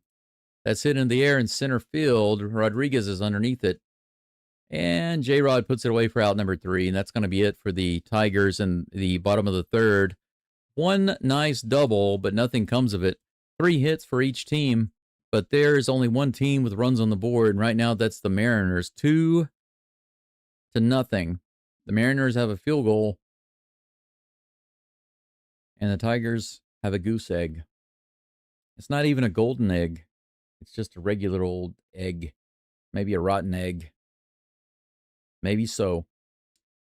We got about 84 people viewing right now. Thank you so much for being here. Put a like on that. Put a like on that live stream if you don't mind. I'd like to appreciate you in advance. I'm going to give you a little preemptive liking. A preemptive thank you. Arigato gozaimasu. Otsukaresama desu. This just means thank you very much, and thank you for your hard work. Let's see here. Glenn says, I will know more during today. The weekend is very likely. Okay. No problem. Glenn, later on, I will send you, if you're still listening, I hope so, I will send you my broadcasting schedule. I didn't think about that until late last night, but I'll send you my broadcasting schedule because right now there are a lot of playoff games going. And now through the weekend, there are a lot of games. They're just, as you can see, they're nonstop playoff games. But if you happen to come on one of those days where there's a game, maybe if it's possible, we can plan around it so that I can do the live stream and then come get you. If you're going to come straight to... Now, by the way, you can come straight to Higashi Hiroshima Station if you want, or you can come to Hiroshima City. It doesn't really matter to me. Either way is fine. I can pick you up at either location. It's about an hour to Higashi Hiroshima Station from here to the high-speed station, right? And then it's about an hour and a half to Hiroshima City Station. So it's not really that big of a difference. Whichever is most convenient for you is fine for me. Doug says, my brother spent some time in Okinawa returning from Nam, then back to the States. Yeah, you know, I really have enjoyed learning more about the different perspectives and information about these various deployments, active duty, inactive, wartime, non-wartime information about different wars and stuff. And mentioning now makes me think of some conversations I've had. That's a swing and a miss. Suarez is at the plate, took a big hack at the first pitch, strike one. But I got to know a girl here, and she's from Vietnam, but she's North Vietnamese, so she's very, oh, that's hit hard to left field. It might be gone. It's deep, all the way back and gone. Wow, Suarez comes to Detroit swinging. He took a big hack at that first pitch, and the second one he didn't miss. 3-0 Mariners. 4 hits for the Mariners. The Tiger fans in the stadium are just shocked right now. 422 feet. Not as deep as a Zach King Cole homer, but you know it's close. It's about 20 feet shy of a Zach King Cole shot. Yeah, look at the Detroit fans. They are not happy right now. I've been beginning to wonder when Suarez was going to hit one. Yeah, there's the Detroit fans right there. Not enjoying it. First pitch is a ball to Dominic Canzone. Here's the pitch. Little outside, ball 2-0. That pitch was right in the top of the zone, right across the belly. Here's the toss, outside. 3-0 is the count. Flaherty seems to be a little flustered by that home run. 3 straight balls, no outs. Here's the pitch to Canzone. Way outside, ball 4. 4-pitch walk. So after giving up the homer, Flaherty gives up 4 straight walks. He wants a new ball. And he gets it. Next batter is Victor Robles. Runner on first, no outs. But yeah, it's interesting how there are some old school Vietnamese people from the South who are not really against what was going on in the Vietnamese War. And they don't even call it that. You know, what we call the war, they don't call it that in Vietnam. They basically look at it as like a war of aggression against America, and the government in the South was a puppet government installed by the U.S., and the North were the ones that kicked them out. So many of the northern Vietnamese see the southern Vietnamese as more being bought out and controlled by the U.S., and they view the war is being a very patriotic thing, you know, kicking out the fascist Americans. It's very interesting to talk to them about that. They have a completely different perspective on it than we do. It's very interesting. I still haven't been to Okinawa. It's one of the few places I haven't been able to visit yet in Japan. One of the few main places. Glenn says, I'll fit in with you, even get the bus to your town. It's easy. I know the way. Okay, yeah, you should. Low and outside, 2 balls and 2 strikes to Robles. Canzone on first base. 4 hits for the Mariners, 3 for the Tigers. It's 3-0 Mariners right now in the top of the 4th, but no outs yet. Here's the 2-2 pitch. Low and outside, full count. They're making Flaherty work. He's up to 74 pitches now.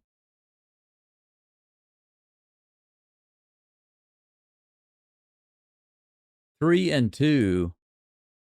Here's the pitch to Robles. Nope, he goes over to first base. Canzone is back, no problem.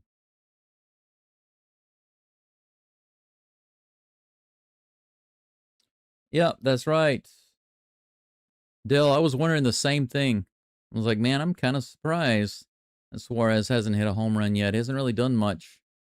Just kind of strike out, and he's just kind of there.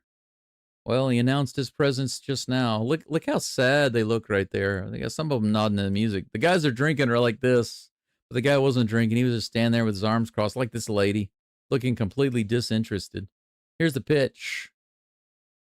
Ooh, caught strike 3 on that lower outside corner. Robles thought he was going to have himself a walk, but that nicks the corner on the lower outside on the 3-2 count for strike 3. First out of the inning. Wow, she looks really upset. Man, she's got glossy eyes. Flaherty's out of the game.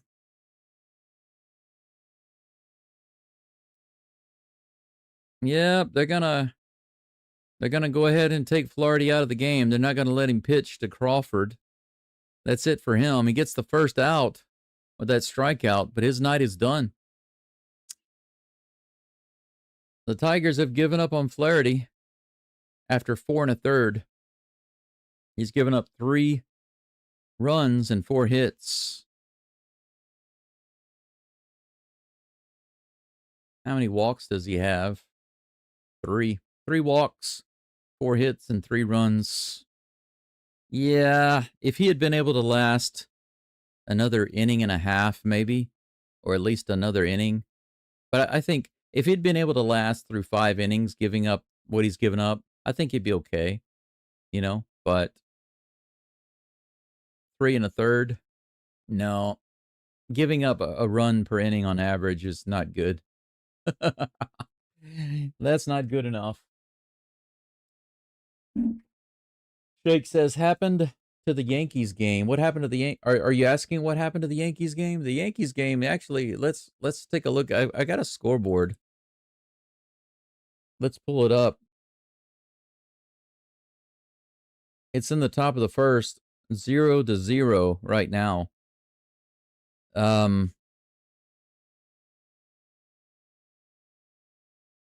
I just realized when you mentioned that it was a little after 9 o'clock. I can bring up. Let me see if I can play both at the same time. I might be able to bring up. Let's see. Where is it at? Where is it at? I think I can bring up the game and then show you a little bit, a few clips of it, right?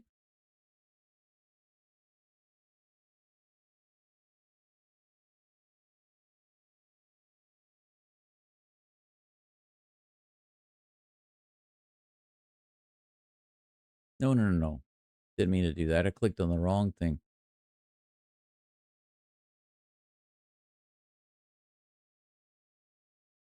Top of the first, they got a runner on with 1 out.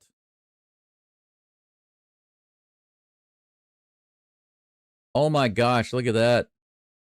Blue Jays just hit a homer. It was Guerrero. Guerrero Jr. off speed, center of the plate. Top of the first with a runner on. Home run. 2-0 Blue Jays. There you go. So that answers that. That's how that game's going. The count right now to J.P. Crawford is 0-1. Here's the pitch. A little outside. 1-1. So I actually can kind of go back and forth and check on the game. I can't have the scoreboard up, but it is 2-0 right now, Blue Jays. 2 balls and 1 strike to Crawford. Singled in the 3rd and scored a run. Right now he's got a runner on first with 1 out. Tommy Canely is on the mound for the Tigers. That's outside. 3 balls and 1 strike. Rodon is on the mound for the Yankees. He's facing Alejandro Kirk with 1 out, nobody on.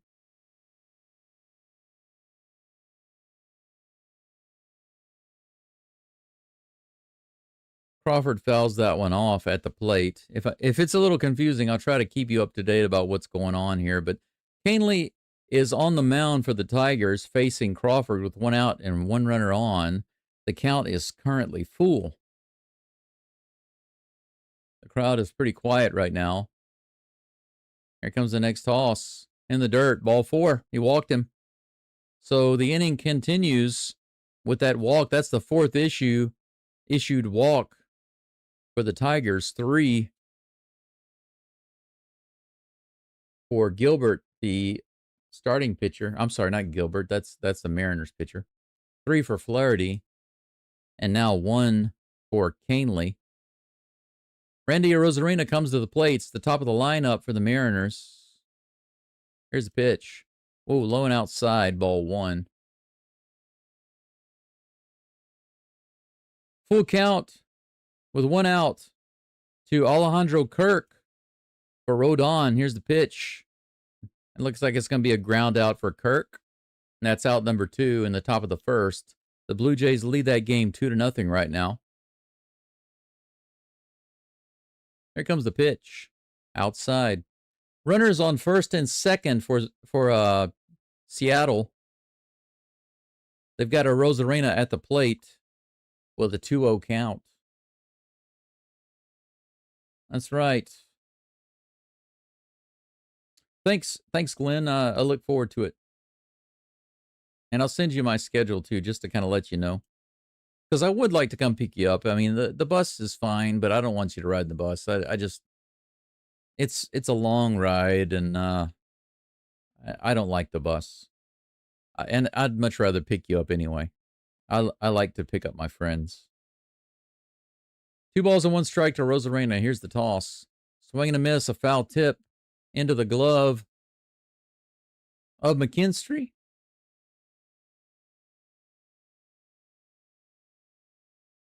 Oh, Dingler. Dingler is the catcher. What am I thinking? I'm trying to learn these positions as best I can to these guys. 3-2 is the count. Full count to Arozarena with 1 out, runners on first and second. On the other hand, in the Yankees game, the count is 1-2 with 2 outs to Varsho. Here's the pitch. Swing and a miss outside. He struck him out. So that's going to be into the first for Toronto. It goes into the bottom of the second. The Yankees are down 2-0. Full count to Arozarena with 1 out, 2 runners on.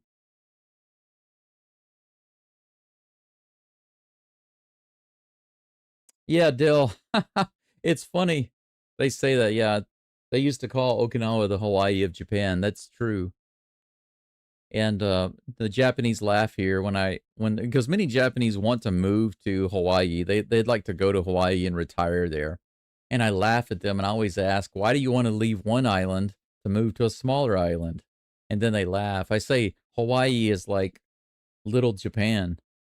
And they laugh at that. They think that's funny. But I do think it's hilarious how they want to go to Hawaii so badly. Swing and a miss. Out number 2, Arozarena strikes out. And that is Canley's first strikeout of the game.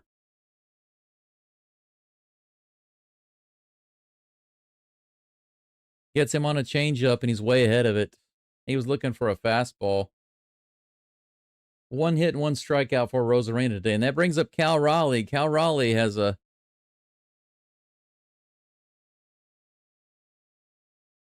Hey, he hits it right up the middle, and that's going to score another run. They wave him in. Canzone is being waved in. The throw comes in going towards third. It's 4-0 Mariners. Cal Raleigh comes through in the very first pitch to go right up the middle. That's hit number 5 for the Mariners. Runners on first and second. 4-0.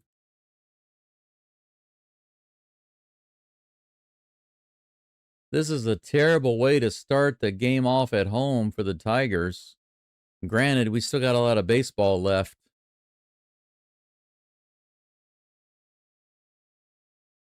Regular season RBI leaders, Cal Raleigh is firmly in 3rd place. J-Rod is at the plate. The runners on first and second and 2 outs. He hits that one really hard to left field, all the way back, and should be caught. It is by Riley Green. A sliding catch, a nice grab. But not before Suarez starts off the scoring in the 4th inning to put a couple of more runs on the board. It's 4-0. Mariners going into the bottom of the 4th.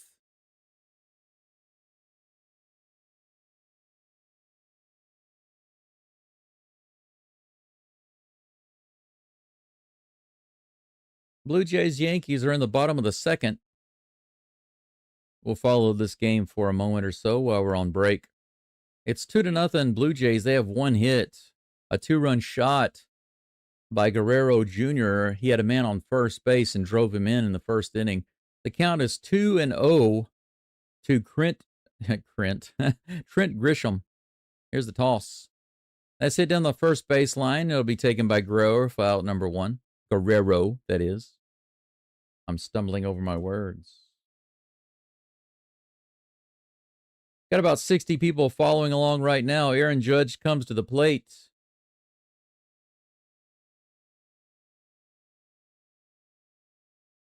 Most home runs in Yankee history while facing elimination.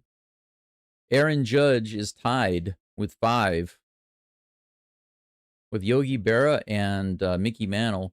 Here's the pitch. 95 in the bottom of the zone, strike 1. Yeah, you're right, Mel. Yeah, the war against America or the American War. That's right. Totally opposite of the way it's viewed from the U.S.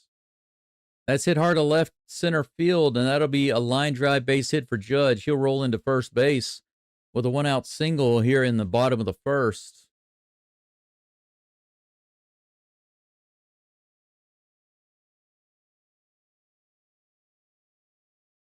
Cody Bellinger comes up to the plate with 1 out.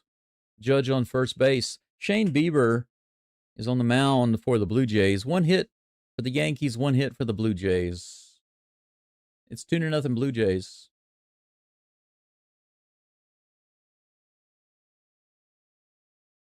This is hit hard, but high into center field. Bieber gets Bellinger on 1 pitch, and that's out number 2.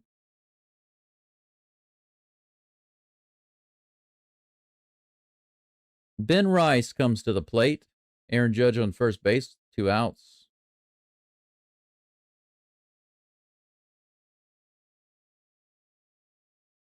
Have you been Rice? No, but I've been batting in the playoffs. Here's the first pitch from Bieber. That's grounded down the first base side. Second baseman grabs it and he fumbles it and he's got no play. That's going to be an error for sure. Runners on first and second for the Yankees with 2 outs.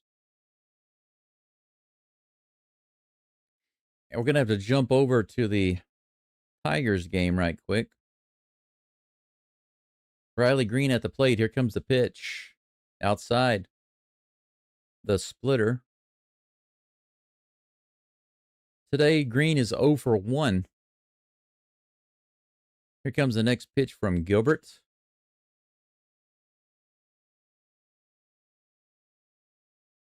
Fouled off down the third base side.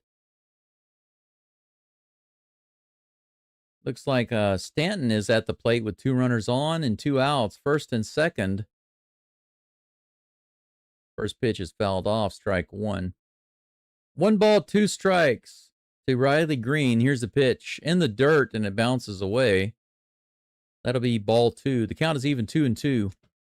The bottom of the 4th for the Tigers. They have no runners on, no outs, with Riley Green at the plate. Stanton is at the plate with an 0-2 count and 2 outs, 2 runners on. Down 2-0 to the Blue Jays.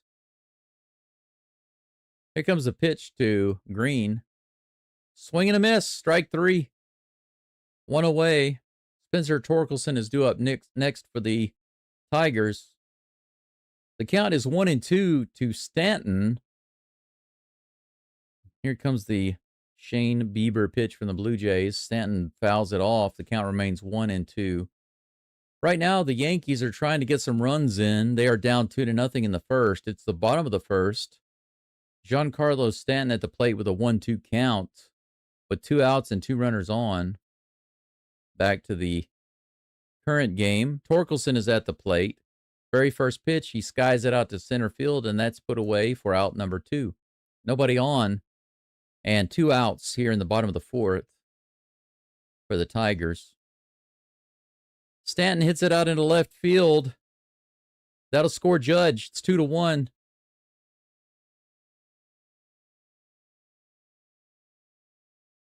Two to 1. Stanton comes through, gets that ball down low, and rips it into left field.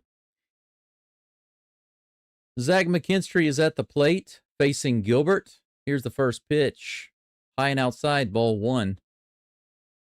2 outs for the Tigers, or against the Tigers, here in the bottom of the fourth.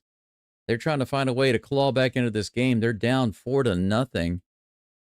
The 1-0 pitch from Gilbert is on the way. In the bottom of the zone, strike 1. The count's even, 1-1. Jazz Chisholm is at the plate for the Yankees with a 1-0 count. Here's a pitch from Bieber. Right on the outside edge, but just a little too far out. 2 balls and no strikes.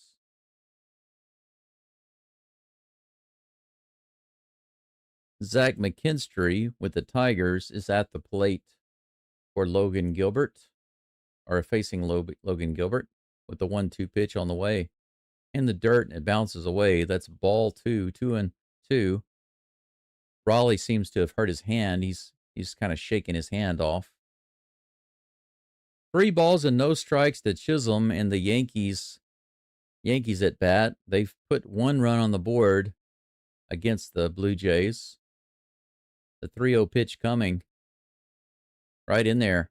Strike 1. 3-1 is the count. Here's the pitch. Not quite yet. Not quite yet, Shake. I wouldn't say it's over yet. It's only 4-0 in the fourth. You know what I'm saying? Swing and a miss in the dirt. He's going to run to first base, but he's going to get thrown out, and that's going to be it for the Tigers in the fourth inning. They get a guy on, and that's about all. We go to the top of the fifth, 4-0. Let's switch over now and take a look at what's going on. Full count against Jazz Chisholm. He calls timeout. This is a very important moment for the Yankees against the Blue Jays because they gave up a 2-run homer in the top of the first. They managed to get 1 run back, and now they have runners on first and second with 2 outs and full count to Jazz Chisholm. Here comes the pitch from Bieber, and that's hit high in the air. Should be playable to left field. Schneider's under it and puts it away. So that's going to be it for the Yankees in the bottom of the first. It is 2-1. Giancarlo Stanton drives in Aaron Judge, and he goes into the top of the second. Rodon will be back up on the mound. He threw 25 pitches in the first inning. The Blue Jays really made him work. But yeah, I would say, Shake, my plan is, as much as I want to be covering the Blue Jays game, as much as I want to be covering that game, I really, really want to. I need to wait until this game is pretty much, most assuredly, mostly over or definitely over, one of the two. But right now, 4-0 in the fourth inning. I'm not completely sold on that yet. But we'll see. If the Mariners tack 2 more runs on, I might go ahead and switch. 6-0 would be not impossible to overcome, but highly unlikely for them to overcome. But we'll see. But I do appreciate you giving me your opinion there, because I definitely care about what you guys and gals want. But we'll see.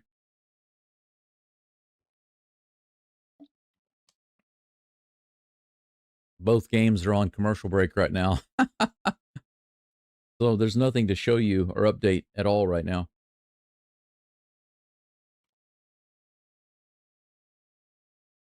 It's too bad they aren't going back and forth and alternating with commercials. They happen to both be on break at the same exact time. You see this? This is the Yankees Blue Jays game, and this is the Tigers Mariners game. Commercials going on at the same time.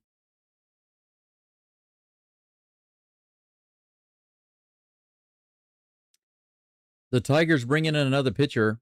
It's Brant Herter. Here comes the first pitch to Jorge Polanco in the bottom of the zone for strike one.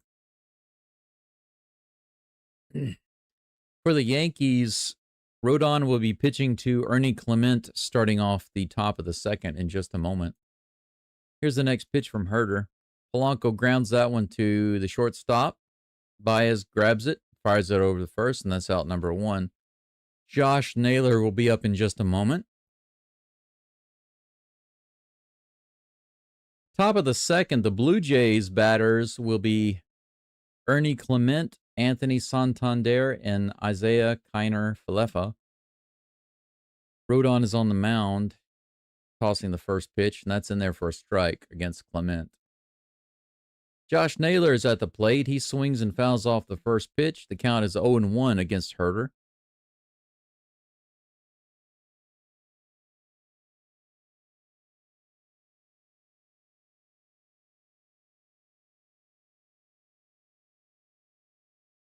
Oh and 1 is the count. No outs, nobody on here in the top of the fifth. Here's the pitch. Naylor bounces it up the middle, scooped up by the shortstop. Baez grabs it and throws it over. And that's out number two. The top of the second, with Rodon on the mound. It's bounced over to the first baseman. He's going to have to rush. Did he get in there? They call him safe at first base. Clement goes sliding into first base, and he is safe. Runner on first with no outs for the Blue Jays. Herter pitching to Suarez now. The first pitch is in there for a strike. 2 down, nobody on for the Mariners in the top of the fifth. Here's the pitch. Low and outside. Yeah, I'll be doing it in just a little bit, Oliver. Hey, Texas Dave, good to see you. I'll be switching over soon enough, but I just want to make sure that this game doesn't come down to the wire. You know what I'm saying? Outside, 2-1 to Suarez. Runner on first. Clement on base with an infield hit. Anthony Santander at the plate. 1 ball, no strikes. Suarez fouls that one off. The count is 2-2.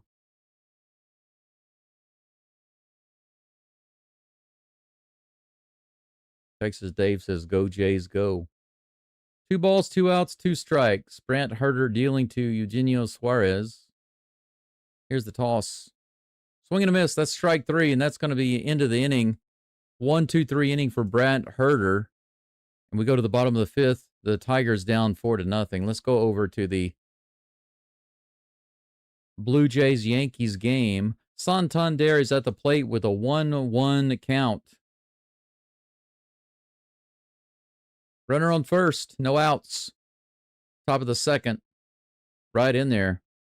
Strike 2. 1 ball, 2 strikes. The Tigers and the Mariners are on a break in between innings right now. On commercial break. Here comes a 1-2 pitch. Santander fouls it off on the first base side, and the count stays 1-2.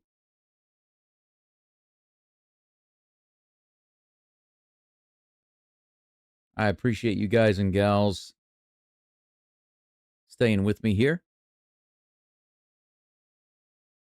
Another 1-2 pitch on the way. Santander takes that one below the zone for ball 2, and the count is even. Runner on first. 2 balls, 2 strikes, no outs. The top of the second. Still got a commercial break going for the Tigers and Mariners. 2-2 pitch on the way. That's hit high in the air to the left field. Shortstop is back. It looks like he's going to take it. Volpe, and he does. That's out number 1. Runner remains on first base. They're going to show that play earlier where Clement dove and barely got in there. Working hard.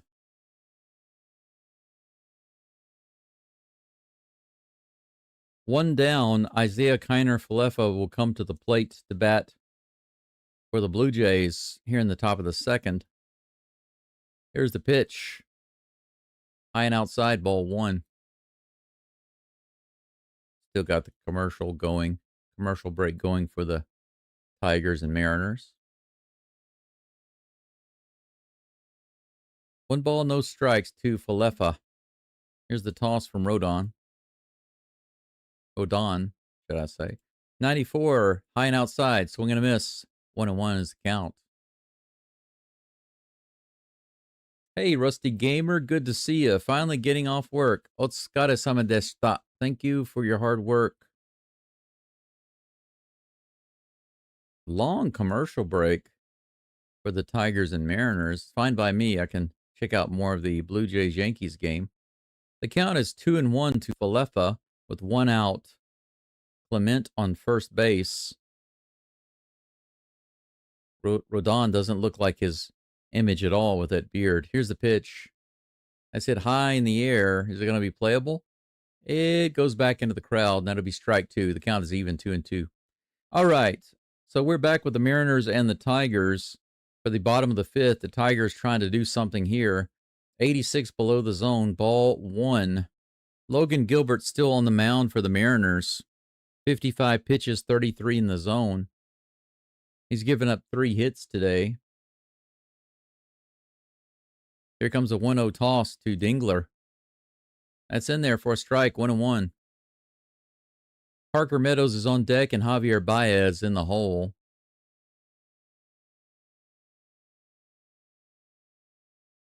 In the Yankees-Blue Jays game, it is the top of the second. 2 balls, 2 strikes, 1 out with Falefa at the plate. 2 balls and 1 strike now to Dingler with no outs, nobody on. Bottom of the 5th. Tigers need to get something going if they want to get back into this game. That's lined foul down the third base line. 2 balls and 2 strikes to Dingler.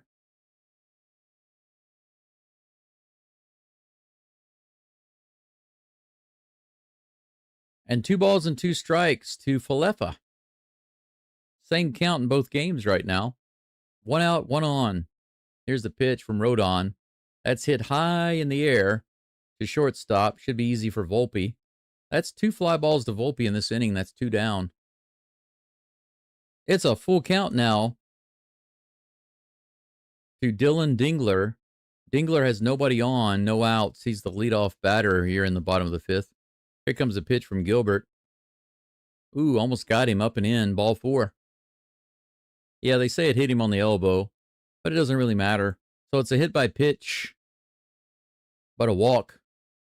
And Dingler will be on first base, a leadoff runner for the Tigers with Parker Meadows due up next. In the top of the second with 2 outs and a runner on first, the Blue Jays have Jimenez at the plate with an 0-1 count. Here comes the toss. Up and in, almost hit him. Yeah, they say it did hit him. Umpire says hit by pitch. The Yankees might challenge that. Are they going to challenge it? We're waiting for the call right now to see.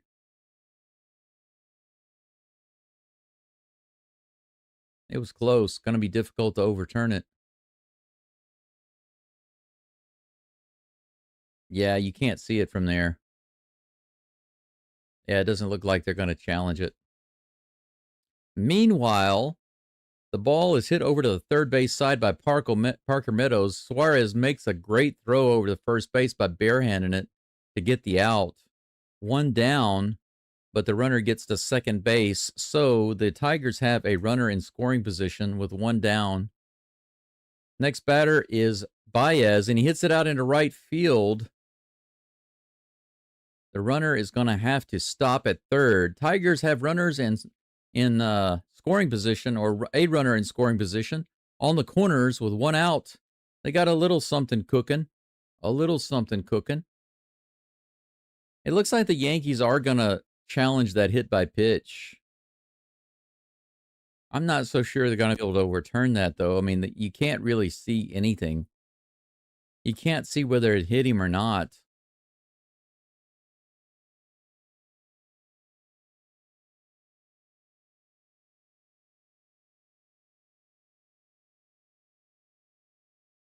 That hit out into right field was brought in pretty quick. Raleigh had to make a lot of effort to catch that ball. They're going to say that the hit by pitch stands in the New York game, so that the Blue Jays are going to have runners on first and second with two outs. George Springer is going to be at the plate. All right, so the Tigers' best chance right here in this inning. Runners on the corners with Kerry Carpenter at the plate. One out, facing Logan Gilbert, who's up to 62 pitches, 33 strikes, 37 pitches in the zone, rather. Low and outside. Ball one.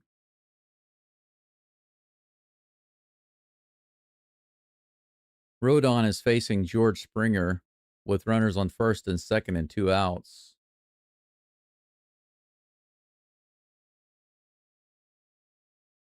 He hits it way up in the air, should be caught on the first base side. And it is. So the Yankees get out of that jam. The Blue Jays don't score anything in the top of the second. It goes to the bottom of the second. 1 ball, 1 strike right now to Kerry Carpenter for the Tigers, who is facing Logan Gilbert. He calls timeout, steps out of the batter's box. No Springer dinger this inning, unfortunately, Rusty.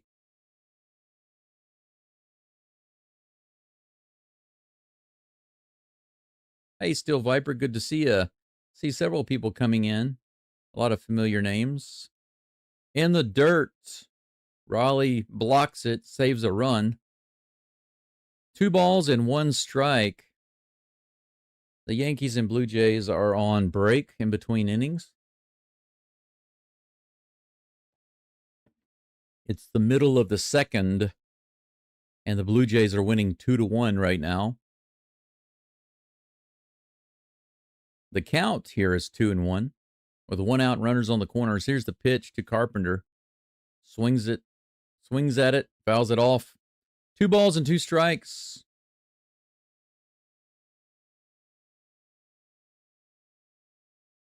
Got about 85 people following right now. Thank you so much for being here. I'd appreciate a like on the live stream if you don't mind. Hook me up and I'd appreciate it. Here's the 2-2. Outside, full count. Logan Gilbert misses with the breaking ball.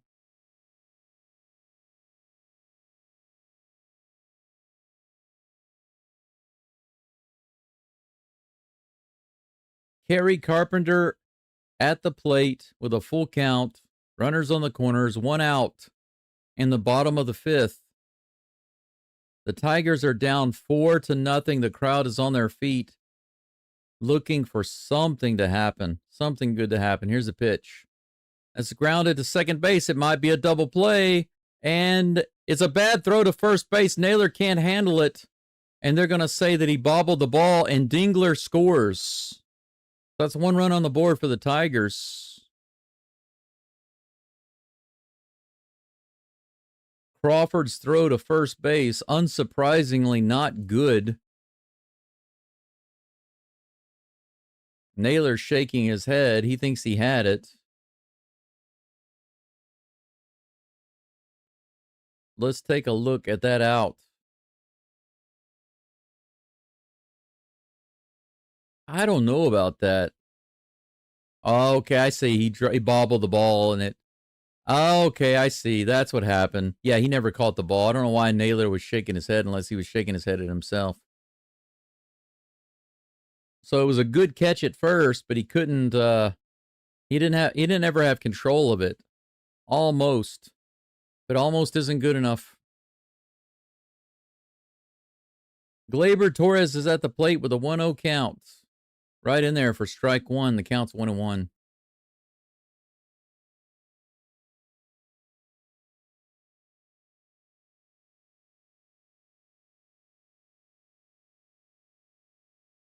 Shane Bieber already has one out against the Yankees in the bottom of the second. He's facing Volpe right now. Torres fouls the next pitch off. 1 ball and 2 strikes.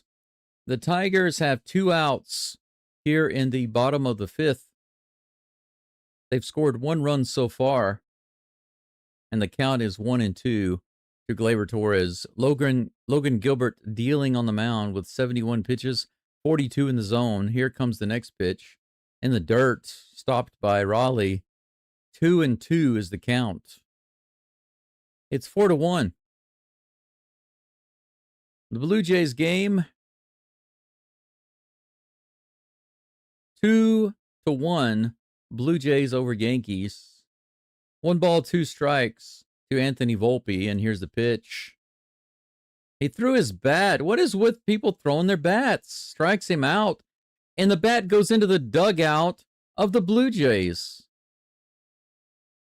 I think there should be some kind of penalty for that, or a warning or something. Take a look at this. Volpe throws his bat. He loses his bat completely, and he goes right into the dugout of the Blue Jays. I just can't think that that's accidental. It's been happening way too much. 3 balls and 2 strikes to Gleyber Torres. That one was in the dirt. Another nice block by Raleigh. He's had to block a few of them with Gilbert. Full count, 2 outs. Runner on first. Torres facing Gilbert. Tigers fans begging for miracles here. Here's the pitch. A little bouncer to the right side. Naylor flips it to Gilbert, who covers, and that's going to be it for the Tigers in this inning. They put 1 run up on the board. They're down by 3. It's 4-1 going into the top of the 6th. Let's jump back over to the Blue Jays-Yankees game. Wells at the plate. Nobody on. 2 outs. 0-2 is the count. Here's the pitch. Little outside. Ball 1. 1-2.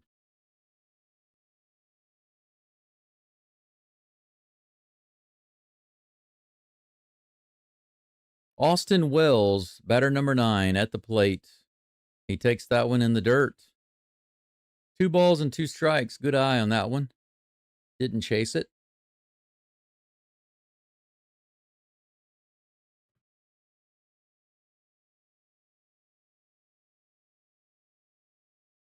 There comes the 2-2. In the dirt, inside. He chased that one, and he got him. And that's out number 3.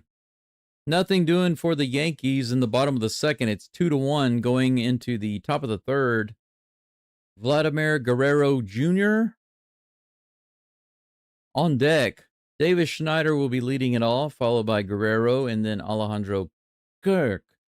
Alejandro Kirk Jr.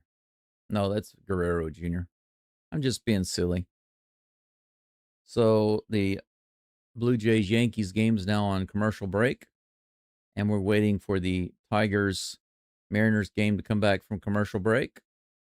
Just jumping back and forth. When it gets to a certain point in the Tigers-Mariners game, I am going to switch over. I will activate my other live stream for the Yankees-Blue Jays game. But for now, we're going to stick with this game just because, you know, it's not an ideal situation. If I had somebody else to live stream for me, I'd let them I'd let them do it. But unfortunately, I don't have anybody here with me right now to do that. That would be perfect for me. I need a Japanese girlfriend who can speak English, who likes baseball a lot. She can live stream with me, and then whenever we have a situation like this, she can do one game until I finish this one. She can do the other one. And then whenever I finish, I can jump on with her. That'd be great. Wouldn't that be perfect? Everybody would be watching her. I'd have like 5 viewers. She'd have 500. That's probably what would happen. Probably what would happen. Man, long commercial breaks right now. Why are these commercial breaks so much longer than usual? Is it because of the playoffs? Are they giving them more time to rest and relax? Mitch Garver is at the plate. As soon as they come back from the commercial break, the first pitch is already on the way. Brant Herter still on the mound.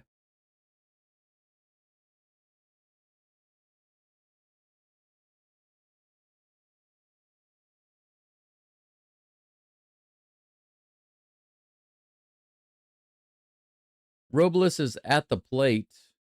Canzone flies out on the very first pitch.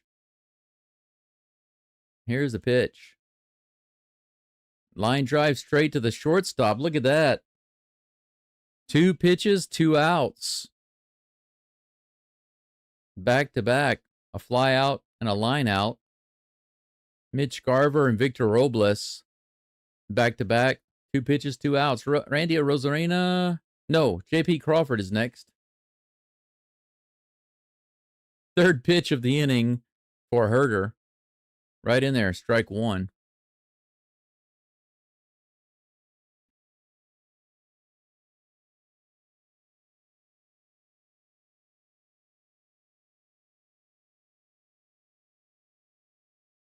Second pitch, rather, to J.P. Crawford. That's crushed out to right field, and it's gone. J.P. Crawford crushes that ball to right field.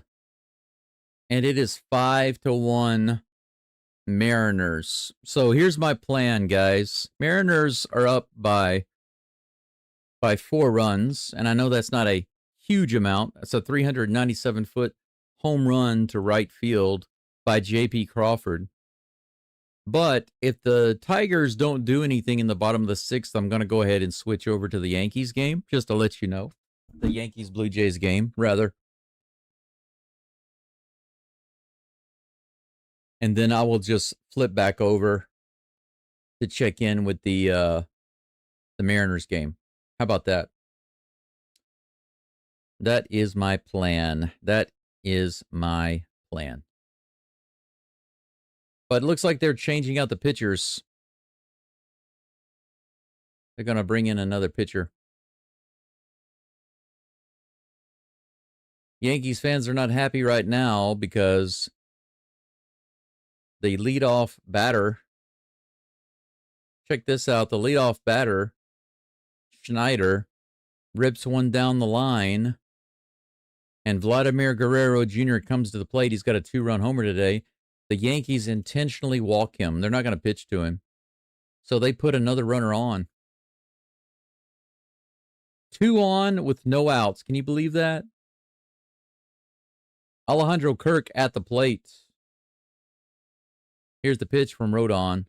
Swing and a miss in the dirt. Strike 1. Yankees only down by 1, but they're not wanting to pitch to Guerrero. Just walk him. They'd rather have 2 runners on with no outs than to have 1 on and pitch to Guerrero Jr. That's kind of crazy. What are you thinking over there, Boone?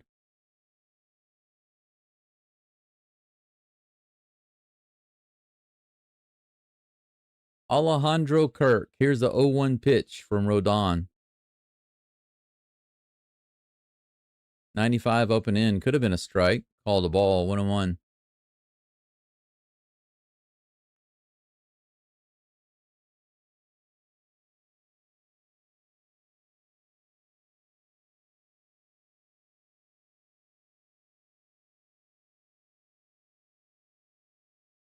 That's hit out into right field. The judge is there to grab it, and he'll lob it in.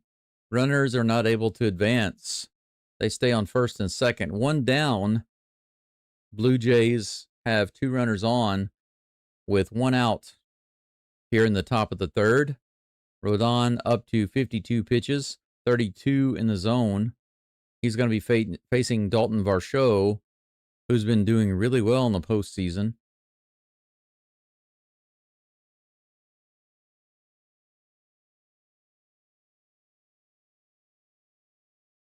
All right, the new pitcher for the Tigers is Peter Montero. First pitch is a strike to Arozarena. Second pitch is outside for ball 1. Arozarena's 1 for 3 today with an RBI single. He's got nobody on and 2 outs. Here's the pitch. Check swing. Safe. He didn't swing. 2 balls and 1 strike to Arozarena.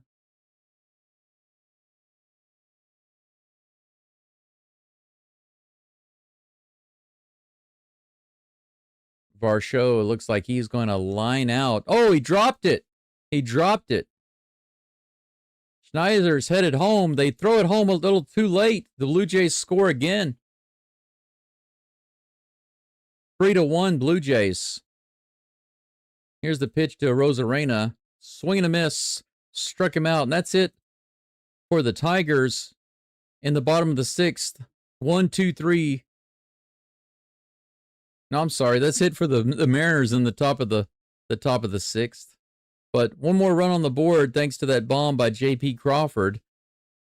Bottom of the 6th coming up in just a moment. The Tigers will have Colt Keith, Riley Green, and Spencer Torkelson at the plate. Let's go back over to the Blue Jays game. Some interesting stuff going on there.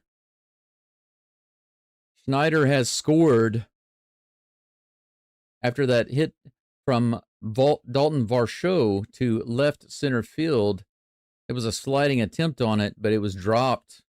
And then Schneider was able to run home and score. Jazz Chisholm wasn't really paying attention, and he got the throw home too slowly. So the Blue Jays scored again. It's 3-1. Ernie Clement at the plate with an 0-1 count. Here's the pitch. He fouls it off and out of play, 0-2. 1 out, runners on first and second.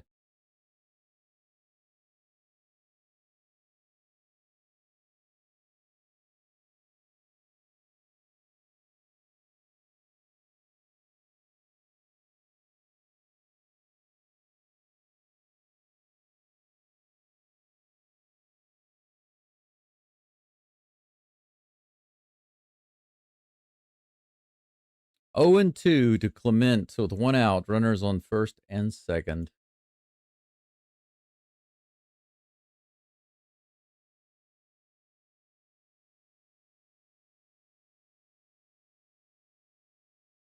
That's hit high and out to left field, all the way in the corner. Bellinger's there, but it goes into the crowd.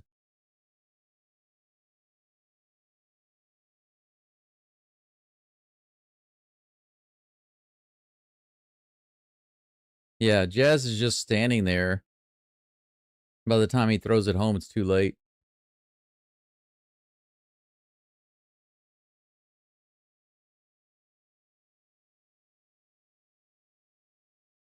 Oh and 2 is the count. Here's the pitch. It's grounded through. They're going to wave him in. Here's the throw. He's going to challenge it, and he's in there, safe. Blue Jays up 4-1. So that was ripped through the hole on the left side by Clement with an 0-2 count. Yankees fans are now praying again. They go ahead and wave Guerrero Jr.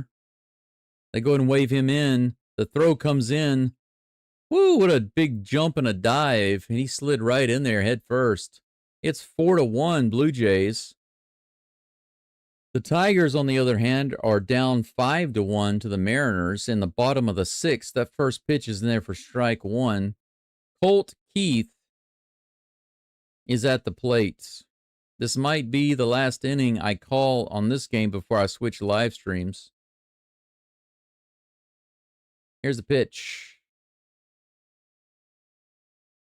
Yeah, if the Tigers can't do anything in this inning, JD, I think I'm going to flip over because they're down by 4. And I think if they don't show anything here, I might jump over. Here's the pitch. Low and outside.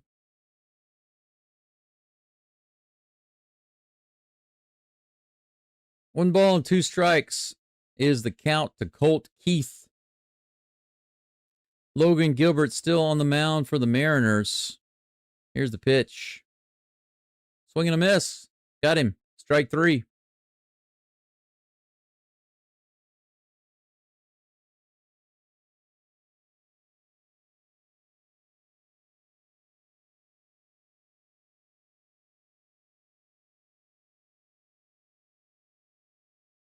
The Blue Jays have runners on second and third with Anthony Santander at the plate. He's got the 1-1 count right now. Riley Green at the plate for the Tigers with 1 out, nobody on. First pitch is low for ball 1.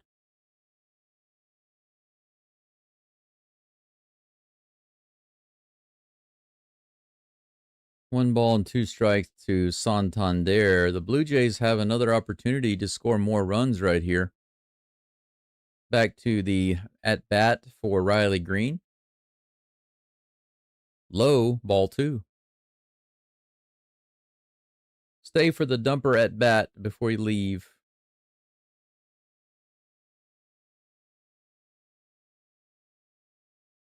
I'll probably be able to do that. 96 hits straight up in the air on the left side. Suarez is over and gets it in foul territory. Little basket catch. Almost missed it there. Caught it with his gut, looked like. 2 outs. Spencer Torkelson is going to come to the plate next. Santander still fighting, it looks like.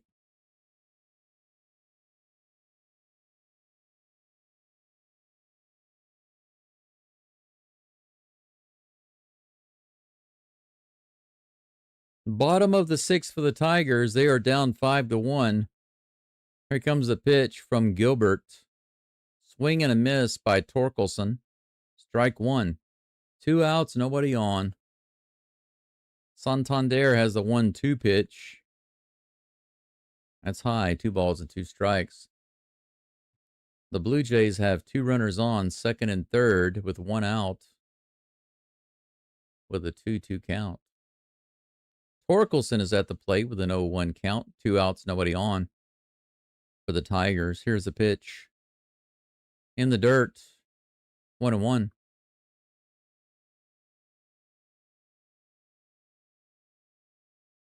No problem, Dale. Like I said before, I would love to be able to do both games at the same time. I really wish I could.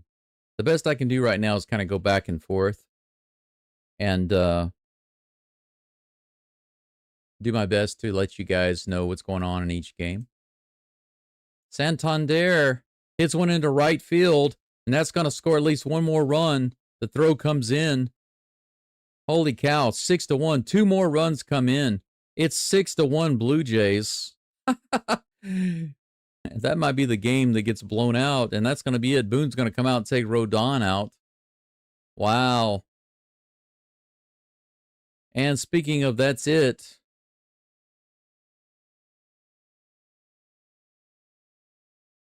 the Tigers come up with nothing in the bottom of the 6th. It's 5-1. So the Tigers are getting beat up and the Yankees are getting beat up. Unfortunately for the Tigers, it's happening at home. And unfortunately for the Yankees, they are facing elimination. They are facing elimination in New York. How about that? And both games, once again, go to break at the same time. That's nonsense. Wow. JD, I'm looking It's funny.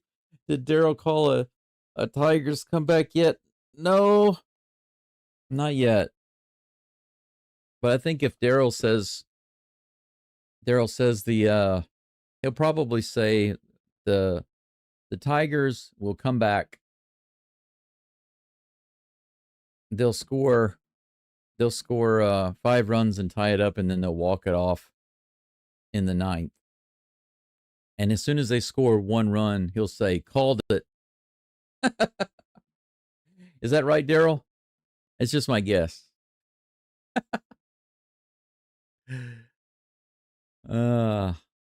Tigers are going to have to do something.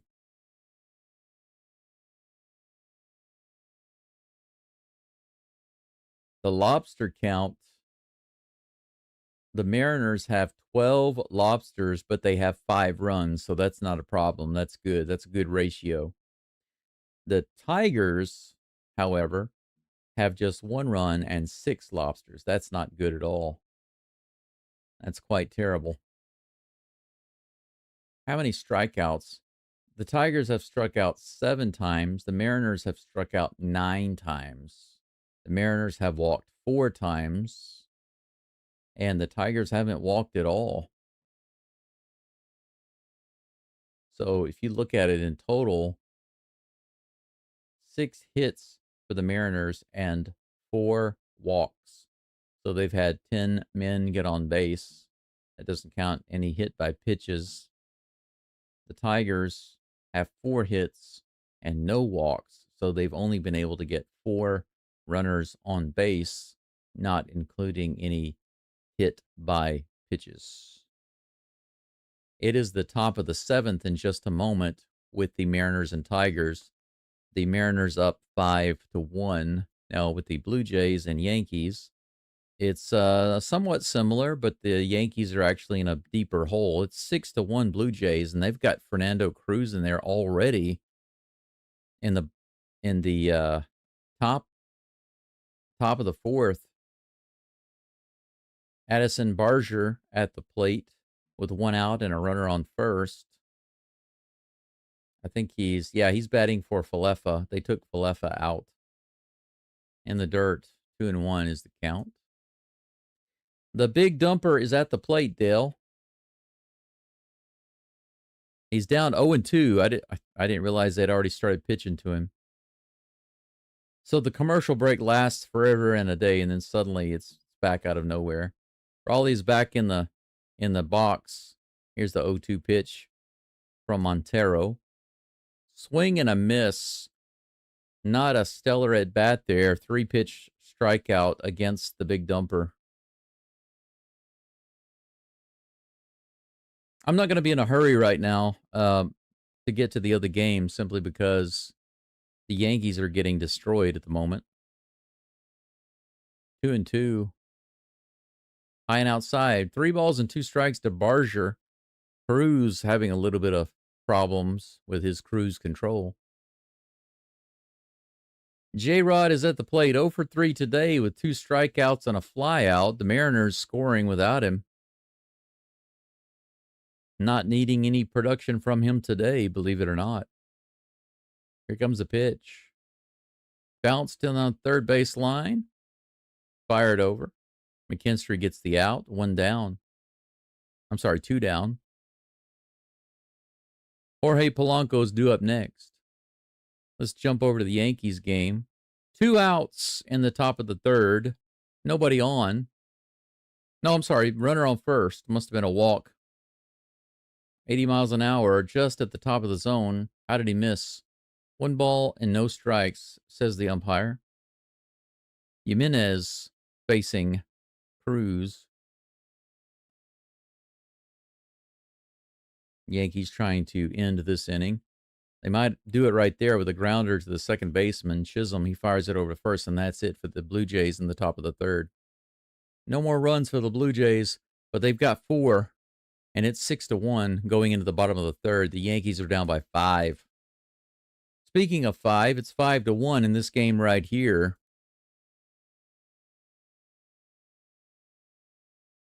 Jorge Polanco is at the plate with a 2-0 count. And 2 outs, nobody on in the top of the 7th. That is ball 3. Daryl says, I plead the 5th. You plead the 5th. Understandable. Here's the pitch. 4-pitch walk to Polanco by Kiter Montero. That's a 2-out walk.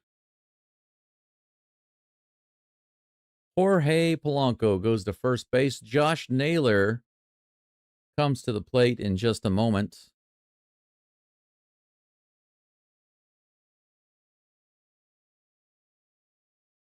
Here's the toss. Naylor hits it out in the right field, and that's going to be right to Carpenter for out number 3. So 4 up and 3 down for the Mariners in the top of the 7th. The Tigers go into the bottom of the 7th. They'll be up in just a moment with a 4-run deficit. It's 5-1 Mariners. Zach McKinstry is due up, followed by Dylan Dingler and then Parker Meadows.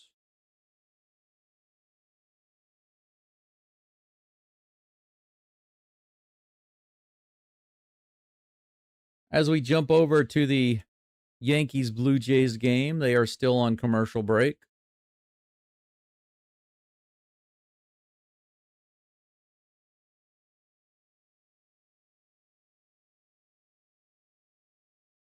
It is 6-1 Blue Jays. Blue Jays scored 2 runs on a Vladimir Guerrero Jr. homer in the first inning.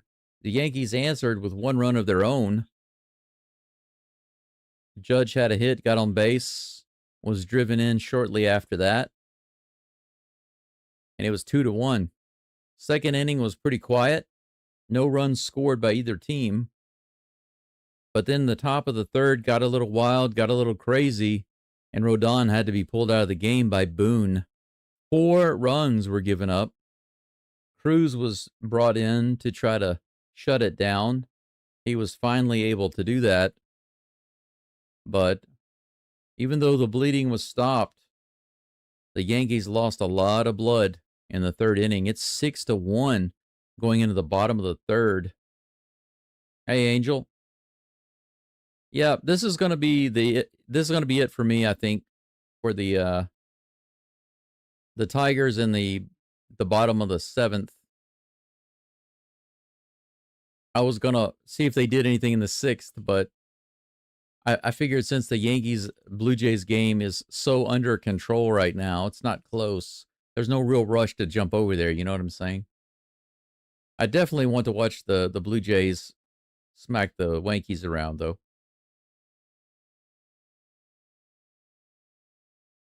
Trent Grisham is batting for the Yankees right now. He fouls that one off for a 1-2 pitch. Shane Bieber is still on the mound for the Blue Jays.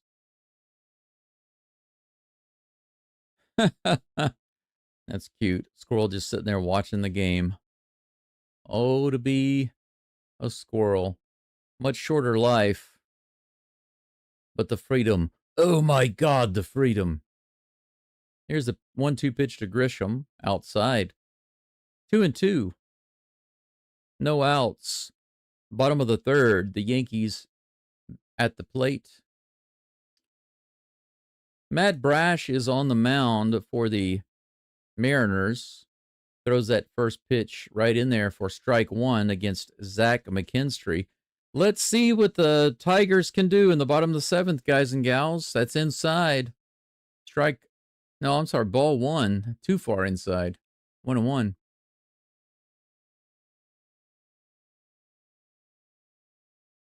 You know, the Yankees have a bigger hole, but they have more time to work with.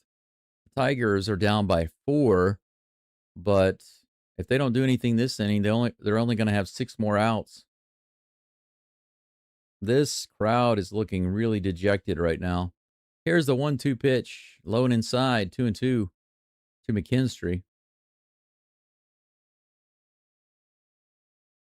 Not sure exactly what's going on here. Let's take a look. There's a challenge, it looks like.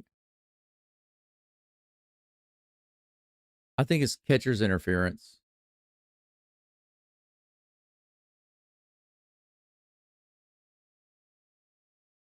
Yeah, it's catcher's interference. Yeah, it's catcher's interference. So the Yankees are challenging the call of catcher's interference.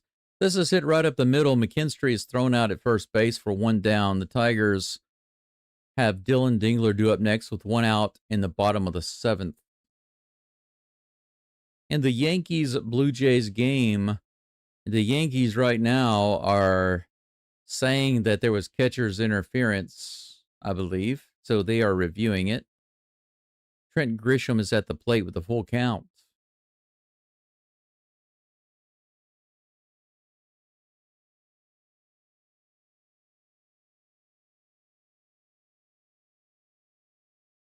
Yeah, you can see the bat clearly hit the glove, right?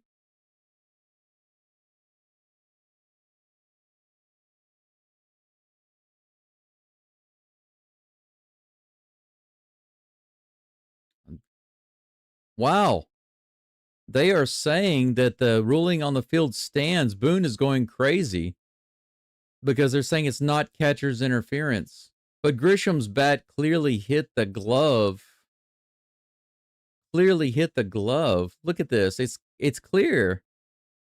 Not from that angle, but from the other angle, he clearly hit it. I don't know what's going on there, but they don't confirm it. Crazy.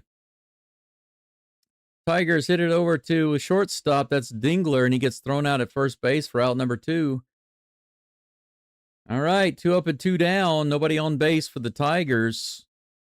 Parker Meadows comes to the plate to see if he can do something against Brash in the 7th inning, in the bottom of the 7th. Full count pitch to Grisham, and he rips it down the line into right field all the way out to the wall. That'll be a double for the Yankees. He's heading to second. He's in there, no problem. Terrible throw from right field. But it doesn't matter. He's safe either way in second base. That's a better result than getting the catcher's interference, eh? Grisham comes back and gets the better result. Parker Meadows is at the plate for the Tigers with a 1-1 count. 2 outs. Nobody on. Here's a pitch. Right down the line, but caught by Naylor, and he steps on the base. And that's going to be it for the Tigers in the bottom of the 7th. They are down 5-1 going into the top of the 8th. And I think I'm going to switch over to the other game, but just right quick to be sure.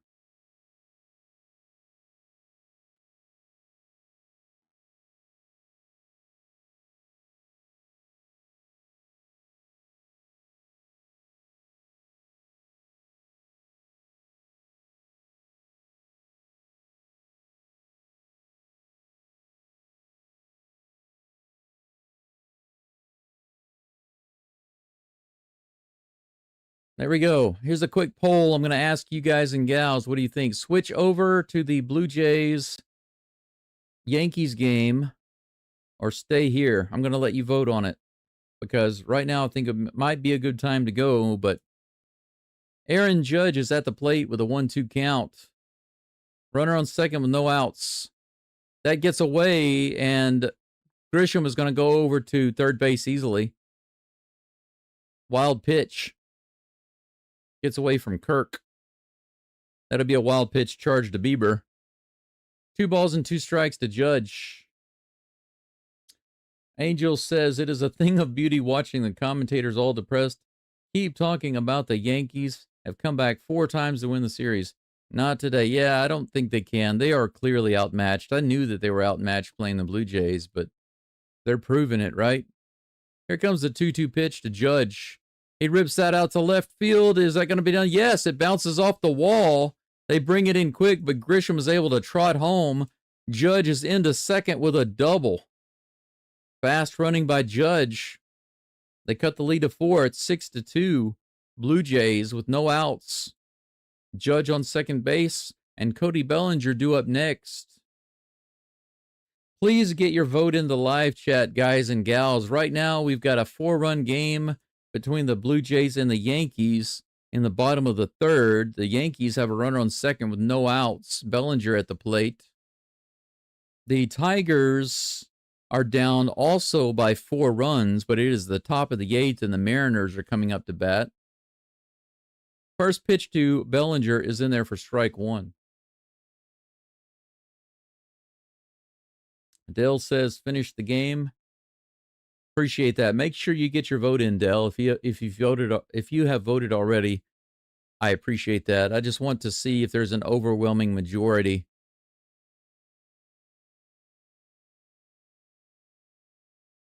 Here comes the next pitch. Bellinger hits it out to left field, and it goes foul.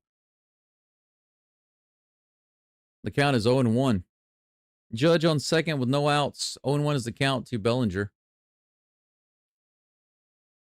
First batter for the Mariners in the top of the 8th is Eugenio Suarez. He has a solo homer and a walk today. 0-1. Here comes the pitch from Montero. Inside. Yankees get another base hit. Judge moves over to third base. Cody Bellinger with a single. Runners on the corners for the Yankees. They're trying to fight back. Bottom of the 3rd. Trying to turn it into more of an interesting game. Suarez just grounded out for the Mariners, and that's out number 1 in the top of the 8th. Mitch Garver is due up in just a moment.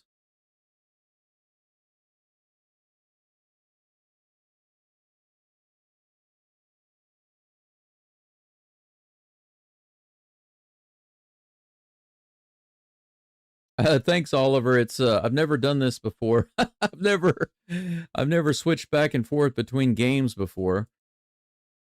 The Blue Jays call a little bit of a timeout.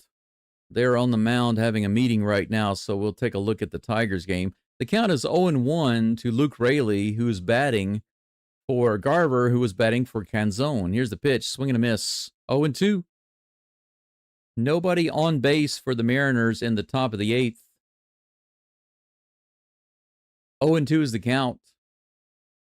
Montero pitching to Luke Raley. Here's the toss. Curveball inside. That hit him, they say, on the arm. That's a hit by pitch. Raley goes to first base with 1 out. The Yankees in the bottom of the 3rd are down by 4. They've already hit 1 run in. Ben Rice is at the plate with no outs and runners on the corners. Here's the pitch. He bounces it to first. Guerrero holds him at home, and they get him in the hot box at 3rd. It looks like they've got Judge, and they're going to probably tag him out right here. They do. Guerrero Jr. runs him down, but they move Bellinger to third base. Now they've got runners at the corners with 1 out. Pretty crazy.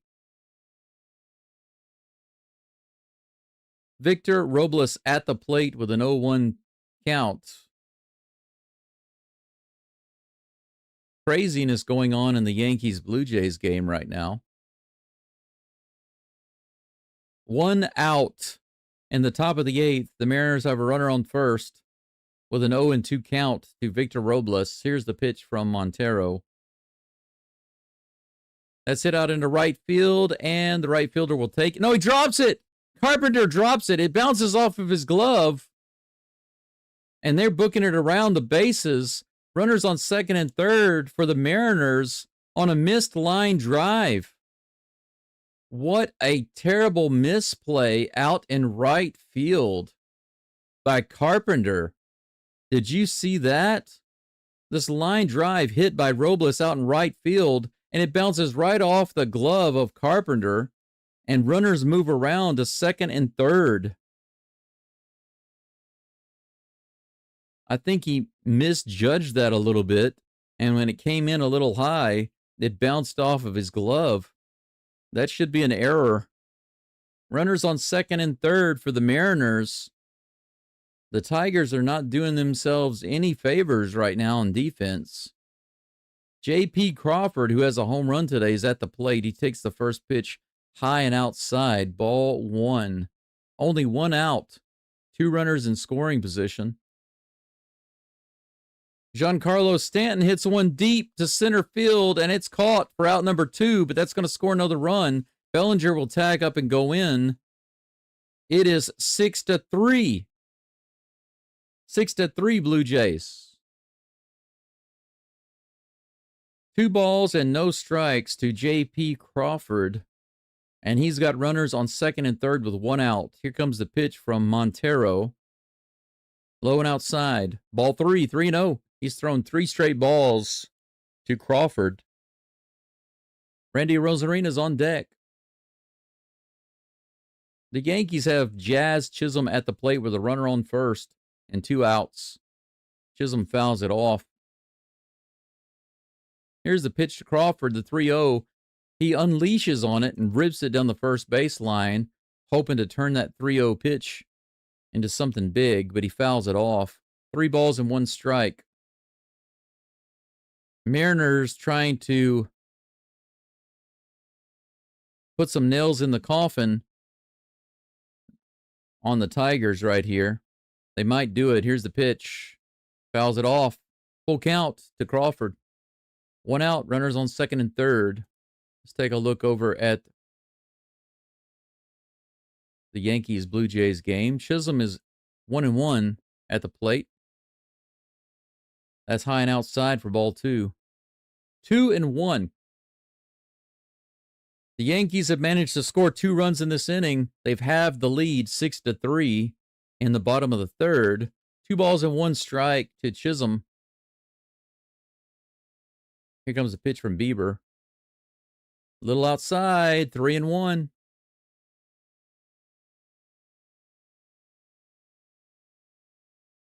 Fly ball to right field for Crawford. Caught by Carpenter.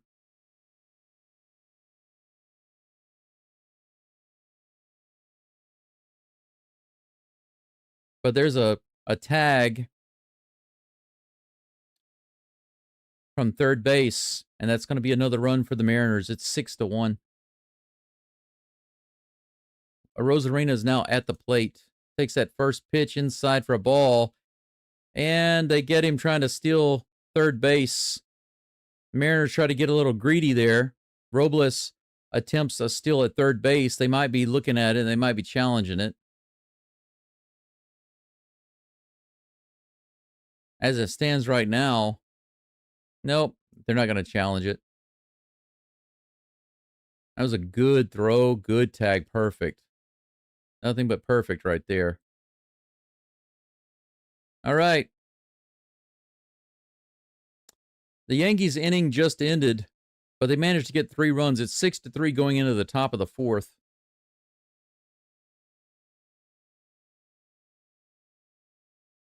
The top of the 8th is over for the Tigers and the Mariners. The Mariners get 1 run on the board with a sacrifice fly, and they're up 6-1. I have absolutely no time to even look at both games are on break right now. Let me try to update you right quick. I have almost no time to look at the live chat until there's a break. The Mariners and the Tigers are in the middle of the 8th inning. The Tigers are due up in just a moment. They're down by 5 runs. The Mariners scored 1 on a sacrifice fly by Crawford, J.P. Crawford. And that scored Rayleigh. 6 hits for the Mariners and 6 runs. No errors. 2 errors, 4 hits, and 1 run for the Tigers. They've only got 6 outs remaining to do something about this 5-run lead. They are down by 5. The Yankees, on the other hand, a little earlier in the game, they have been coming back, slowly chipping away. They were down 6-1, but they haven't gone away yet. In the bottom of the 3rd, they put up 2 runs. 1 error, 6 hits, and 6 runs for the Blue Jays so far. 0 errors, 5 hits, and 3 runs for the Yankees.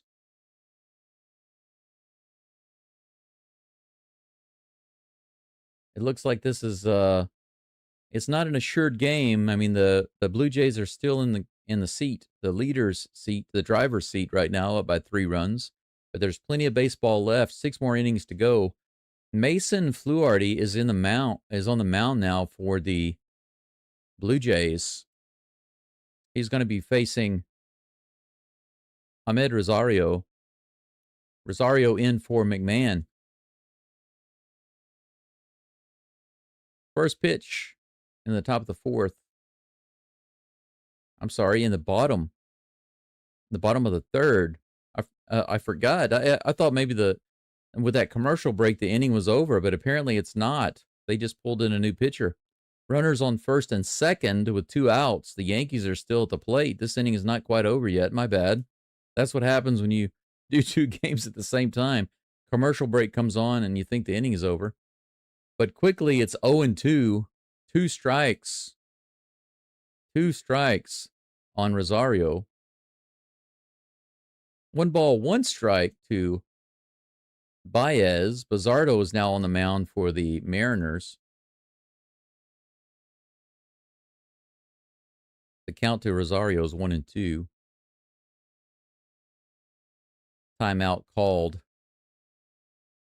by Baez. The count is 1-2. Nobody on. Bottom of the 8th for the Tigers. Here's the pitch to Rosario. He fouls it up and back. Kirk gets it for out number 3, and that's going to be it for the Yankees. They're only going to get 2 this inning, so now they are going to be on break going into the top of the 4th. All right. Back to the Mariners, Tigers.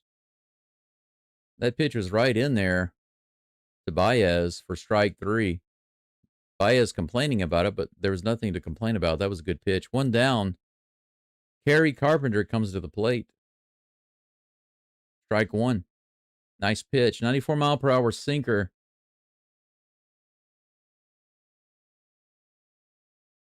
Dale says, totally agree with Oliver. And Rusty says, same, doing great. Thank you. I appreciate it. It's a little bit of a challenge. That's in there. 92 miles an hour on the outside edge. 0-2 is the count to Kerry Carpenter. The Tigers have no answers right now at the plate. They've got 1 run, 4 hits. Here's the 0-2 pitch. Carpenter swings and strikes out. Fastball right down the middle, 95 miles an hour. Couldn't even get the bat on it. Gleyber Torres is due up with 2 outs and nobody on.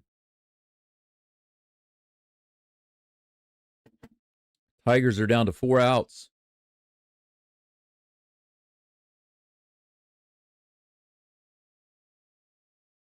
Holy guacamole, Batman. Here's the toss. Up and in for ball 1. The sinker went up instead of sinking. It ascended. Here comes a 1-0 pitch. That's hit out into center field, right center. Robles and Rodriguez are over there. They don't really communicate. Robles is able to put it away for out number 3. So the Tigers do absolutely nothing. Up 1-2-3 in the bottom of the 8th. They've only got 3 more outs, and they're done. They're down by 5, 6-1. Mariners. Let's jump over and see. You know, they're still on commercial break, but they should be back any second now. The Yankees and the Blue Jays. Bizzardo throwing fire. Yeah, looks like it. It absolutely looks like it. I'm going to have myself some more electrolytes.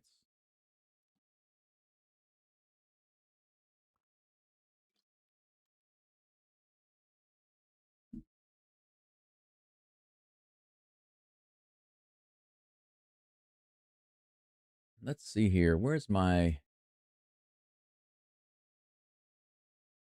studio? I'm going to edit. I'm going to edit something here. Content.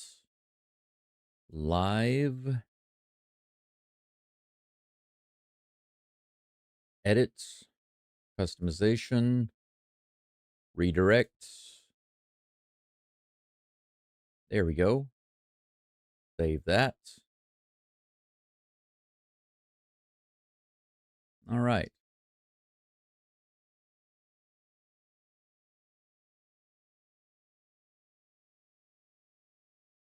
Okay. Fernando Cruz back on the mound for the Yankees. Quickly gets 2 strikes against George Springer. Strikeout and a pop out today for Springer. No Springer dinger yet. Here comes the 0-2 pitch. Top of the 4th. Plenty of baseball left in this game. 94 up and in. Ball 1. 1-2 is the count. Still got a commercial for the Tigers and Mariners game. I'll go ahead and end the poll here. We got about 14 votes. Go ahead and end that. Springer swings and strikes out. That's out number 1. Cruz picks up the K. Nice pitch from Cruz. Low and outside. Nice drop. Springer can't get to it. Ooh, he missed it by several inches.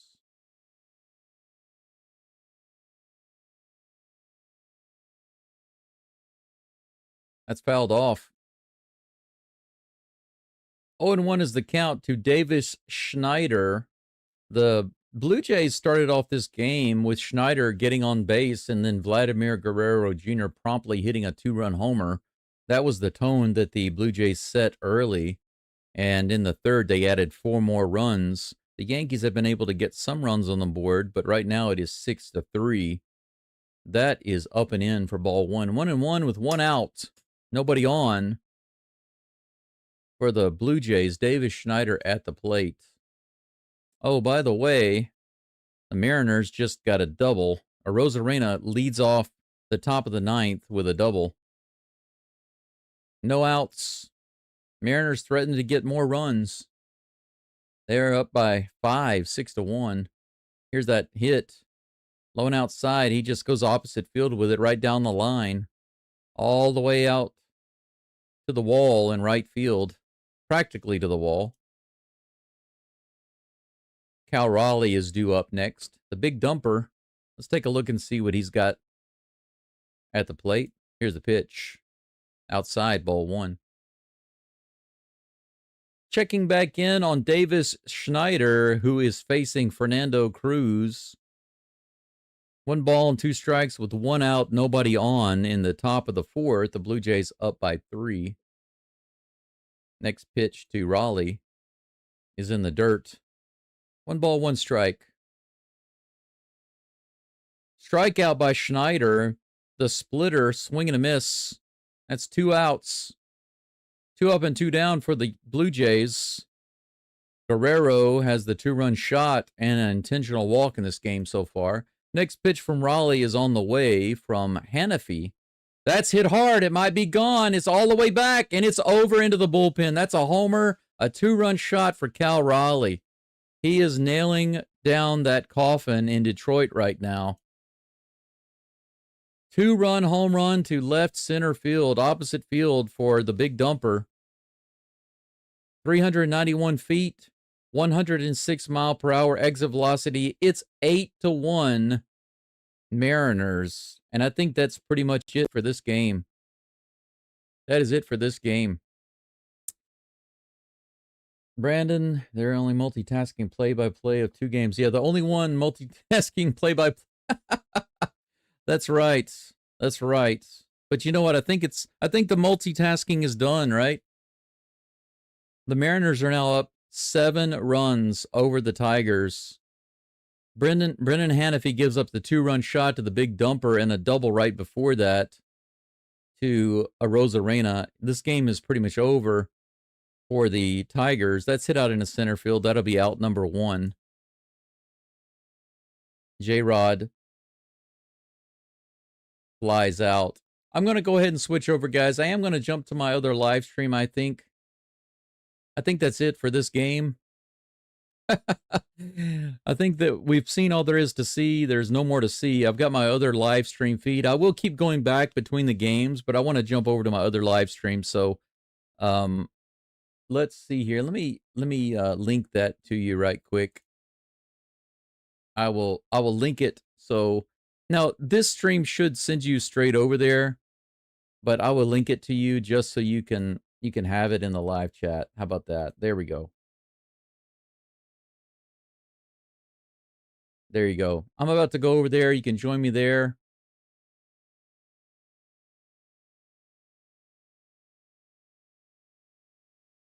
Looks like out number 2. Polanco is out, I believe, and Josh Naylor comes up with 2 gone. Toronto has another hit. Guerrero Jr. is on for the 3rd time with a single.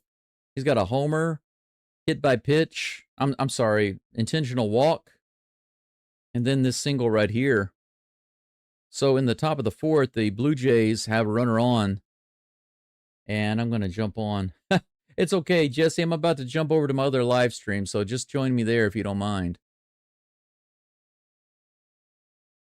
Naylor looks like he's going to fly out for out number 3. So that's in the top of the 9th.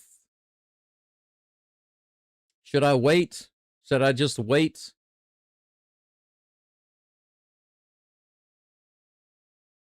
Okay, well, check it out. They're going to have a pitching change. Okay, so let's just wait a moment, because they're going to have a pitching change for the Yankees. They are pulling their pitcher, Cruz. They're pulling him for another pitcher. Or no, they are pulling yeah, that's right. So they are on commercial break. But the Mariners and Tigers are on commercial break. Yeah, JD, I'm with you there. I mean, might as well wait. Because the Yankees game is getting drawn out a little bit with their pitching change, so why not? Why not just go ahead and wait? 2 crazy games, Jesse. 8-1 Mariners over the Tigers at home in Detroit. The Blue Jays ahead of the Yankees 6-3. And they've got Guerrero Jr. on first base in the top of the 4th. Camilo Duvall, it looks like he will be the pitcher, the new pitcher for the Yankees. Yeah, they are right now, and they're threatening to do some more damage in the top of the 4th. But we'll be over there in just a moment. I appreciate you all hanging out. I might seize this opportunity. Yeah, let me run in here and grab some hot water. I want some more coffee.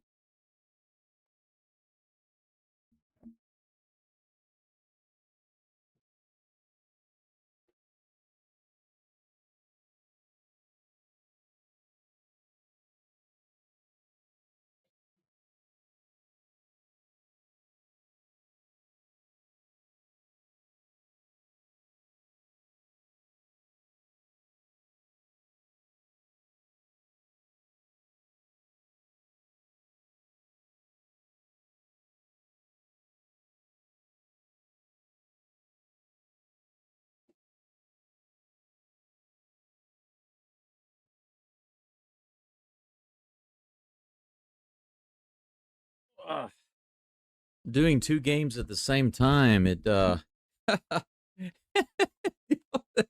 guy out in the outfield, the fan, he's out in left field. He has a shirt on that says "Dump here." That's ridiculous. Caleb Ferguson is in the game for Seattle. He's going to try to close it out. Caleb Ferguson is going to lead it off for the Tigers. He's batting first in this inning. It's the bottom of the 9th. Here we go. If the Tigers are going to do anything right now, if they're going to do anything at all, rather, they have to do it right now. First pitch is a ball. Second was swing and a miss on the inside. Nice fastball.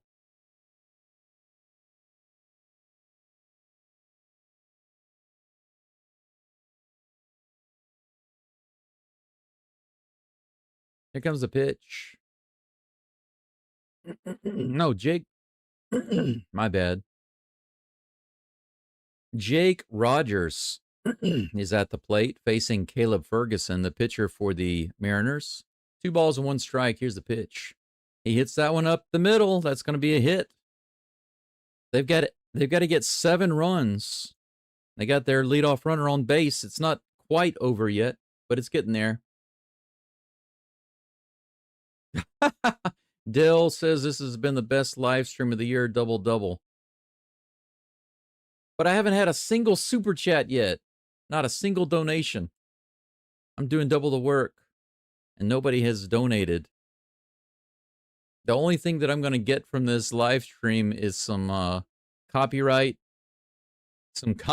claims, and if I'm lucky, some maybe $8 or $9 from ad revenues. It's so different calling the Astros games. I have so many loyal subscribers who support the Astros. Rusty Gamer, thank you, sir. I don't mention the super chats too much. There's some people that constantly mention them. But I don't want to spam you guys. I kind of rely on you to remember that, but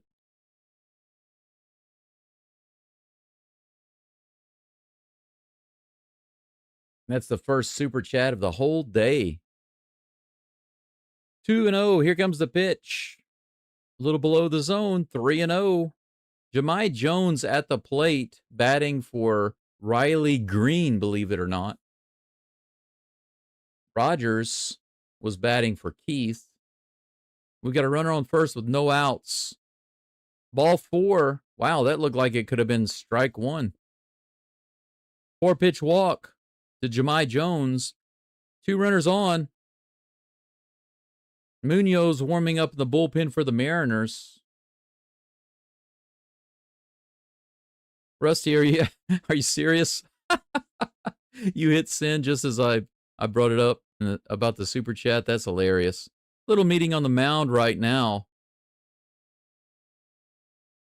JD's still waiting for the prediction from Daryl. Poor Daryl. Daryl said, you know what, if Detroit scored 8 runs, Seattle would be pissed. I don't think they'd be pissed. I think they would be shocked and really, really bummed out about that.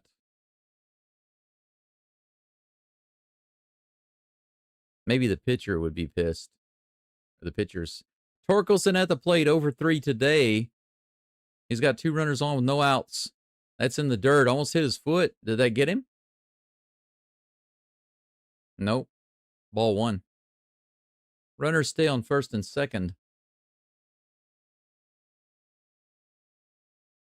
I think if the Astros were in the playoffs right now and they were winning this game 8-1, I'd have like $150 in super chats, maybe 200.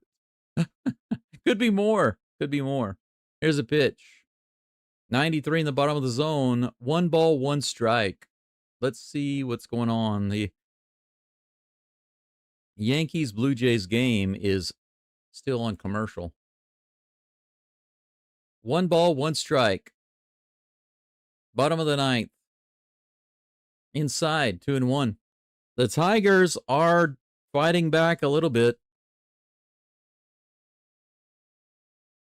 They've got guys yelling in the stands to do something.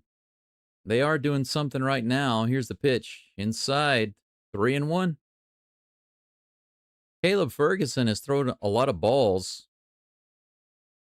Out of 12 pitches, only 3 have been in the zone, having either placement issues or some control issues, or he's just scared of giving up hits. But why? Throw in the zone. Make them do something. Like that one right there, 93 right in the zone. 3 balls and 2 strikes. The count is full to Torkelson. Daryl says Detroit falls short. Don't give up, man. You never know. Here comes the 3-2. Line drive out into right field. That's down all the way in the corner. That's going to score 2 runs.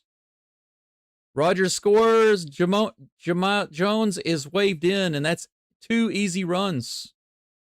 8-3. No outs. Runner on second. The double by Torkelson. Daryl says Detroit falls short. Well, you still might be right, but they're giving the crowd some hope. Giving the crowd some hope. Nice, perfectly placed opposite field hit there by Torkelson. That's his first hit of the day. He hasn't done anything until that right there. Got a runner on second with no outs. Andy Ibanez is pinch hitting for McKinstry. So they are bringing in the pinch hitters, the right-handed pinch hitters, like crazy. As long as Ferguson is on the mound. Here's the toss. Inside. Strike one. The count's even. Jesse says, okay, Detroit, repeat that. Repeat that bat.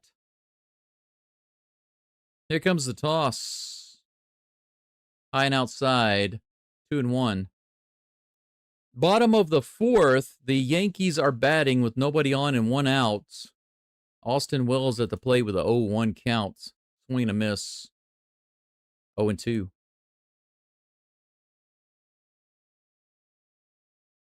Three balls and one strike to Ibanez. Ibanez facing Caleb Ferguson at the plate. Runner on second, no outs. Here's the toss.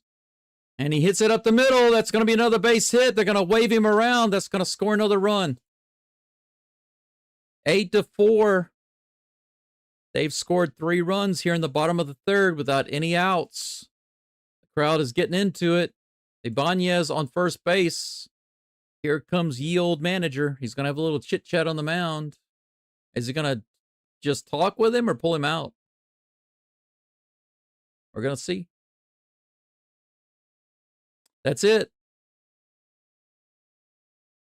We're going to have a pitching change for the Mariners. Munoz is coming in. They're going to have to use Munoz to try to shut it down. And we're on commercial break with the Tigers and the Mariners. It is a 4-run game, guys. You're right, Dell. You called it. That's what they're going to do. 3 balls and 2 strikes to Austin Wells, who's putting up a fight at the plate right now with Fluharty, but he might be flying out right there.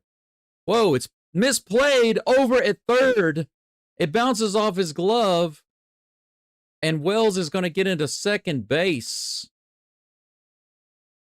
Barger, it looked like he was going to put it away, no problem. Did you see that?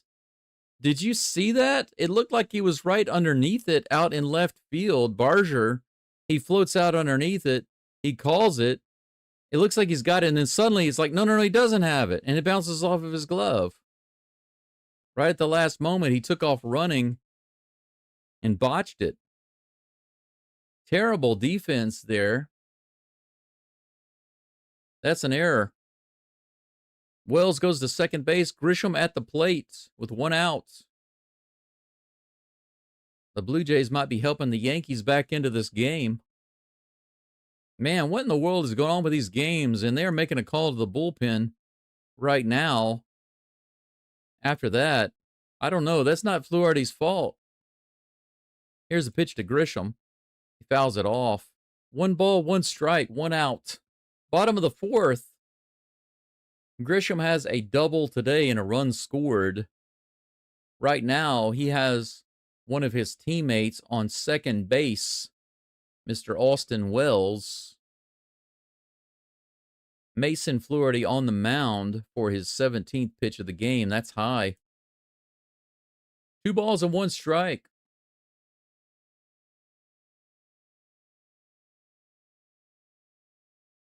Caleb Ferguson is out of the game for the Mariners.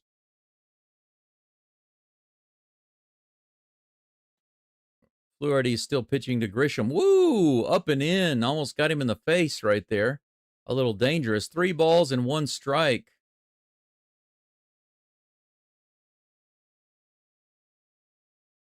Look how close this was. Whoop. Almost kissed him. All right, back to the main event, guys and gals. Munoz is on the mound facing Dingler. Strike 1 right in the bottom of the zone on the sinker. Or is that a slider? Dylan Dingler is 1 for 2 today.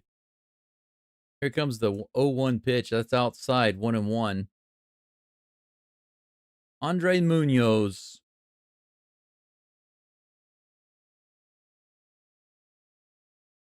Ibanez is on first base. No outs. Here's the pitch. Check swing, low and away, ball 2, 2-1. Wow, pretty amazing. It looks like the Blue Jays are going to bring in a reliever before Aaron Judge has a chance to bat. Back to the Tigers game. Here's the 2-1 pitch. That's hit really hard out to left field, but too high. He got too far underneath it. Arozarena's under it for out number 1. Ibanez fakes a tag at first, and he goes back. 2 more outs. It's 8-4. The Tigers are putting up a little bit of a fight, but it looks like Darryl might be right. Detroit falls short. But they are doing what they can so far here in the bottom of the 9th. They've scored 3. They've got a runner on first. Parker Meadows at the plate, right in there for strike 1. 96 on the inside edge. Blue Jays Yankees are in a timeout while they wait for their reliever, their new pitcher, rather, to warm up. Here's a 0-1 pitch in the dirt. 1 ball, 1 strike to Parker Meadows. I can't help but say it every time I see his name. I think it's like an assisted living community. Why take care of your loved ones yourself when they get older? Bring them down to Parker Meadows. Fouled off. 1 ball and 2 strikes to Meadows. Ibanez stays on first base. 1 ball, 2 strikes, 1 out.